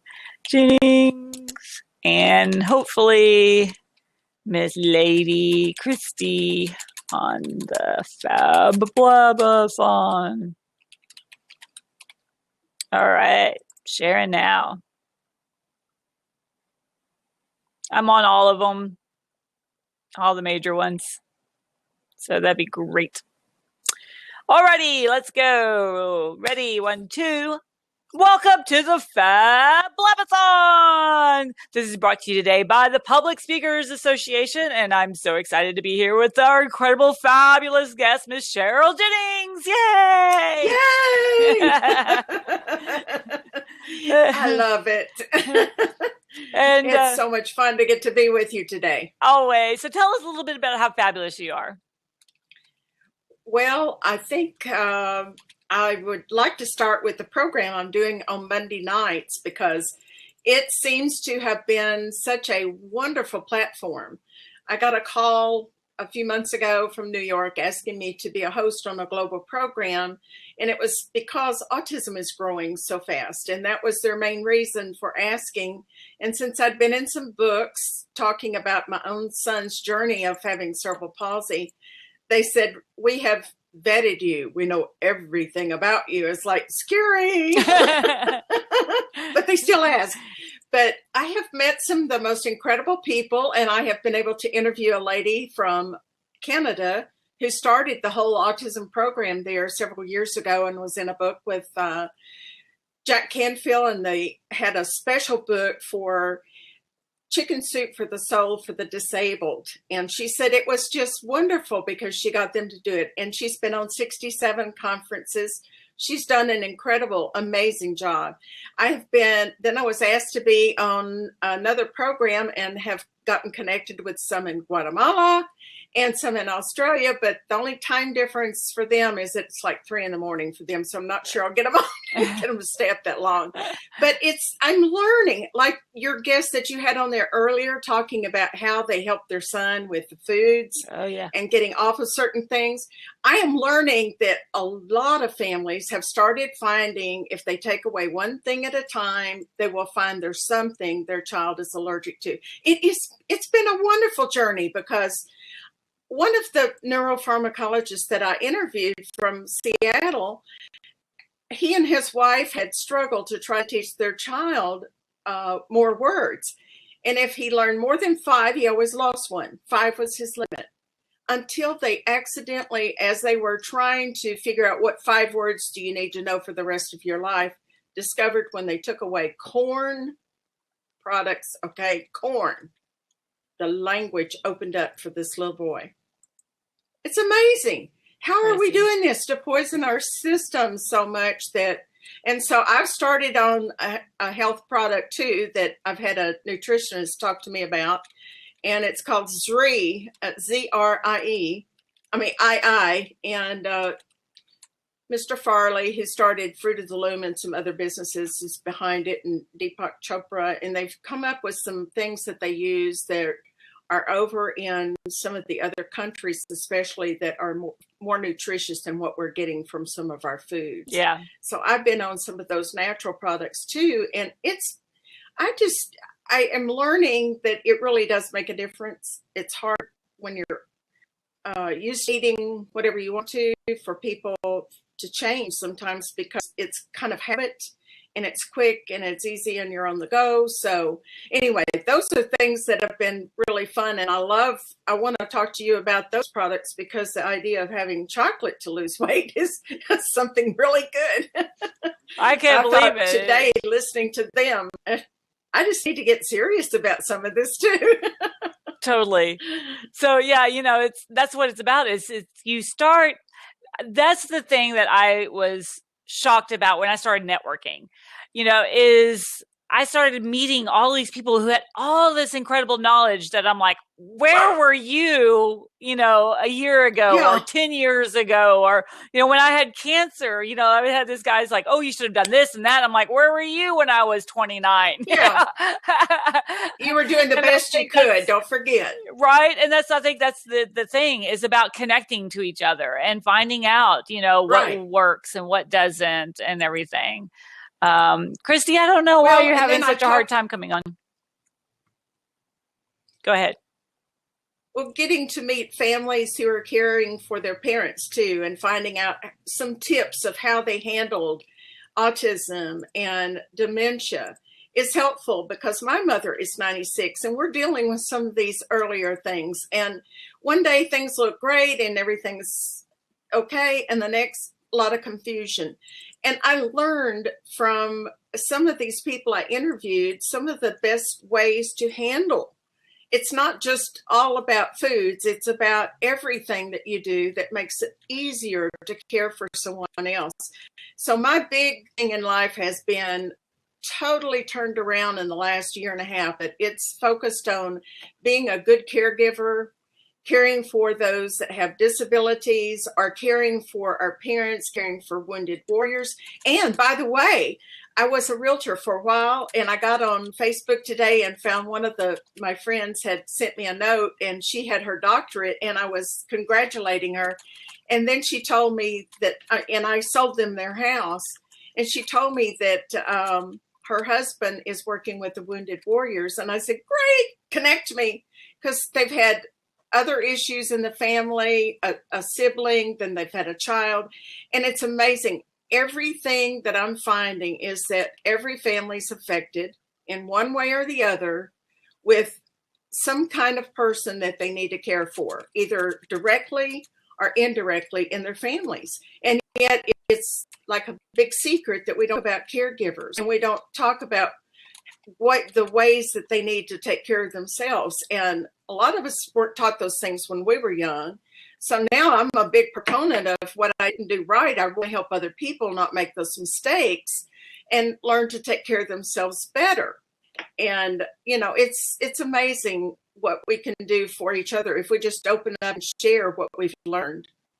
Exactly. Anyway, that's been just a wonderful platform for me. And last week I got to go out to hear Lisa Sasevich, and one of her things was, pick a horse and ride it, pick one and ride. And I thought, this just keeps coming back into my life, the experiences that we've had, but also the opportunities I've had to share with other people. Because when we lived in Fort Worth, I taught a class for Tarrant County Junior College in Arlington, Texas, when they opened their campus there.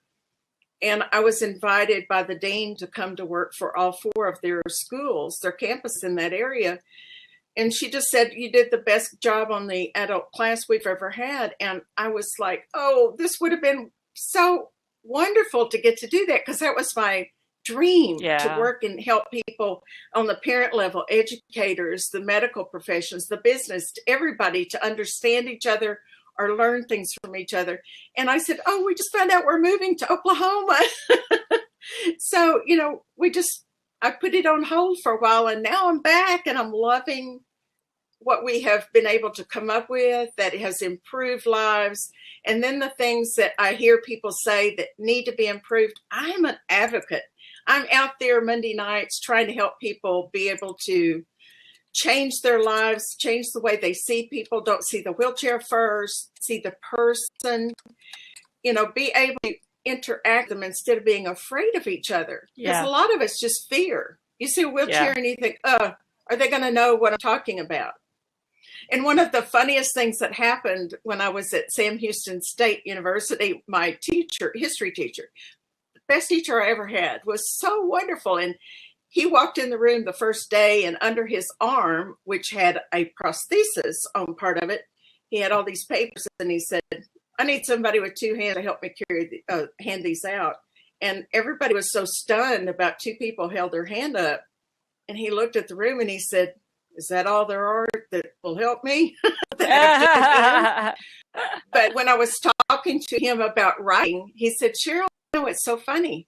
I go out to eat with my wife and a waitress will come over. She'll see that I have an artificial limb on my hand. She will turn to my wife and say, what does he want to eat? As if I can't speak for myself. And here he is. He had written 13 books at that time. You know, he was a superman. And yet we see disabilities instead of abilities. Yeah. You know, and part of that, I think, comes from telling people, write down your strengths and write down your weaknesses. Now, what do you need to improve? And we focus on the wrong thing. We need to focus on the strengths. We need to focus on what we're good at and improve those, and opportunities will open up for us instead of looking at what we can't do and feeling sorry for ourselves. Exactly. I know you have talked about so many things that you have done to overcome the issues you've had, what your children have had, and it's everybody's got something. And, you know, if we looked around a room, everybody would have something. But unless you see me with my son with a wheelchair, you'll think, oh, she's got it made. Meh. Yeah. You know, no problem. Oh, I know. But then if you see a wheelchair, it's obvious. But I don't see somebody out there is grieving because they just lost a parent, or they're grieving because their spouse just left them, or their business went bankrupt, or they got laid off, or something like that. I know, you know, So, because I go and listen to all these incredible speakers all over the world, and you start hearing their stories, and you're like, oh my gosh, I can't believe you went through that, or did this, or accomplished this, or whatever it is.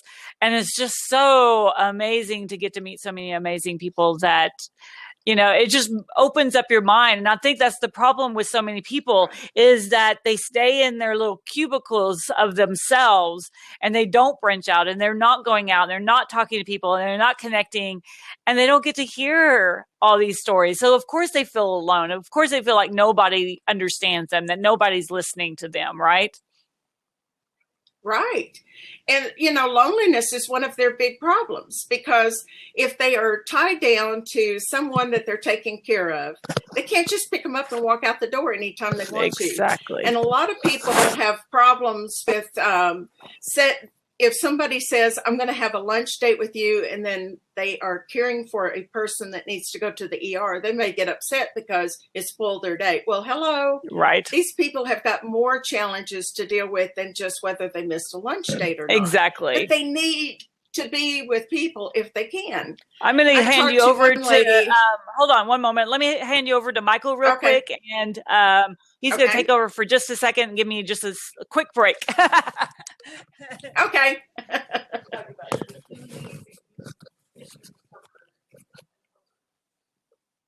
Hi, Michael. Hello. Good to see Good to see you. It's been a while. It has been a while. I'm not usually on the air. Yes, it has. I'm sorry. I said I'm not usually on the air. I know.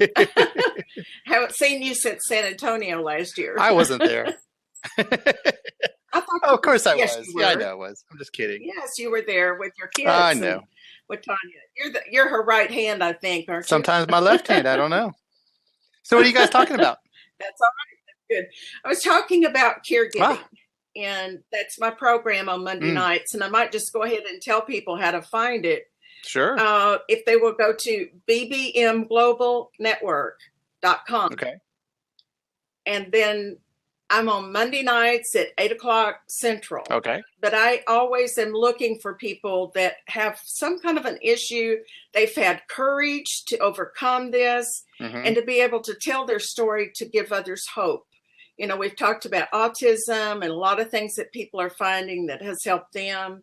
There have been people that have been caring for parents, and they're sharing what they've done. Last week was the first week that I've even talked about cerebral palsy, and yet that's what my own son has. But I have people that had spinal cord injuries and told you'll never walk, and guess what? I'm going to have them on my program. Oh, okay. Because they walked. They learned how to do things, but it wasn't easy. It took 18 years for one young man who was injured in a football accident in high school to learn how to walk. But they kept saying, you'll never walk, you'll never walk. It was, his story is very interesting because he's also an author and a speaker, and he's one of the most inspirational people I've ever met. But wow, he really, he talked about the first day he went home from the hospital after some rehab, and his mother came in and sat on the side of the bed and said, how do you like this food? And she'd fixed his favorites, and he said, oh, it's yummy. And she said, good.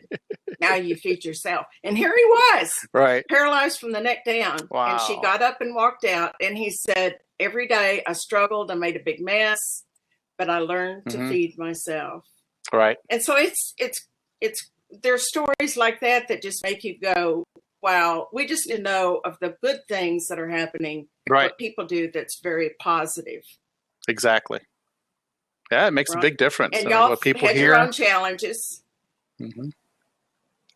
You've had your own challenges, and lately you're having a big challenge, aren't you, with your house?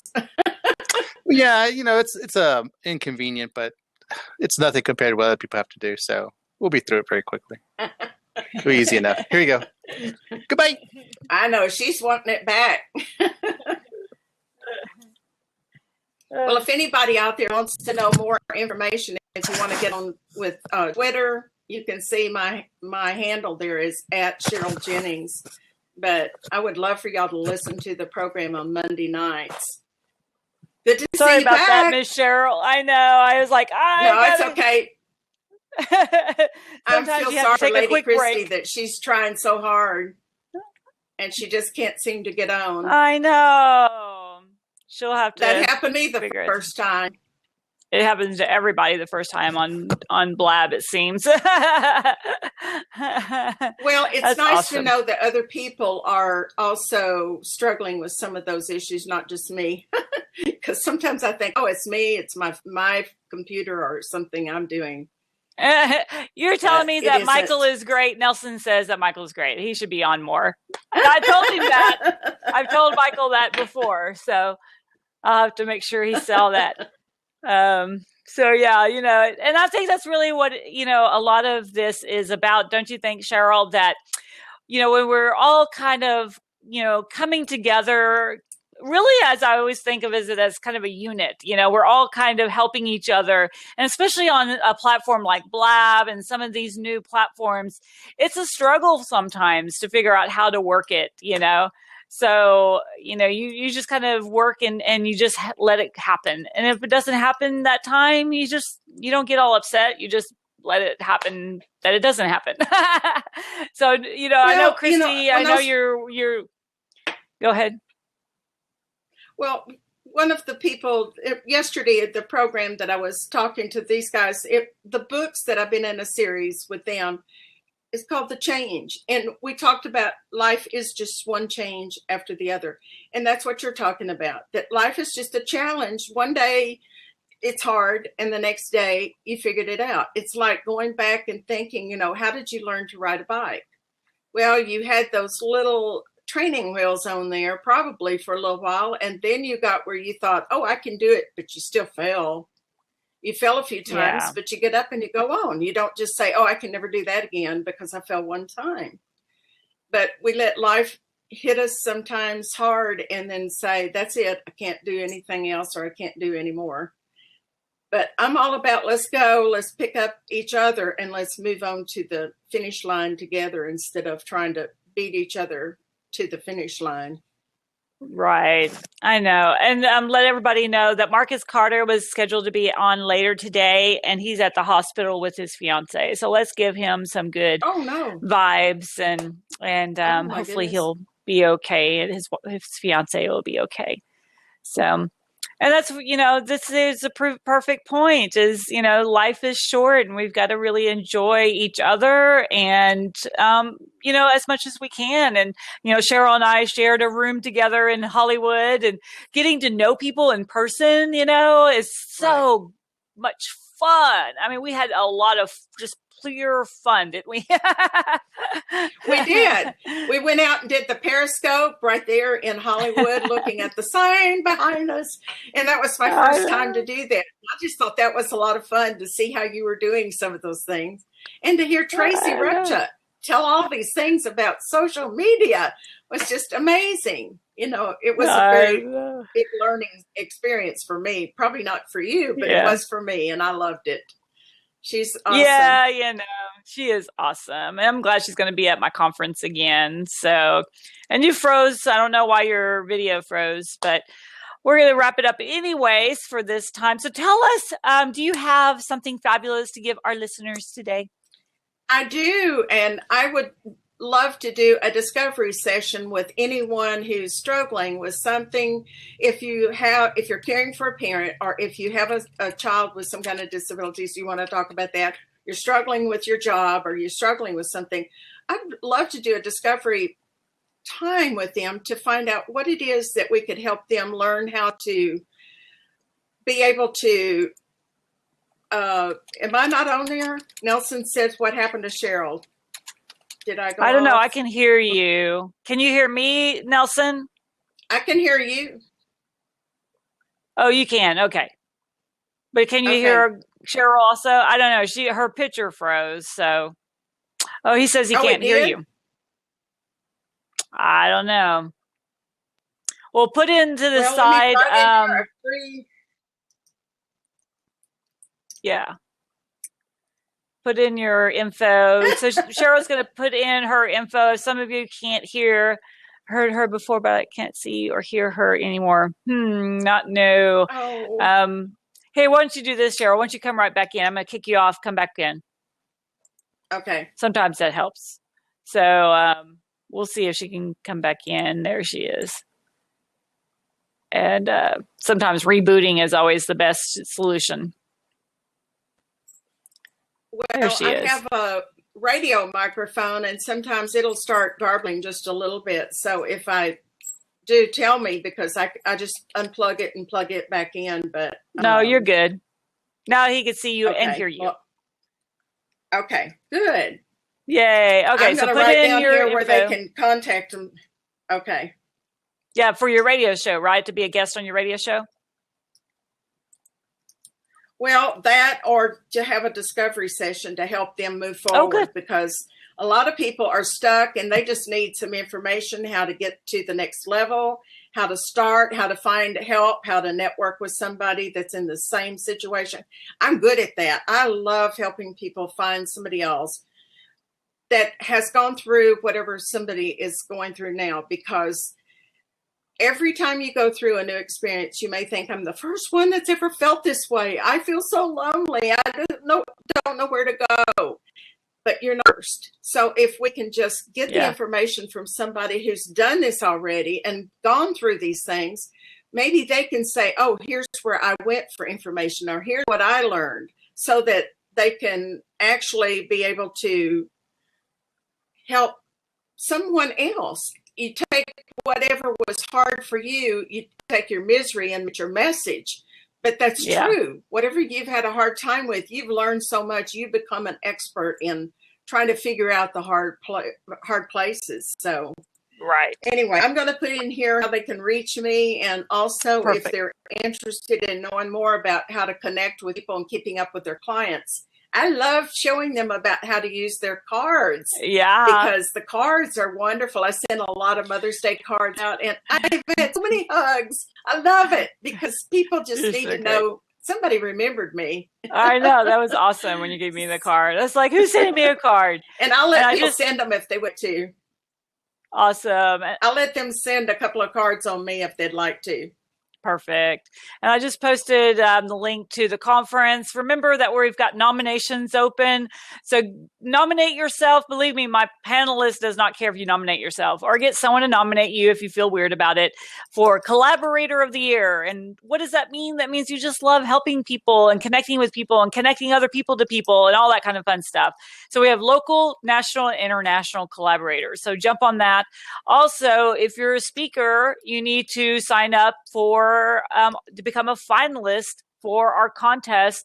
You submit under a 5-minute video, so a short little video, and it's going to be the best personal story, the best business tip, the best health and wellness tip. There's like a gazillion categories, so I'm sure you're going to find one of them.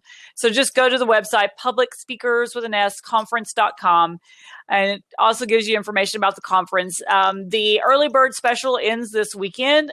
So it's only $349 right now to go to the conference, like super cheap.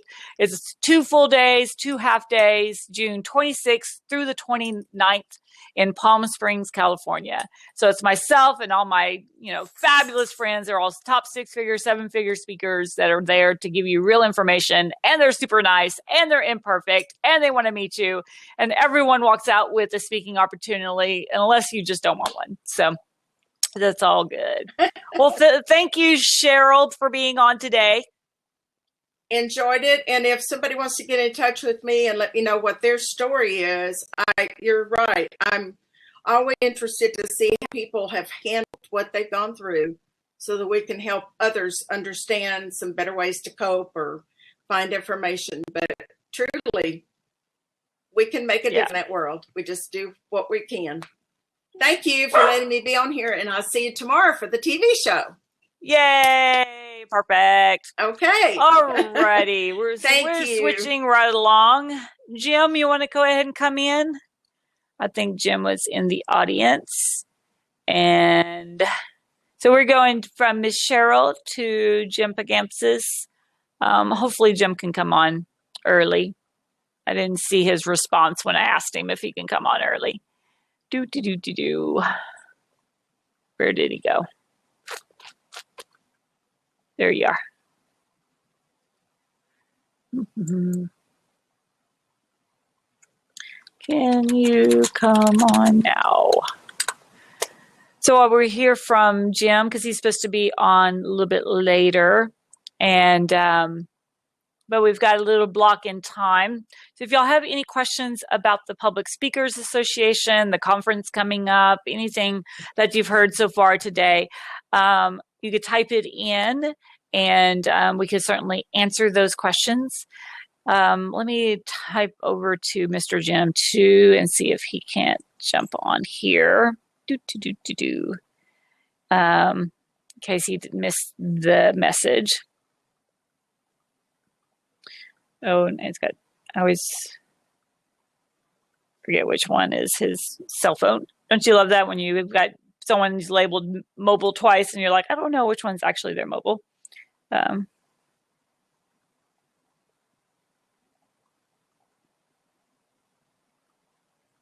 Oops.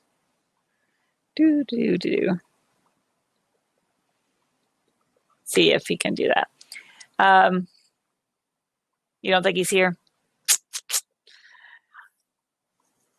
If you're a member of the Public Speakers Association, you'd like to come back in. I see several of y'all. Christy, you want to try to come back in too?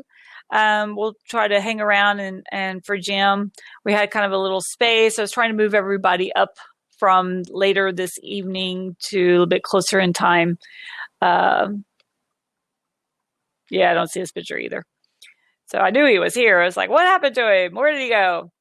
Of course, when you're wanting somebody, they disappear on you. Anyways, some upcoming things that everyone needs to know about. June 9th is our next virtual summit. That is going to be called Transformative. That's our theme for that summit. And I think I did schedule a Blab-a-thon, even though we're trying to figure out a new platform for the Blab-a-thons. You would think a Blab-a-thon should be on Blab, but they're having so many problems with it. Anyways. And then we've got the conference coming up June 26th through the 29th, like I was talking about. If you haven't bought your tickets yet, you'll definitely want to do that. Well, just because Blab has been an issue, and there continuously seems to be an issue. So that's why we're looking at. But yeah, I love the Blab-a-thons. So if we don't do the Blab-a-thon like this, we're going to do it some other platform. But until I find another platform, it'll stay with Blab. So we'll get Mr. Jim on here shortly. I don't know. Of course there's Zoom, which is also great, but the problem with Zoom is that you do have to have people come in and register for it. It's not just like random, people that can come in, which isn't always bad, but it's kind of fun just having people anywhere be able to hook on. And like Periscope doesn't work because you can't have more than one person, and who wants to hear that much monologuing ever? I was on Periscope for a while. I'm like, I am just talking to myself. And I built a great community there. But at some point, you're like, I'm looking for something different. That's why I really like Blab, because you can have multiple people on. So it makes it a lot of fun for that to happen. And I see Miss Carmen still on, and Barbara and Cheryl, if you want to come back in. Miss Luana. Let's see if we got any response from Mr. Jim.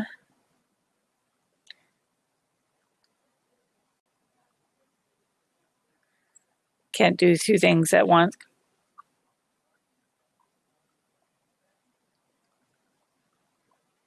There's Miss Luana. Yeah. I don't know what you're talking to yourself. Hey there. I'm enjoying the show. I've been with you almost all day. Nice. I know. And don't you find it's, to me, people are like, oh my gosh, you're on all day. But, it's so fast paced, and I get to talk to so many incredible people. You just never know what's going to resonate and what you need to hear that moment, right? Absolutely. In fact, some of the people that were speaking this morning, I thought, that's me. That was me. And so it was great. And I want to give kudos to Dan too, because he did my website. I should say he redid my website, and it looks beautiful. Excellent job that he did on there. So thank you, Dan. Nice. Appreciate that. Yay, Dan. I didn't know he had did it because somebody said, oh, I love your website. And I'm going, what? My website? Because it's kind of bland, So I went over there to look, and it had been transformed. Awesome. Here's Mr. Jim. Awesome. All right. Well, let's I'm switch going over to step to out. Bye. Thanks Bye. for jumping in. We'll get Jim on here. Yay. Thanks, Nelson. See, you're so helpful.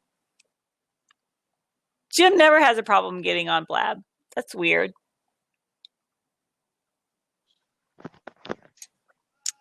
There he comes. Yay! Oh, shh. What? Can't hear me? Yeah, I can. I thought you were telling me to shush. Me? Never. Listen, I didn't forget, and yes, thanks, Nelson. I was just taking care of an administrative issue here, but it's all done, so I'm here live and in person. Thanks. It's good to have great friends like Nelson Hudis. Yeah, poke. Well, a text. Yeah, I didn't forget. I'm here. I'm just shutting down all my other stuff here. So how's everybody? How's all 90 people? It says here 90 people are watching us somehow. We've had awesome. And I was real confused about that early on. And what happens, like on PSA and stuff like that, if they're not logged in, they're still watching. So it counts those people too. So it's kind of cool. All right. Well, I'm glad to be here. How's the day so far? I know there's a second Fab Blab-a-thon you've done. Yes, it's been awesome. Let me see. I forgot to look to see what you want me to ask you. Leveraging newsletters. Yes, I figured might as well we'll give some super duper amazing value to everybody listening, because figured we'll take things to a new level. So I have some great case studies and cool stories to share. So let's do that. Perfect. All right, let's start it officially. Ready, set. Welcome to the Fab Blab-a-thon, brought to you today by the Public Speakers Association. I am Tanya Hoffman. I'm the CEO and founder of the Public Speakers Association. This is my Fab star today, Mr. Jim Pagamsis. Yay! I like this. Can you patent that? Can you patent that? I'm stealing. Yeah, totally. I'm going to trademark it, patent it. You should. It's like frame yourself. Yeah, I agree. So tell me, Jim, how fast you are. Tell me about you. So first of all, thank you for allowing me, Tanya, to be on this Blab show. Tanya has, I've had a chance to, learn from Tanya there for a number of years. And especially last year, I think I've probably not just learned a lot, but applied. And I'll share a funny story here. I did my own first blab a little while back. Everything that can go wrong went wrong that night. But Tanya swooped in. Swooped in. We're gonna make a superwoman thing, but it's been fun to take advantage of this platform. It's a great way to not just to share, but to engage. And I've really enjoyed it. I'm here in Toronto, Ontario, Canada. So I do a number of things: learn, speak, and socialize. So I've been an author since 2008. I've been a speaker since that 2008 as well. I've had a chance to travel here in Toronto. I've been to the United States. I was in San Antonio last year. I've spoken way down south in Arkansas many years ago, and I think that it's been a great experience to go down there. And also, I'm a social media trainer, so I've been working with Constant Contact here for 5 years. So the reason I'm telling you this is not that I sell the product. I'm a solution provider here. I can sell my product anywhere in the world. I've actually gone on the road and spoken for them almost 2.5 years. I was one of the busiest and most productive authorized local experts here in Toronto for almost 2.5 years. I still do work with them. Write stuff on their blog. I have amazing clients like Nelson Cudis, who's on this Fab here and my caretaker for today. So thank you, Nelson.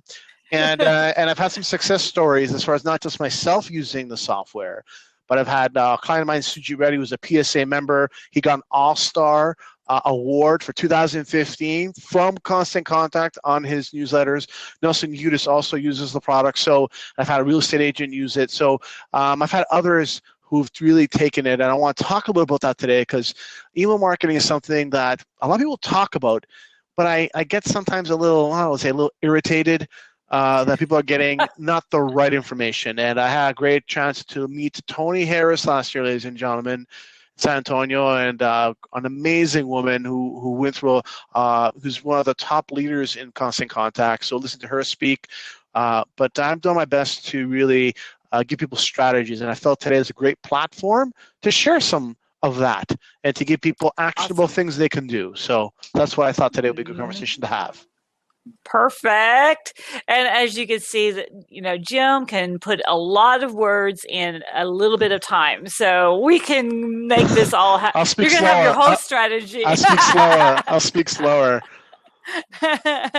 And I got to let y'all know too, at my last conference in San Antonio, I had a kind of a hoedown theme, and I had one of the top oh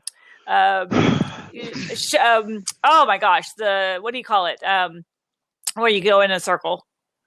Square dancing? Square dancing. One of the top square dancing callers in the world. We're going to go there. I know. And Jim was like a natural at square dancing. Well, here's the story, Tanya, that I never told you. I've had a square dance history in grade sixth grade, your terms. I was taught by a gentleman. His name is Mr. Miller. He was from Moose Jaw, Saskatchewan. He has since left us, but many years ago. But I learned from him square dancing, so it was great to do it again because I actually had experienced square dancing way back. So that was not my first rodeo, as they say. But we had way too much fun during that conference, ladies and gentlemen. Tanya, not just as a serious businesswoman, but she knows how to have fun fun, and very memorable. Tanya, I'll share something very personal, but I want to share it because I know she doesn't mind me sharing this story. The first time I met Tanya, I had to swim through water to get there, take off my shoes and socks to hoverboard over the parking lot in San Antonio to meet Tanya. It was a big flood in San Antonio that weekend. Some more water than we had here in Toronto. So my first meeting is barefoot meeting Tanya. And it was awesome. It was one of the best introductory meetings I will never forget. It was, to this day, I wear it out, but it was true. I should take pictures of me in my bed. It would have been even funnier, but trust me, it was funny. So just to see Tanya's face, goes, what the heck? I hoverboard over. Brilliant. It was. But we had a lot of fun. Brilliant. And so it's been fun to learn. And some of my members have heard Tanya speak now via Skype at my PSA events here in Toronto, and they're just blown away. They're like, what took you so long to have Tanya speaking? I mean, what do you think I do always. I'm a Tanya person. I'm a Tanya person. But no, great person to know. Honestly, Tanya, ladies and gentlemen, connect with her on LinkedIn. Great person to know. She's had some huge success, and we're trying to learn from that and apply it for ourselves. Yeah, so you and Nelson have to get me to come up to Toronto. We'll need to work on that. We'll work on that, yes. Awesome. So I know with newsletters and everything, I mean, a lot of people were like, you know, newsletters were so old school, so yesterday. We should be doing these blabs instead. But I still find that email is still very effective, right? It is, and I'll add to this blab. Blabs are great, but you can take the blab. You're given a code on Blab, and you can get that code and put it anywhere. So I share it on my newsletters. And why newsletters are here from now moving forward is because you still want to connect with your audience and you want to be in their inbox.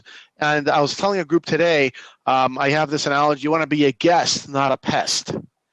And people want to give you their email address. They're giving you opportunity to be involved in their world. And I can tell you for myself, starting about 5 years ago, I didn't see maybe the reaction to make it work. But I'm glad to tell you, not just my story, but other speakers who I've engaged with this. And the ability to do this is emails is a part for you to connect. So I'll give you a suggestion. So one of the big things I do is that it's about sharing what's happened. So I can take this link to this interview and share it to my newsletter group tomorrow. Tell them to go this spot of the interview of the day and of the Fab Blab-a-thon, watch it. And I did this last month, and people went and watched it. They went to that point and they watched it. You can watch the rest, but it's again to share your continuous value. Tanya always talks about how you're sharing your profile, how you're sharing what you do. You can take all these platforms and use them. And if you do it correctly, if you don't inundate your network, the thing is to do it in a way where you're not inundating people, then you will capture attention.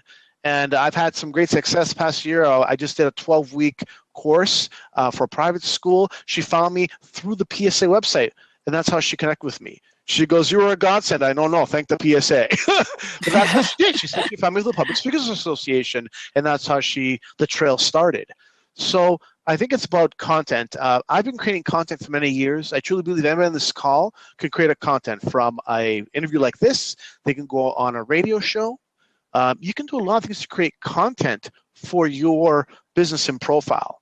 And that's why I think emails are great. I send targeted emails out once a month to promote my chapter. To all my speakers in my network, I do targeted newsletters just on that. But I can share a few stories again with Sujit and Randy, who we took what I did to myself and I did them. I shone the spotlight on them, not myself, and I can share some of those stories in a bit. Yay! Well, and I know there's two things that always drive me crazy when people talk about email, and one of them is, well, gosh, I only have a really tiny open rate, and I'm like. But it doesn't matter because every time it comes into their inbox, it's like I see Jim's newsletter. I'm like, oh, hey, Jim, delete. Hey, Jim, delete. It reminds me over and over and over again that Jim is still in business. And then when I'm ready, because I know what Jim does, then I go over and I open it. And because I open it, I am ready, right? Yeah. So that's power. Yeah, and I call it top of mind. You want to keep people top of mind. And I have attracted clients because of that. Just recently, I had a number of people join the PSA. I just spoke to a gentleman named Marco Mendez. He is a martial arts expert that just joined the PSA recently. I got on the phone twice with him. He says he checked out my website. He checked out my LinkedIn. He says I made the right decision to join the Public Speakers Association. He does obviously have a community. He had spoken to Tanya. So again, it's all about being ready. And I like with the analogy about people knowing that you're still in business. And that's why I tell people email campaign is a great strategy for your business because you can promote to them within reason. So I don't promote to my group as hard. I will be doing over the next couple of months. I have a boot camp. We have the PSA conference. There's a few things, but I don't want to inundate my audience with too much sales. I have to admit, I think I get some newsletters that are too salesy sometimes. And I think that you have to be, I provide education and entertainment, I call it. And again, that keeps people interested. And I get people responding to my email kind of saying, thank you, keep it up. Once in a while, I go to network events here, and some subscribers come up to me and say, oh, I get your newsletter. I've been getting it for 5 years. I have some great content. I go, could you type that in reply, please? So use it as a testimonial. But you have a lot of versatility in newsletters. You can do different templates. But I think if you're upgrading your business and you're doing things, the best way is to inform, not inundate, inform individuals. And for example, Suji Reddy, we were just today speaking at an event here in Toronto. He's done TED Talks. He's done stuff with Junior Achievement Ontario. He has put together a template now that is just amazing. And I share it on my blog. I share with people. Listen how crystal clear. It took him a few months to kind of find his space. But again, with my assistance and his ingenuity, he found something that worked. And now he's getting opportunities come to him because of the newsletter, because he's leveraging it. Because at the end of the day, what I want to leave you with before the end here is leverage. Is you can take the newsletter and leverage it. I put the newsletter on Pinterest. I put the newsletter on Instagram. People have to find you. It's not just one dimensional. I share it on LinkedIn, Facebook. You have to spread it out within the networks. And I'm very happy to tell you that Constant Contact has made some big upgrades here in the past 2 months as far as drag and drop features. From used to upload things twice from the library and then upload it to your newsletter. Now it's a drag and drop. And all of the early beta testers in January that was testing it out for them. I just did another beta test here in the next few weeks. I'm going to do another one soon. But again, they've make it effortless for you to put together that newsletter. And the reason people seek me out is because they see that I've done it for real estate agents, for myself, and now they want it for themselves. And I'm ready to do it. And I think that people look for that success. People do. They want to go with people who've done it and who can do that. And just like Tanya, she has, one that Tanya does really well is a call to action. So one of the things I'm doing is, how can I turn this to a call to action? How do you do that? And Tanya does that really well. I'm trying to always listen. How does she turn that to a call to action to gain more exposure, more interest? Yeah, and it's about filtering, that's what people, they don't do well, is you kind of eliminate, those that don't fit. And I love filtering because then you get to that core value that I find a gem out there, because gem is really a gem, you have a double, whammy for your name. So I'll take it. No, and again, I appreciate that. But again, I tell you, when I joined the PSA, I had no idea what adventure I was going to be on. And I have to tell you that it's been a pleasure. I've met some great people here in Toronto and San Antonio online. I've had PSA members come and speak via Skype for some other events that I've done here in Toronto. And let me tell you, when I pick up the phone, I email PSA members, they pick up. One PSA member is actually getting married, and he was Eric Upchurch. He was getting married, and I called him up one day. He goes, "Jim, we're really coming, but my wedding's like in 2 days or something." I'm like, "Oops, sorry," but he picked up the phone. He didn't say, "Oh, I'll talk to you later." He knew who I was because we had met. So I like that. That I didn't. I said, "Okay, maybe I asked you to get married," but I reached out to PSA members. Dylan Rainbow has spoken for me numerous times. He's amazing. Candy Barone I've interviewed. So all these relationships that Ms. Jennings was just on here, I met her and her husband and her son, and so all these relationships I've had a chance to communicate via Skype and Zoom and all that. That's the part of this PSA that I really enjoy is those amazing relationships. Oh yeah, and it's so funny because sometimes you do something and you get these really positive, results from it. And then you try to do something else and sometimes you don't. And it's always interesting. I always have a hoot. How I've got a kitten who's attacking me. Say hello to Jim. Oh my God, that's the cutest kitten there. That's the cutest kitten. Oh my God. Okay. No, we can't compete against kittens. Okay. It's a kitten video. Oh my God. So, but I sent out an email the other day through Meetup because you can send them through the Meetup group. Well, this lady contacted me. She goes, "Well, how did you get my email? I didn't give you my email." And I was like, Wow. I said, it's just on Meetup, you're in the group. Well, I don't think I added myself to that group. I'm like, well, I can't add you. So the only way you're added is if you added yourself. Okay. People get really touchy about stuff, especially about their emails. Yeah. And I'm like, there's such a thing as the delete button and, and a, opt out button. Yeah. So, and all email systems have the opt out. It's by law you have to have an opt out. Yeah, it's a new Castle law. It came here to Canada a couple of years ago, and again, this is one thing that Constant Contact did. We did interviews, webinars. Unfortunately, some of our other competitors did nothing. I'm telling you, I asked, some other competitors did nothing. So not just the thing I've accepted with Constant Contact is not that they're a great company, but we're a great educational company. We have lots of great education. And that's where Tony Harris was speaking last year, and she's had a great success with business, and she couldn't get there because she went out there and she did it and she prepared. And she's a great speaker. I had a chance to speak her there in San Antonio. But at the end of the day, I have my new, I got just recertified here for 2016 with Constant Contact, unit certification, and the reason they do it is because they want to keep us up to date on what we do. But here's a tip I want to give you. So one of the things that people say to me is, okay, so how do I make money with this newsletter? And I can tell you, you have to work towards that money. So one of the things that I tell people is, what are you sharing? What value are you giving? Why would they hire you? They have to know they're hiring. So one of the things about email marketing is you can do newsletters, you can do promotions, you can do a lot of different things with newsletters. You can do video, you can upload videos, you can put articles. So my suggestion to everybody is put together an offer of some type so they get to know who you are and what you do.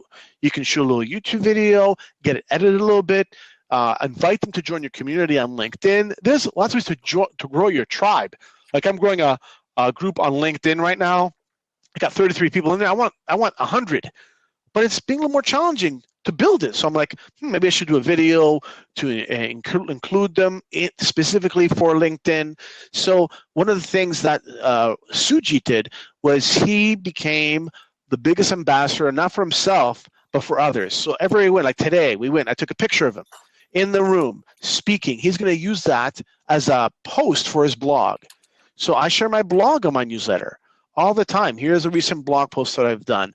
I nominated myself for an award here for my college called Centennial College. Well, today, strategically, I took a picture of me beside the banner because they were there at this expo I was at. So I'm going to use that for a big expose because the nominations are coming up mid-June.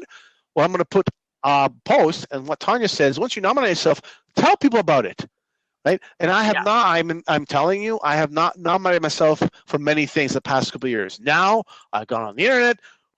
Any nominations going on? I found 2 of them.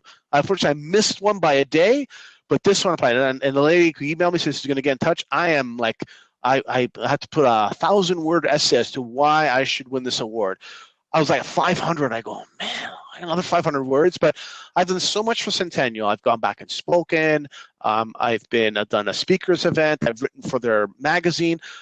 All these little things I did in 5 years, I hope will be enough for them to give me this award. And if I don't win it, it's okay. But at least I know that I have but you can still use the nomination in your bio. I do. Nominations are almost as good as winning, I didn't know that. And what Tanya does every month for the Public Speakers Association is why you should join, and this is a PSA announcement for the PSA, is we do monthly calls on different topics.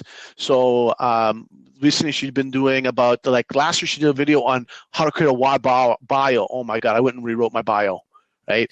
How to do a one sheet. Like every month is a new topic, and I actually transcribe them all and I share it with my members. And Monday is our next training at 7:00 Central Time. Yeah, doing it early. Night.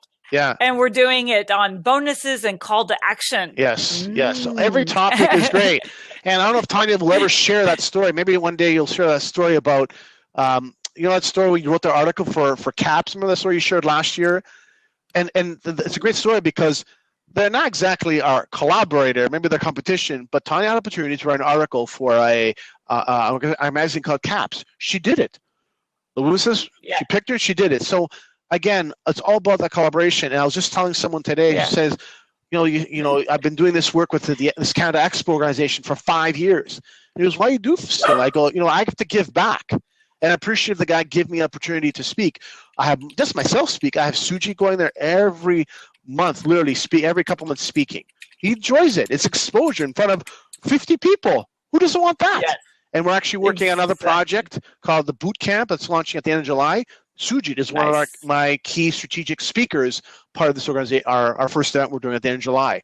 He is hotter than a June bug on a bad day, let me tell you. Because it's not about the boot camp. We're talking about it today, but it's about what Tanya's talking about. How could you monetize your speaking? Everybody wants to monetize their speaking, but you got to work towards it. You got to work towards it. Here in Canada, I think it's a little challenging sometimes, but we are working on it here. But you know what, Jim? Everybody says that wherever they are. Yeah. They're like, oh, but where I am, I'm like, no. Yeah. Well, I did it. I mean, I have no excuses. I did the 12-week course for the private school. I got hired to do a trade show last week. The lady said to me, never forget, she goes, I hired you with the right person for this. She knew me like a year ago from something else we got connected with.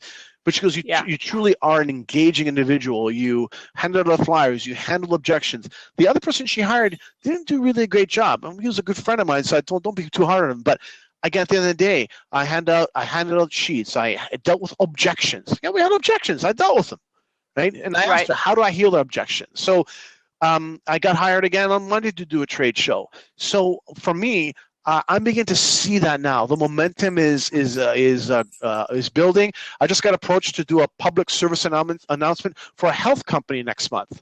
Nice. They found me and now they're looking for my wife for this PSA, so it's kind of hilarious. The producer says I got to find you a wife, which I thought was a double entendre. I got a little worried, but. No, I'll tell you why. Because do you have to get to approve her? No comment. It was a G-rated show. But the thing was, the reason I did is I went on. I said, "How can I take my talents?" I got into acting a few years ago for 6 months. I did a real acting TV show. I did a bunch of stuff. But again, what could I do right now to take it to that next level? I'm excited about the project. Yeah. She sent me the script. Now, all this comes back to this: is feeling comfortable about the abilities you have. One of our recent PSA members, Regina Neal, just came out with a book here in the next couple of months. You know what she said to me? She goes, I have to tell you how much I owe you in the PSA, because she wasn't a very confident speaker when she first joined the PSA. She was using cue cards, which is nothing wrong with cue cards. Then she went in 60 days not using cue cards. Last month, she did a presentation on PowerPoint. I almost fell off my chair. It was beautiful. Well, it's all about doing, and a lot of people, they wanted, you got to just do it. And we're running out of time. Okay. So we've got to wrap this up. Okay. So tell us, do you have something you would like to give us, to give our listeners today? Yeah. So there's 3 things. First, you can go to my website. I'm going to type it in here. I'll type my website in there. And awesome. On my website, well, there's 3 things, and I'll do it very quickly here. So that's our website. So I'm always saying there's 3 things. First, you can go to our website and you'll see how you spell my name. Please connect with me on LinkedIn. Send me a personalized message. Hey, Jim, great to hear on the blab. I'll accept you. I don't like just I want to be a connection with you. That doesn't cut it. Send me a LinkedIn message. Connect with me on Twitter.